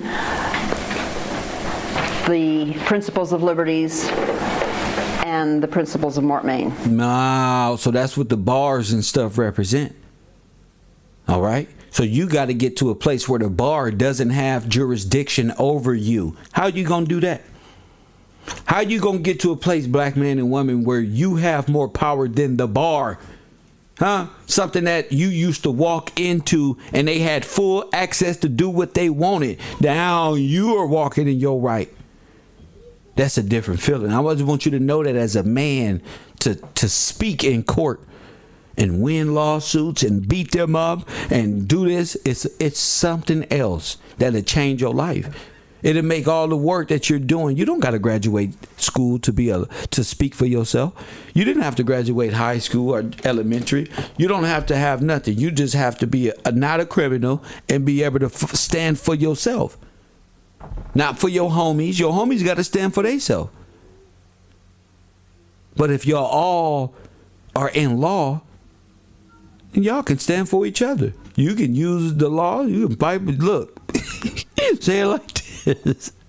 But y'all go to jail. Y'all ain't got nothing but jailhouse lawyers, paid bar association members who are only there to take your money and to win. Press 1 to win for their team. They don't care about win, loss, win, lose, or draw. They know that when they're public defenders, they're going to lose. But when they become lawyers, they're going to win. When they become prosecutors, press 1. So they know that. Their defense paid attorney don't count. Only their wins.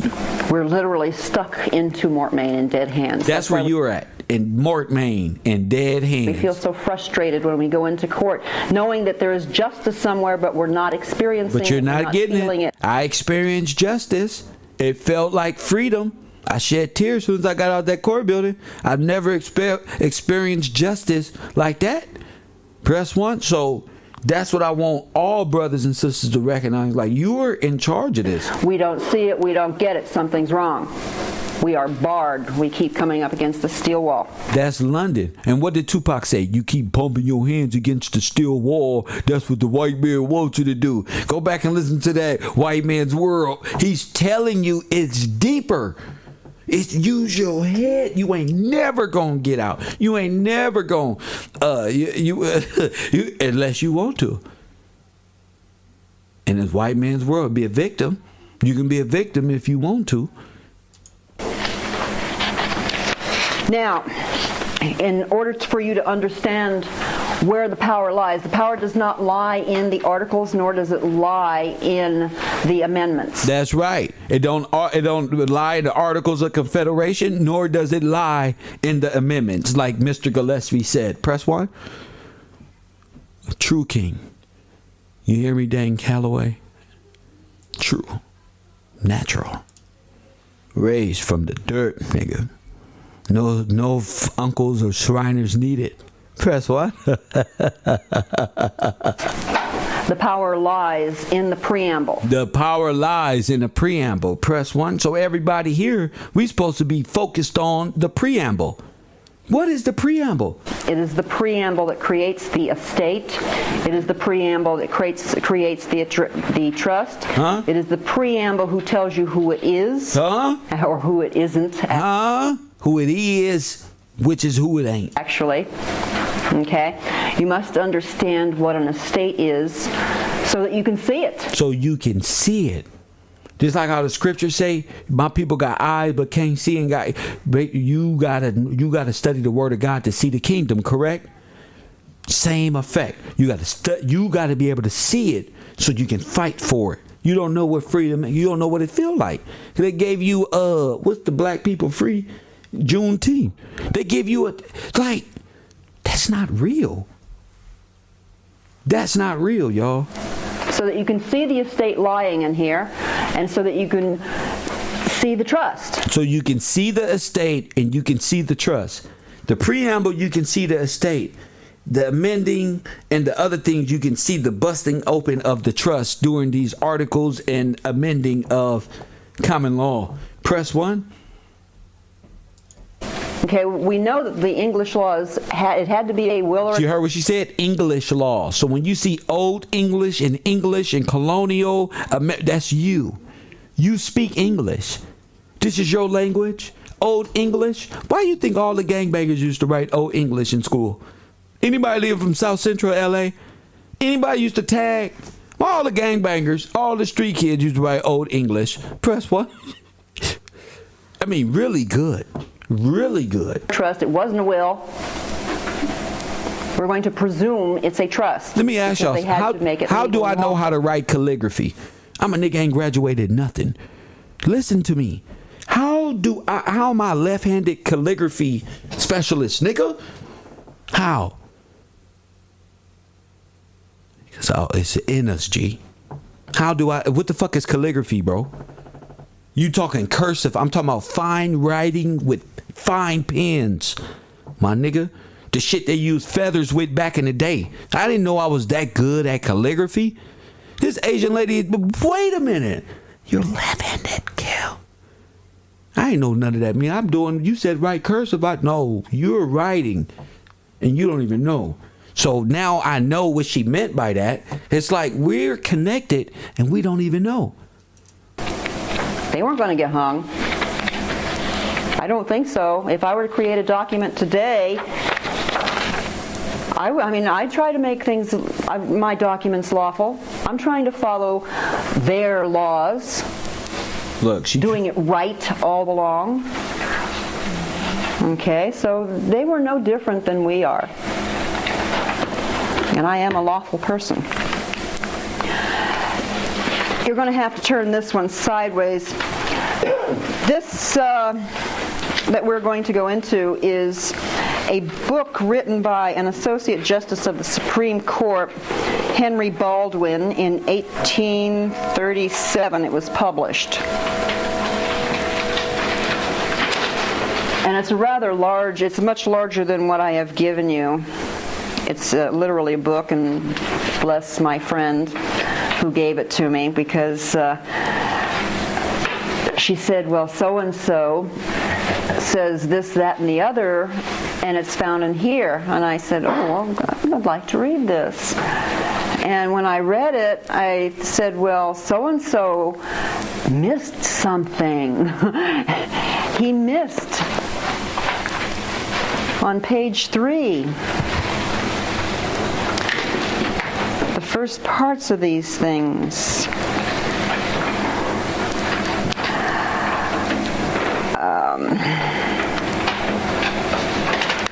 Okay. Okay, down on the bottom, you see where it starts out, to me, just above the star. I'm going to read down. To me it seems that it can be made intelligible, we're discussing the Constitution, in all its parts by applying to it those established rules and maxims of common law in the construction of statutes, and those accepted definitions of words, terms, and language in which they had been used and had been received as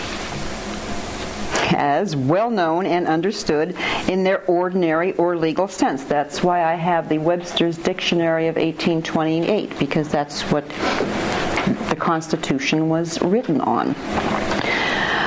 You see that? You see what I'm saying?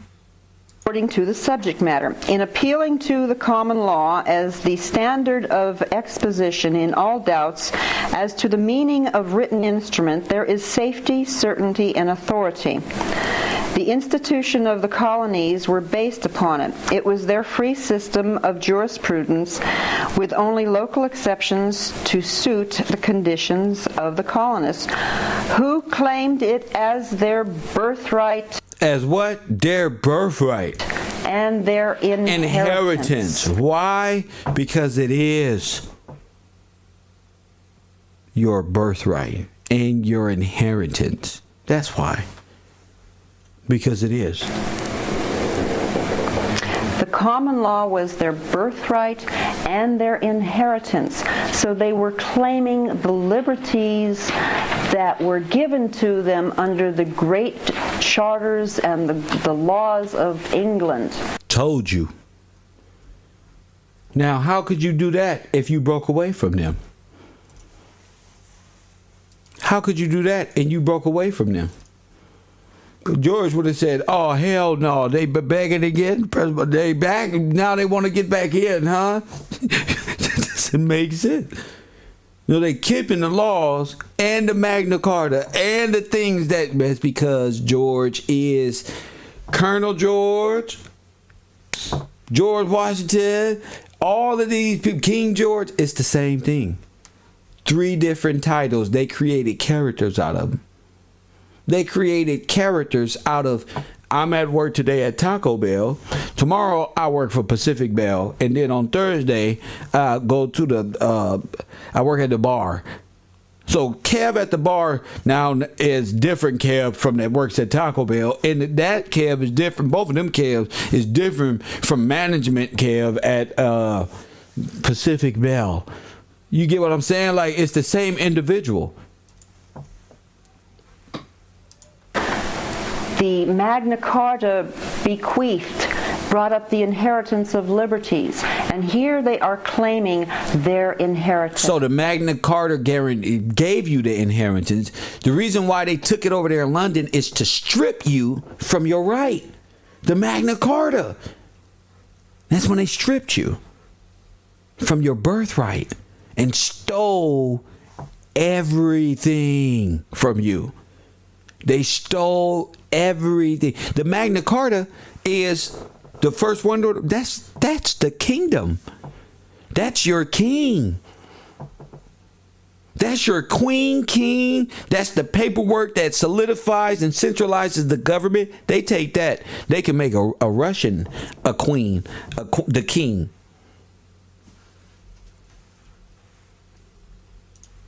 Their birthright. We're having a problem getting to our birthright today. Not them.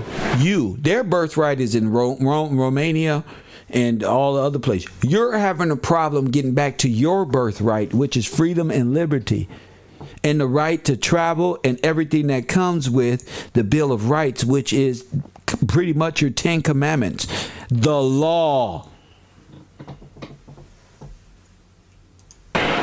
You cut yourself off from the law.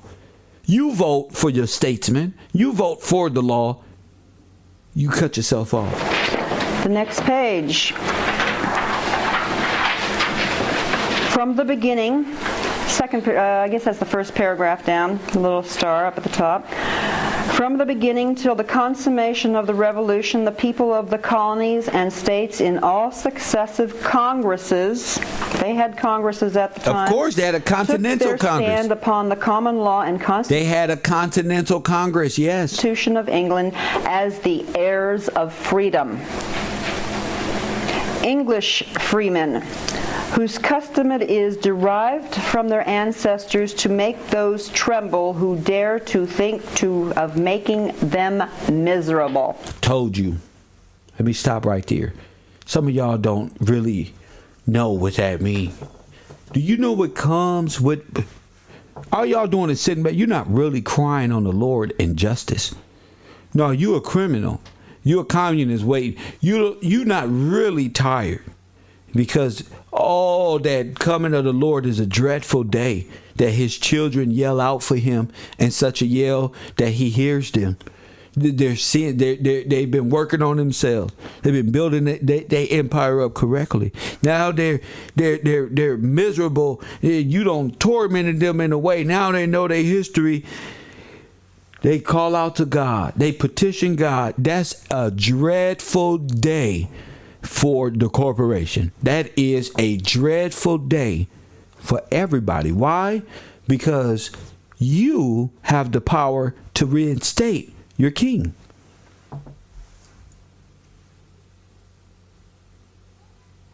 You denounce your king by way of the federal government, Red Cross, communistic ideas, and your pledge to the flag. George Washington never pledged to flags. That flag is a corporated dead flag with 50 countries and 50 nations that all came together against me. George Washington wouldn't honor no American flag. He had a different flag. It was blue. Press 1. With 13 stars on that bitch. Press 1. No, don't try to lie now. He would never. He pledged to he put his right hand to God. He pledged to God himself. Press 1. He put his hand up. He pledged to God himself, God of Scripture. He pledged that he will honor this oath right here. Facts. That's why he is the founding father with that pledge. You can't take that pledge back. You can't offset the pledge. That is an oath, a pledge to the creator of all of it. There's no taking that back. Y'all be worried about some little oaths to your Freemason club when you pledge to God. And that's your word. That's what your pledge is. That's your deal. That's what it is. I know you don't want nothing but your work check or your favorite Valentine or some old silly shit y'all be praying for God. But George Washington pledged to God, and he gonna take care of this. That's just what it is. Moses pleaded with God in Mount Sinai for you. He pleaded for you. George Washington pledged for you. He did not pledge of America on the flag of the United States of America and to the republic for which it stands, one nation. Not that. He pledged a whole pledge, a whole sermon to God and what was going to transpire here and the protection of which that was given to him. This is a whole right you talking about here. So I'm gonna stop it here, and I'm gonna get to it later. But I do want to let y'all know, this is bigger than anything. The Magna Carta is the biggest central piece of document kinship. That's what got y'all thinking that's the King Elizabeth. The Magna Carta. That's yours. That's the blessing, the common law, commonwealth, that's all you. The rod, the kingdom is all yours because you're an heir. Press 1. heir to what? Who gave you that is the key. This is a lot, and I'm gonna stop it here. We've been up here damn near 6 hours. Full day's work for a lot of y'all. Y'all get home, drive safe. Shout out to the people in the chat room. Hey, don't worry, I ain't gonna stop teaching. This is a continuous thing, but shout out to y'all. We gotta remain vigilant, you know. Dan Calloway and them can't teach this information. I'm in the space all by myself, so I take my time, do this shit right. You know, we move 1,000 miles an hour, but when you look out the window, you see history slowed down. You see it just how it's supposed to be. Shout out to D-Jack. Shout out to you. Shout out to SBDM Radio. Shout out Jay Perez up in here. We've been up in here 6 hours strong, just like it's nothing. Like, did I eat something? No. The truth. Press 1. I'll eat when I'm finished. What's important is what I was thinking about earlier, getting up on this live stream, drinking my coffee, and get me a little breakfast. Shit, yeah, it's dinner time. Press 1. So shout out to y'all. We'll see y'all tomorrow. Thank y'all for sticking around for that long. Who sticks around a live stream for 5 to 6 hours talking knowledge and wisdom? You do. And as always, family,